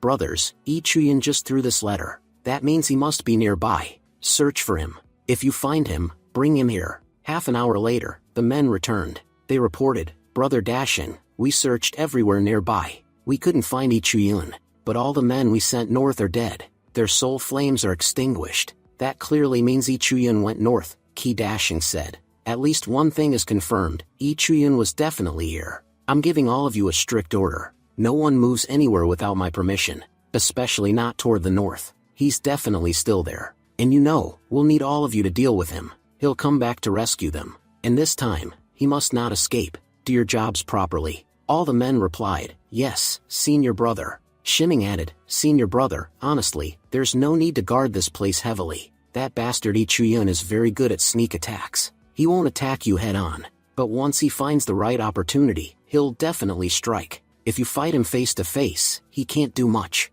But if he manages a sneak attack, it could be very dangerous for us." Dashing said angrily, "Boy, our superiors have already told us that Ichuyun is a threat. No matter what happens, we must stay cautious of him. And now you're saying that even if we fight him head on, there won't be any problem? Why does it feel like you're trying to trick us? It seems like you want all of us to go after Ichuyun, and while we're gone, you'll take advantage of the situation and escape. Do you think we're idiots? We're not falling for your scheme." Shimming replied quickly, "Senior brother, you're misunderstanding me. I'm also very eager to kill Ichuyun. If you give me a chance, I'll do whatever it takes to kill him. Honestly, I hate that guy, just as much as you do." Ichuyun thought to himself, "These people are acting exactly as I expected. Chonking Bird, we should move toward the secret realm now. In my opinion, they'll definitely follow us there." Chonking Bird replied, "Are you sure? Dashing is already very suspicious, and I don't think he'll fall into your plans so easily." Ichuyun answered calmly, I haven't harmed anyone here. Yet for some reason, no one wants to miss the chance to kill me. I can guarantee that they'll definitely chase after me." Ichuyun continued thinking, "It's written in Dashing's fate that he'll enter the secret realm to capture me. If fate says so, it won't change. I need to set a perfect trap here, so I can give him a proper welcome." Later, night fell. All the Red Ghost Sect members were guarding the area. Dashing thought to himself, "I've talked to all of them. And one thing is clear, no one here personally knows Ichuyun. You could even say, they've never truly spoken to him before. Maybe Ichuyun isn't interested in them at all. Or perhaps he already gave up on saving them. If he doesn't even know them, why would he come here to help? Besides, Ichuyun's cultivation grows at an incredible speed. It doesn't look like he has time to waste on meaningless things. He's probably sitting somewhere right now, focusing on improving his cultivation. Yes, he definitely tried to save them earlier. But when he realized they weren't worth saving, he probably gave up and left. One thing is certain, Ichuyun is a dangerous bastard. He could become a serious threat to our sect. Last time, he completely ruined our plan. We did everything for the Chen family's treasure, but that bastard escaped with the treasure, and despite all our efforts, we couldn't stop him. What if he pulls the same trick again?" Suddenly, Dashing looked up at the sky and said, "What's happening here? The secret realm is about to open. But the secret realm never opens by itself, unless someone activates it. It's clear now, Ichuyun didn't come here for those people. He came for the secret realm. Everyone knows the secret realm contains incredible treasures. Anyone's life can completely change after entering it." Dashing ordered, "A few of you come with me. We need to inspect the surrounding area." Shimming said eagerly, "Senior brother, can I come with you? I promise I won't betray you. And if needed, I can help. Please give me a chance to serve you. I guarantee I'll do a good job." Dashing replied impatiently, "You've already given me a headache. Fine, you can come. But before that, eat this. This will guarantee that you won't betray us." Soon, they began moving toward the secret realm with Shimming. Shimming said nervously, "Senior brother, I can smell blood along this path. Ever since I ate that thing, my body has been undergoing strange changes. Can I step aside for a moment to get some fresh air?" Dashing replied coldly, "You were the one who insisted on following us. You also said you wouldn't run away, no matter what. I've already given you this chance. Now do your job properly. If you mess up, all I need to do is give one signal, and the poison inside you will activate. You'll die a very painful death. So listen carefully, and do exactly as I say." Shimming thought fearfully, "I really made a huge mistake. Talking too much got me trapped." Suddenly, Shimming stepped on something and screamed, "There's a ghost here." Dashing asked sharply, "What happened? Is there danger?" A Red Ghost Sect member checked and said, "Brother Dashing, it's just a monster corpse. This idiot stepped on it and panicked." Dashing scoffed, "I've never seen someone this cowardly. Why is someone like him even trying to become a warrior? There's no benefit in training a coward like this." Another ghost sect member said angrily, "Damn it, your screaming scared me too. Do you know that shouting like that can attract monsters? If monsters show up, we'll throw you to them and escape. If you want to travel with us, behave properly. Otherwise, we'll leave you here to die." Shimming begged, "Brothers, please forgive me. I won't do it again. It was an accident." Dashin waved his hand, "Enough. Scolding him won't help. Everything is fine for now, but there is something important. This corpse is very new. I guarantee that Ichuyun is the one who killed it. It seems that Ichuyun tricked us. The note he left about rescuing everyone was fake. He only wanted to divert us. His real target was the secret realm. I knew it. He doesn't even know those people. Why would he work so hard to save them? His focus has always been on cultivation. He wouldn't waste time on useless matters. I'm certain he hasn't gone too deep yet. He's probably still trying to break through the secret realm's barrier. If we head there now, we'll definitely catch him. And if he falls into my hands, I won't let him go. He'll make a perfect sacrifice for all of us. I guarantee that once the sect master sees him alive, he'll be extremely pleased, and we'll all receive an incredible reward." Shimming said angrily, "Ichuyun is truly a traitor. Because of him, many of our people have lost their lives. If he dies here, it would be a very good thing. That man staying alive isn't good for anyone." Ichuyun thought to himself, "These people arrived much faster than I expected. Because of them, I didn't even have to wait." Putting on an act, Ichuyun said loudly, "What? The Red Ghost sect is already here? And Shimming, what are you doing with them? Don't tell me you've betrayed us?" Shimming shouted back, "You damn traitor. You've finally shown yourself. Now that you're here, we'll kill you." Ichuyun replied calmly, "The entire treasure of the secret realm belongs to me, and I won't let anyone here take it." Shimming roared, "You bastard. I won't let you escape." The ghost sect members shouted, Shimming, don't run. This could be his trap." Ichuyun thought, "Run, run. Follow me, all of you. Ahead lies the place, where all of you will die." Ichuyun kept running deeper into the secret realm. Soon, a massive tree appeared before him. Ichuyun said in surprise, "This tree looks incredible. What is this place? It seems this is the guardian tree of this area. I've heard a lot about its fruit. It's called the wolf peach. Anyone who eats this fruit gains an enormous increase in cultivation. They say the last person who ate it became a sword god." Shimming's eyes lit up as he shouted, "What? Wolf peach? And the one who eats it becomes a sword god? Since I'm already here, this belongs to me. After eating it, I'll become extremely powerful. One by one, I'll obtain all the treasures here." Dashin shouted angrily, "Shimming, what are you doing, you idiot? This is a trap. Come back immediately." Shimming sneered, "You fools, go back yourselves. I'm not your dog, who follows orders. I was just waiting for an opportunity, and now I have it. Once I eat this fruit, I'll become incredibly powerful. Then I'll do whatever I want. Just watch. When I gain power, whether it's Ichuyun or any of you, no one will survive." Suddenly, a snake entered Shimming's body. Dashin said furiously, "I'm so angry at this bastard, that I want to kill him right now."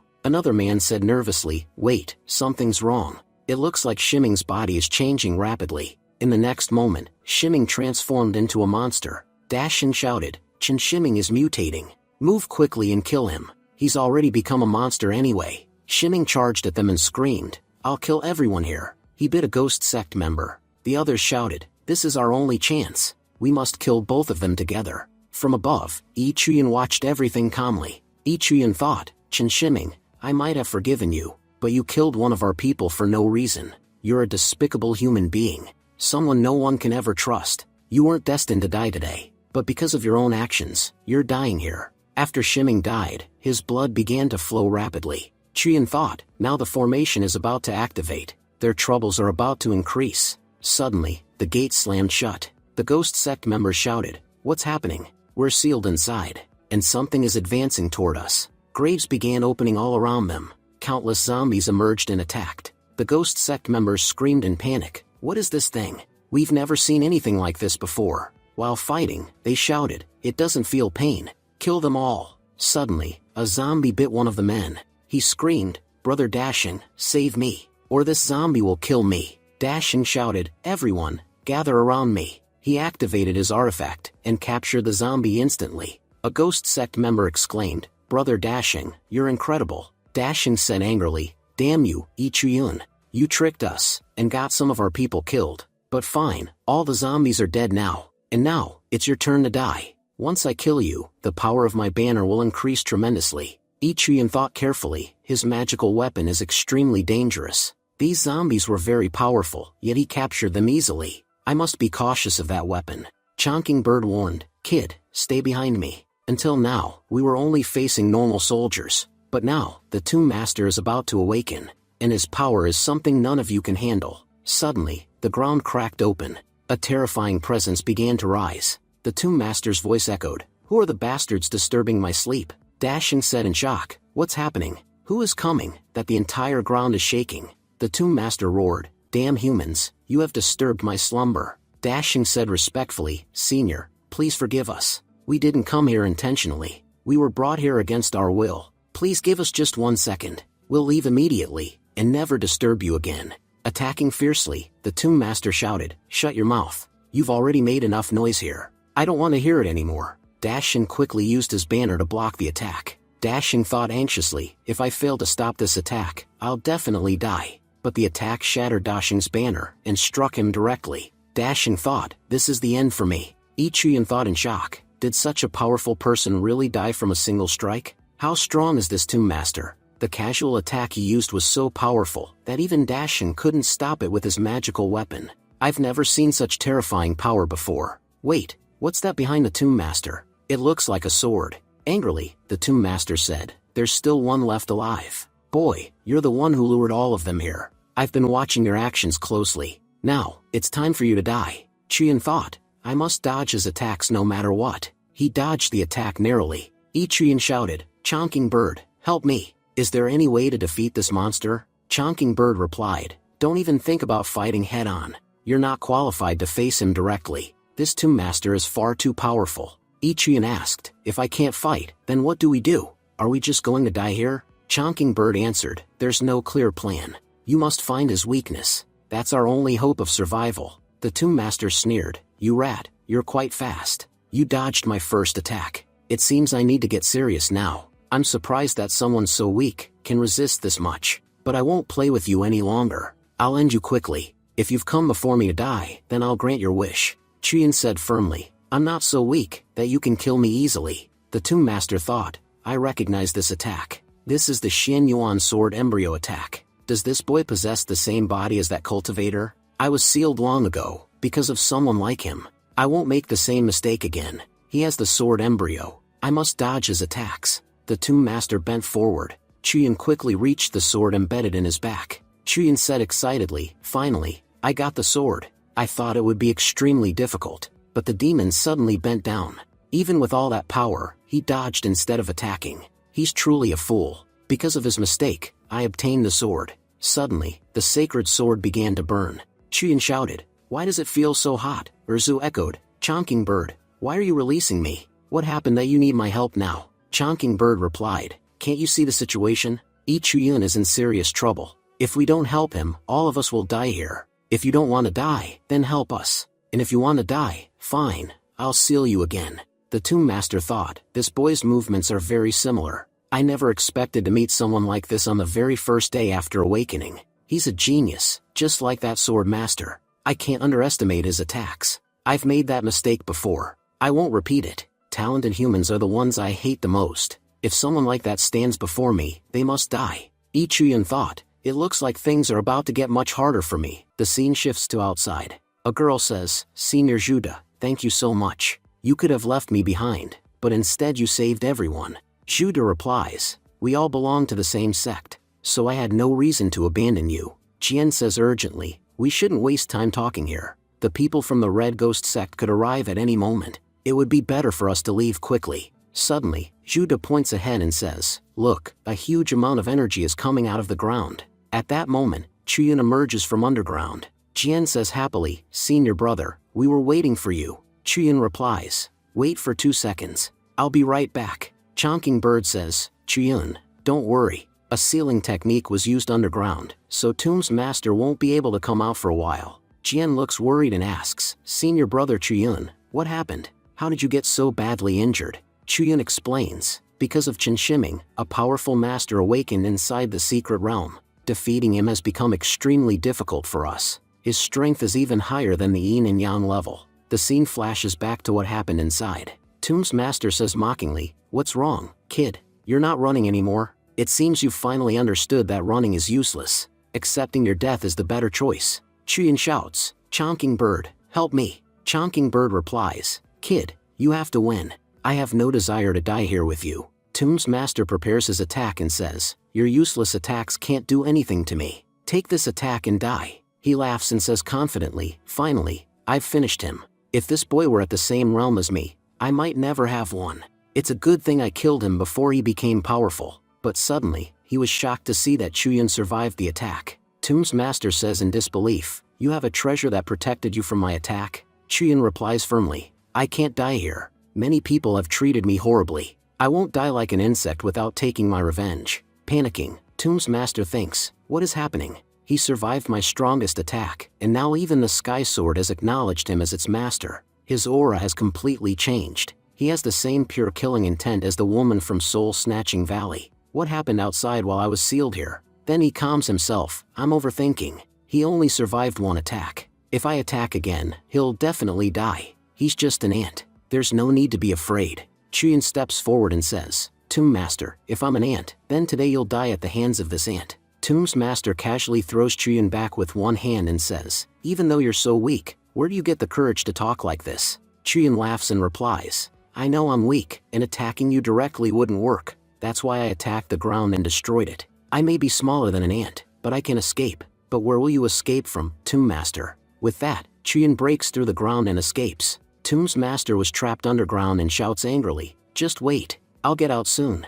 And when I do, the first person I'll kill is you. Back in the present, Chuyin says, I shattered the ground and trapped that bastard below. He's not dead yet, but we're safe for now. Judah adds, yes, Martial Uncle, I managed to save everyone. Huaxing steps forward and says, Senior Chuyin, thank you very much. We misunderstood you because of that bastard Chen Shiming. Yet you still helped us. Chuyin replies calmly, it's fine. People misunderstand me all the time.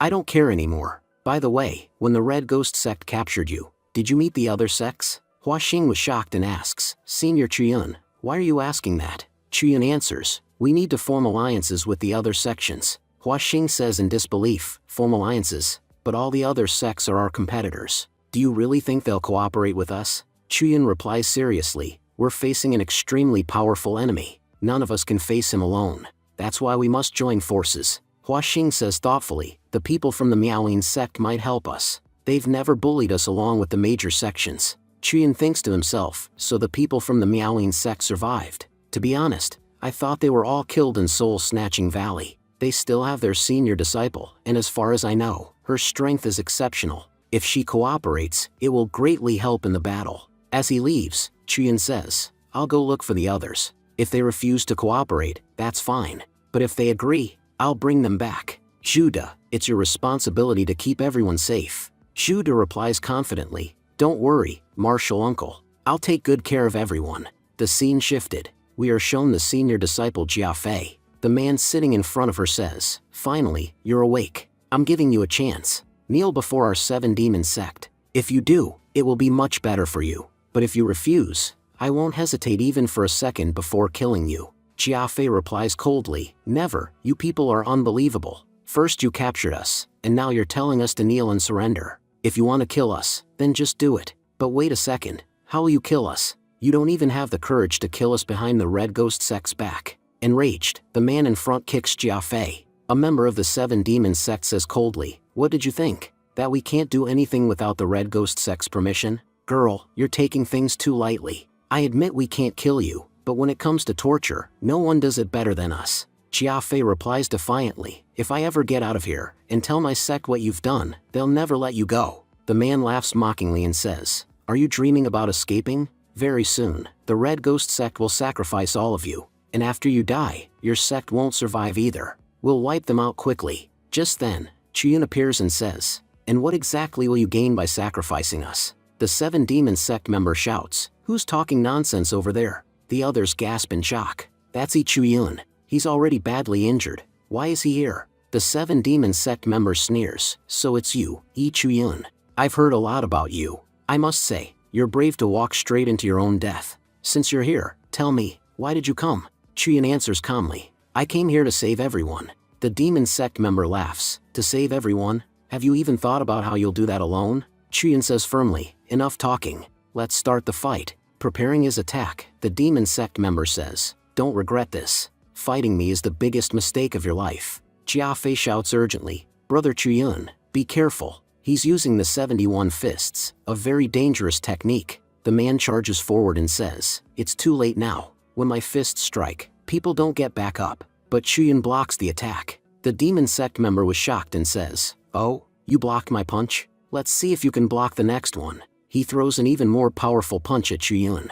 Jiafei cries out, no, this is bad. The demon sect member scoffs. No matter how strong a Yunhai realm cultivator becomes, he's still just Yunhai realm. I don't understand why the Red Ghost sect is afraid of you. There's nothing special about you. Chuyin smirks and replies, before talking nonsense, you should check whether your punch actually worked. That punch was so weak, it felt like someone tickled me. Before killing you, let me give you some advice. Never be careless during a fight. Your enemy can kill you at any moment. With that, Chuyin strikes and kills him in a single attack. Chuyin says calmly, the problem is solved. I'll free you all right now. But Jiafei quickly warns him, Brother Chuyin, it's not over yet. That man has a revival technique. I killed him before, but he revived using that technique. Suddenly, Chuyin sees the member of the 7 demon sect escaping.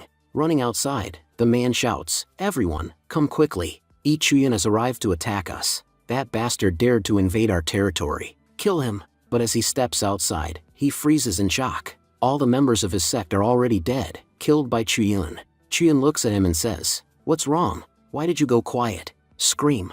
I was enjoying the noise. The man drops to his knees and begs, Brother Chuyin, please don't kill me. Chuyin replies coldly, if you were useful to me, I might spare you. But if you're useless, why should I? The 7 demon sect member hurriedly says, you're hiding from the Red Ghost sect, right? I know everything about their plan, why they came here. Chuyin says impatiently, speak quickly. The man explains, the Red Ghost sect's main force is hiding in the heart of the spirit realm. I don't know exactly what they're searching for, but it's something connected to the Jin Huang Hall. There are many powerful elders there, stronger than Myriad Realm. Chuyin thinks to himself, I already knew this. Then he asks, do you know anything else? Anything useful? Terrified, the man replies, that's all I know. Please spare me. If you let me go, I can help you. Chuyin kills him instantly and says, I don't need help. People like you betray others too easily. Traitors have no place on my team. Turning back, Chuyin says to the captives, what's wrong? I saved all of you, yet you're staring at me like that.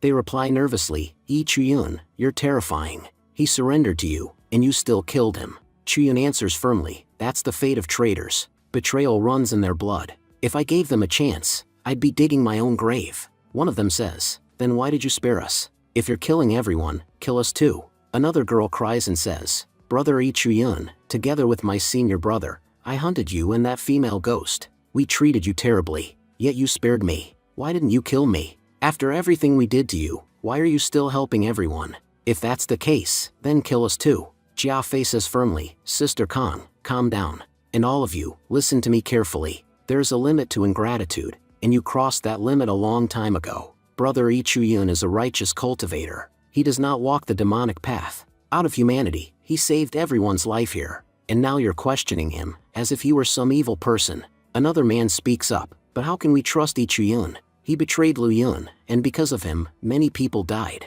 Jiafei responds angrily, you're talking as if no one ever died before Brother Chuyin appeared. There have been many competitions in the past, and countless people died in those competitions, long before Brother Chuyin was ever involved. So tell me, whose fault were those deaths? As for his personal grudge with the Luyan sect, that's his private matter. What does that have to do with the rest of the sects? I'll say this one last time, calm your minds and think carefully about who your real enemy is, and who your real ally is. Chuyin says, Jiafei, thank you for speaking up for me. Jiafei replies, Brother Chuyin, you've done so much for us. At the very least, I can say a few words for you. I do have a request, though. I know I'm asking for a lot, but will you hear me out? Chuyin nods. Go ahead.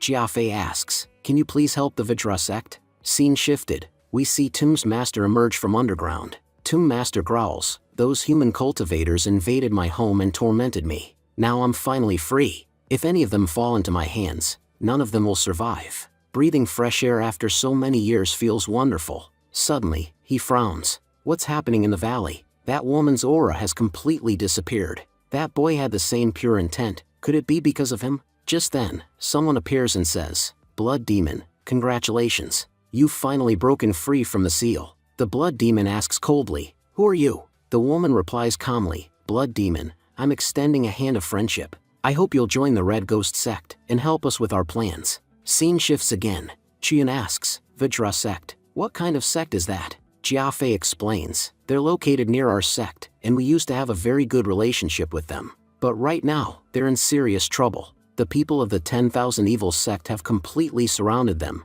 and they can't escape. I'm asking you to save them, because they're our close allies. And more importantly, their sect has a disciple who possesses the power to uncover the secrets of heaven. That's why the Red Ghost sect and the 10,000 Evils are after them. Even though they've surrounded the sect, they haven't attacked yet. We don't know exactly why the Red Ghost sect came here, but we must protect the Vajra sect and stop their plan." Chiyun thinks in shock. One person who can see the secrets of heaven? That ability is just like my system. Knowing the future, that would be invaluable. He speaks aloud, "All right, I'll save them. But first, tell me, where's the Valley of 10,000 Evils?" Jiafei answers, "It's nearby. The man you killed earlier reports to the 10,000 Evil sect every night. They'll definitely come again tonight." Scene shifts to the Valley of 10,000 Evils. A man says, "That idiot from the 7 Demons sect sent us a letter today. He said someone would come here to discuss future plans." Another man points ahead. "Look, he's standing over there." Stepping forward, Jiaojing says, "The letter said you captured Chiyun and would share the credit with us. Thank you very much. As a representative of the 10,000 Evil sect, I won't forget this favor." Suddenly, he notices the corpse. Chiyun steps forward and says calmly, "It really was easy to lure you out." Jiaojing gasps, "Chiyun, you're alive?" Chiyun replies coldly, "Yes, and now you'll die." In an instant, Chiyun kills them all. He mutters, "I thought killing these fools would be harder. I'll change into their clothes and enter the valley easily. No one will even realize who I am." Elsewhere, a Red Ghost sect elder watches everything. She murmurs, "All those men were sky-controlling realm cultivators, yet Chiyun killed them effortlessly. That boy is truly interesting. Every time I see him, I feel the urge to kill him. I've had to restrain myself with great difficulty." Just then, an elder arrives and says, "Jian Qishuang, what are you doing here? Have you seen my beloved disciple, Jiaozhen? I've been searching for him for so long, but I can't find him anywhere." This man was Yuan Fei, an elder of the 10,000 Evil sect. Qishuang replies coldly, "Your disciple? Chiyun just killed 3 of your people over there. Why don't you go and check for yourself? Which one of them was your disciple?" Shocked, Yuan Fei shouts, "What? My child was killed." He looks to the side and trembles. "It's true, my precious Xing is dead." "Qishuang, you were right here, and you still let my favorite disciple die like this." Qishuang responds calmly, "Elder Yuan Fei, you can't blame me for this. Your disciple acted recklessly and went after Chiyun on his own. For our Red Ghost sect, Chiyun is extremely important. That's why I couldn't afford to be careless with him." Furious, Yuan Fei roars, "I don't care what the Red Ghost sect wants. He killed my child. I will never forgive him. I will take revenge for my son, no matter what." Qishuang says coldly, "You may do whatever you want here, but remember, do not kill Chiyun. Leave him half dead, and hand him over to us. If he dies because of you, you can't even imagine what will happen to you." Enraged, Yuan Fei immediately attacks Chiyun. Chiyun thinks in panic, this is the attack of an expert who has already broken through into Myriad Realm. It's so close, I can't even dodge it. The attack lands, and Chiyun was badly injured. Yuan Fei shouts, "Chiyun, killing my disciple was the biggest mistake of your life. I won't let you escape." Chiyun narrowly dodges the next attack and cries out, "Chongqing Bird and Erzu, help me." Chongqing Bird asks anxiously, "What happened here? Why does such a powerful expert want you dead?" Erzu adds calmly, "This fight will actually be easier than the last one. I don't mind joining." Chiyun launches a counterattack at the elder. Dodging it, Yuan Fei sneers, "What did you think? That a child like you could injure me?" He attacks again. Chongqing Bird shouts, "Chiyun, be careful. If his attack hits you, you're finished." Suddenly, Chiyun's body stiffens, and with a single punch, the elder sends him flying. Chiyun thinks bitterly, "I'm about to break through, and that's why my body isn't responding properly. Why do good things always turn bad for me?" Erzu sighs, "Seriously, Chiyun, your luck is terrible. It always betrays you at the worst possible moment." Chongqing Bird says urgently, "But we still have one chance. His cultivation is unstable. It hasn't been long since he broke through. If we use the god-slaying weapon against him now, we might be able to drive him away." Advancing forward, Yuan Fei roars, "With this attack, I'll crush every bone in your body. I'll make you feel the same pain my disciple felt because of you." Chuyan shouts as he attacks back. "My life isn't so cheap that a bastard like you can just kill me and walk away." Shocked, Yuan Fei thinks, where did this child get such a powerful weapon?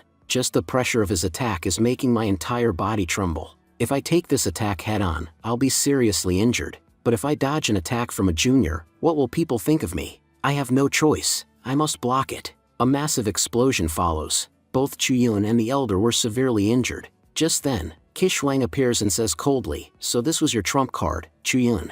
Now I understand how you destroyed Soul Snatching Valley. Our Red Ghost sect has been working on a single plan for thousands of years, and I won't let you ruin everything. You must die here." She launches a deadly attack toward Chuyun.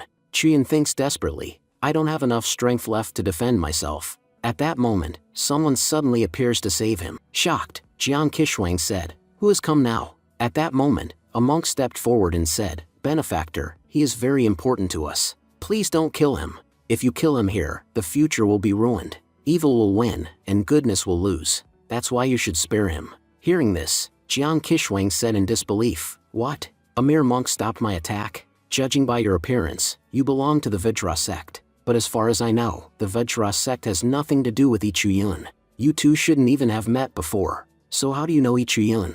And why did you come all this way to save him? You even spoke about the future just now. It seems you are that monk from the Vajra sect, who possesses the power to glimpse heaven's secrets." The monk replied calmly, "Yes, that's me. That's why I came to save Benefactor Ichuyun." Jiang Kishwang said, "I must say, monks like you are truly strange. Earlier, to force you out, we killed many monks from your sect. Every time we killed them, we warned you to come out. You could have saved them back then, but you never showed yourself even once. And now, when I'm about to kill Ichuyun, someone you've never met before, you rushed out immediately. You even revealed your identity. Seeing your actions, I'm now certain this boy is extremely important to you. And if he's important to you, then killing him becomes even more necessary. Ichuyun will die here today, and you'll be trapped along with him." Furiously, the monk shouted, "Despicable woman, how many sins will you commit? Put your weapons down immediately." As soon as he spoke, Jiang Kishwang dropped to her knees. Shocked, she said,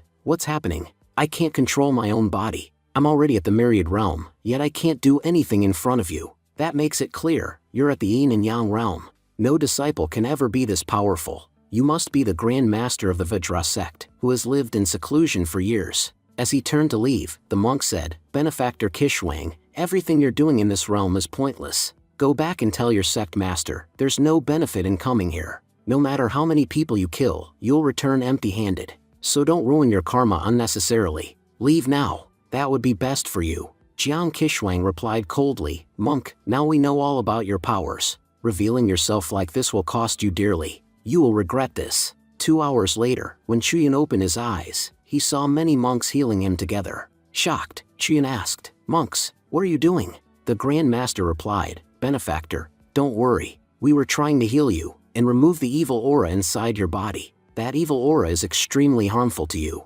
Chuyan asked, "But who are you? You helped me so much, yet you haven't even told me your name." The monk answered, "I am the Grand Master of the Vajra sect, and my Dharma name is Jin Kong." The system announced, "He is Vajra sect's Grand Master, Jin Kong. When beast monsters attack the ancient battlefield, he will die while trying to save others. His life is about to take a major turn. Following the secrets of heaven, he entered the spiritual world and saved Ichuyun from the hands of Ghost King Jiang Kishwang of the Red Ghost sect." Chuyan thought to himself, so he really is the Vajra sect's Grand Master. The system says he can know heaven's secrets. If that's true, then he must have already known that the Red Ghost sect was going to attack us. And who exactly is this Jiang Kishwang, known as the Ghost King inside the Red Ghost sect? She can't be an ordinary person. Bowing respectfully, Chuyan said, "Grand Master Jin Kong, thank you very much for saving me. I, Ichuyun, greet you." The Grand Master said, "All other monks, leave now. I need to speak privately with the benefactor." Chuyan said, "Before I lost consciousness, I clearly remember that the 2 people who attacked me were extremely powerful. Both of them were at the myriad realm." Jin Kong replied, "Yes, you are absolutely right." Chuyan asked, "Then how did you save me from such powerful cultivators?" Jin Kong answered calmly, "I was able to save you, because I am stronger than them." Chuyan said in admiration, "Grand Master, you are truly incredible. I've never seen such a powerful fighter before. By the way, this spiritual world is under the control of the Red Ghost sect. So how are you able to enter this world, when even our elders couldn't? The Grand Master said, Benefactor, your questions alone prove how intelligent you are. You are absolutely right. The Red Ghost sect has sealed the spiritual world, and because of that, no elder can enter it at the moment. I enter this place together with you. I take the identity of a disciple and suppressed my cultivation, so that I could enter the secret realm. You should know that because I entered, the secret realm's barrier weakened significantly. After that, you arrived here carrying an extremely powerful divine bow. Because of these two factors, the barrier weakened so much that the Red Ghost sect was able to enter without difficulty. You could even say that everyone who died here did so because of me. If I had never entered this place, the barrier would not have weakened, and the Red Ghost sect would never have been able to enter. Because of this, my karma has become extremely heavy, and my life no longer feels peaceful. Chuyin said, Grand Master, someone as powerful as you could easily leave this place. I don't think the Red Ghost sect could do anything to you. Even so, you are hiding here in this valley with your people. I don't understand why. If you wanted, you could safely take everyone out of here. Yet you chose to stay. Was there some reason for entering this world that you haven't revealed yet? Jin Kong replied, Yes, there was a very important reason for entering this place. You should know that heaven holds countless secrets, and if you possess the ability to perceive heaven, then you must also help fulfill heaven's intentions. Chuyin asked, Then please tell me, what was the reason that made you enter here, even knowing that your presence would weaken the barrier and cause so many people to die? The Grand Master said solemnly, Yes, the reason is enormous. I entered this place because of you. Shocked, Chuyin said, Because of me? Grand Master Jin Kong continued, Before understanding the reason, you must first understand how heaven works. Heaven, fate, and karma are all deeply connected. Your karma determines your fate, and heaven decides what that fate will be. The good and evil deeds we commit follow us like shadows. Heaven sees everything. Heaven knows everything. To be honest, I entered the spiritual world because you completed the task that heaven had assigned to us. You bore our share of karma, and because of that, the dangers that belong to us fell upon you instead. The world may not acknowledge this, but I know it clearly. If you had not repeatedly interfered, the Red Ghost sect would have already opened the Jing Yuan Palace long ago. Again and again, you risked your life to stop them. This chain of cause and effect is precisely why I had to come here to save you. You don't know this, but if that hall were opened, the entire continent would face catastrophe. That is why, no matter what happens, we must stop it. According to heaven's secrets, that hall should have already been opened,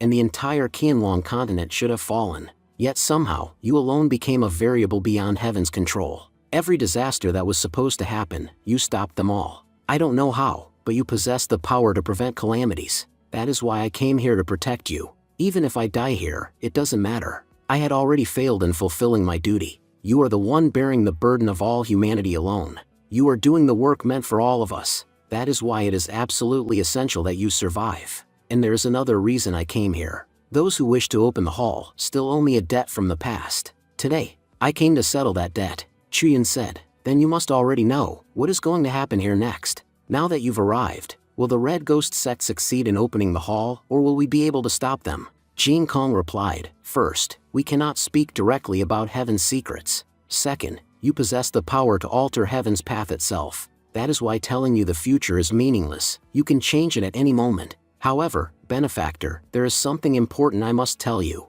Inside the soul-snatching valley, a powerful soul transferred all of its power to you. But instead of direct cultivation, what you received was 1,000 years' worth of suppressed evil aura. Because of that soul's power, your cultivation advanced rapidly, and you became extremely powerful in a short time. But you do not realize that this evil aura is affecting you. It is slowly contaminating your pure heart. If this evil aura is not eliminated soon, it is possible that the very person trying to stop disaster will become the next Zhao Pingtian.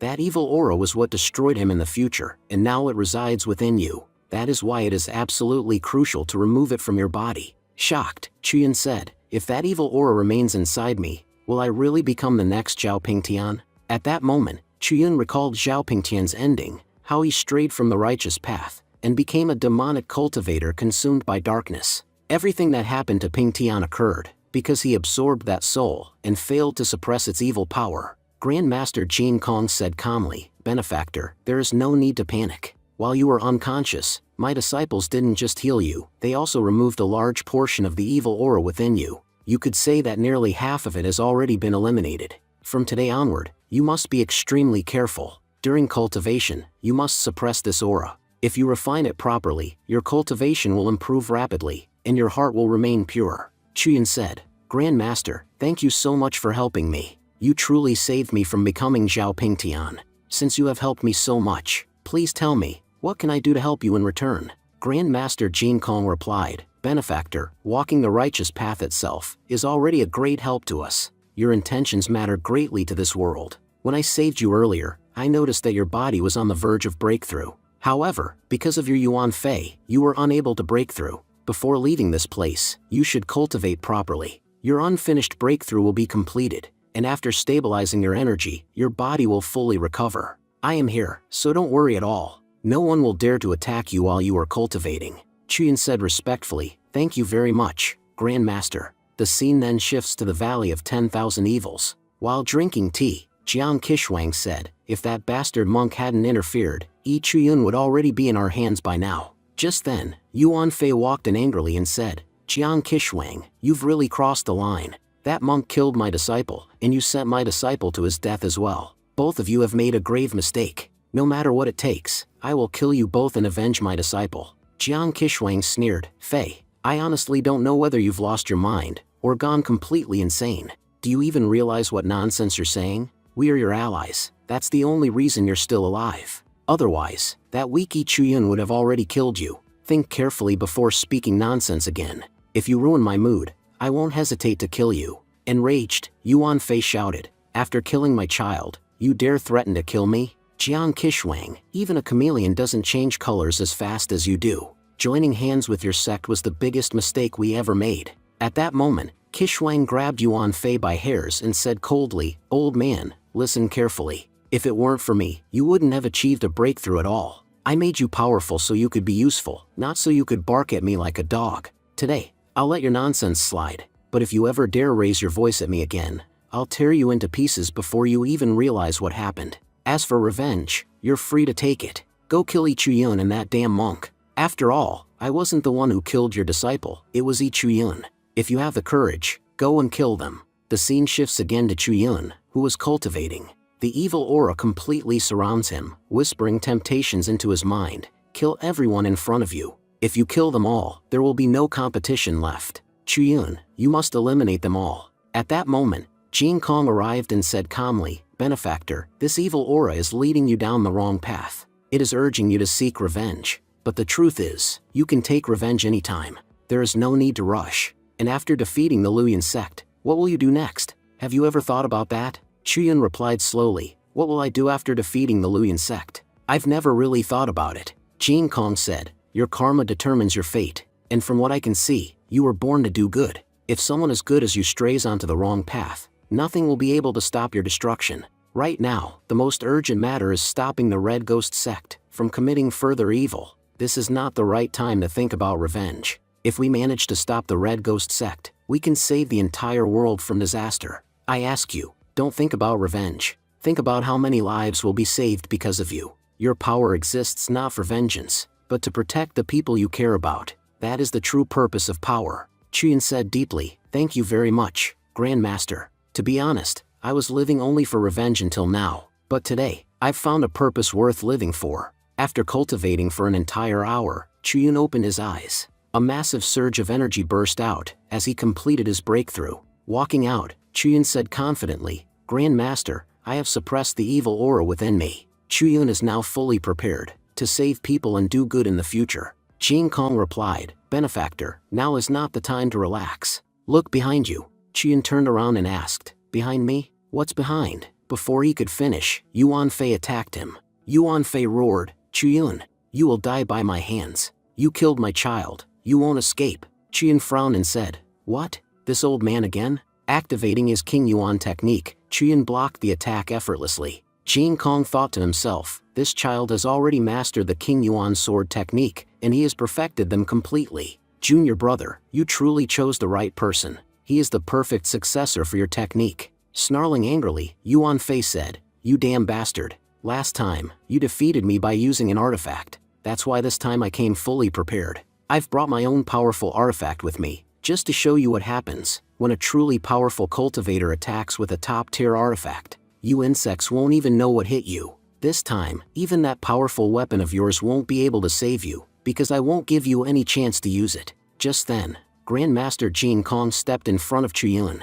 Jin Kong said calmly, "Benefactor, stay behind me." He then took out a set of glowing beads, which instantly bound Yuan Fei completely. Shocked, Yuan Fei shouted, "What is this thing? Why can't I use my power anymore? It feels like my cultivation has been completely suppressed. Damn bald monk, let me go! How dare you interfere in my fight with him? If I break free, I won't spare you either." Grandmaster Jin Kong replied calmly, "Yuan Fei, your mind is clouded right now. You've gone mad in the storm of revenge. I am just a humble monk, trying to remove the veil that covers your mind. Fighting the benefactor will gain you nothing. Both of you will only suffer. That's why, as long as the benefactor remains here, I will not release you. You'll have to stay like this." Chien thought to himself, how powerful is the Grandmaster really? He stopped such a powerful cultivator so easily. Truly incredible, both the Grandmaster and his methods. Then Jin Kong spoke loudly, "Benefactor Jiang, how long do you plan to keep hiding? My fellow monks have done nothing wrong.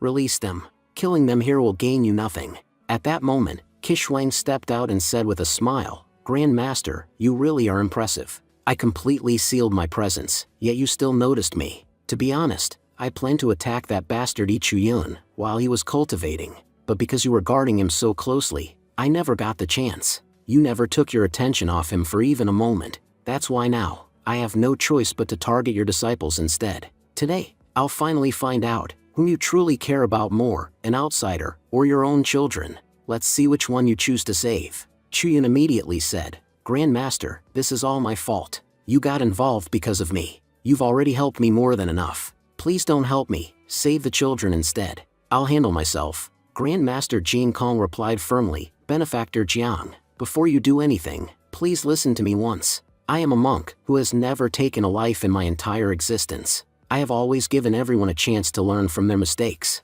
8 centuries ago, your sect leader Dui Mui attacked me. She was defeated so badly that she had to spend many years in seclusion. 5 centuries ago, 2 extremely powerful ghost kings, sent by your sect, also attacked me. I did not kill them either. I spared them so they could learn from their mistakes and return to the path of righteousness. 4 centuries ago, Dui Mui attacked me again, but she was forced to flee after being gravely injured. You could say that every powerful individual from your sect has lost to me at least once, and each time, I gave them a chance to live. Now that I am over 1,000 years old, time has weakened me somewhat. But believe me, it hasn't weakened me enough that I cannot destroy your Red Ghost sect. If even one of my children is harmed, I swear I will break my no-killing rule. I will erase your entire Red Ghost sect and the plan you've been working on for years, in a single stroke. So for your own sake, step back. Because if I move forward, things will turn very ugly for everyone. What happens next will be revealed in the next episode. Thank you for watching and stay tuned."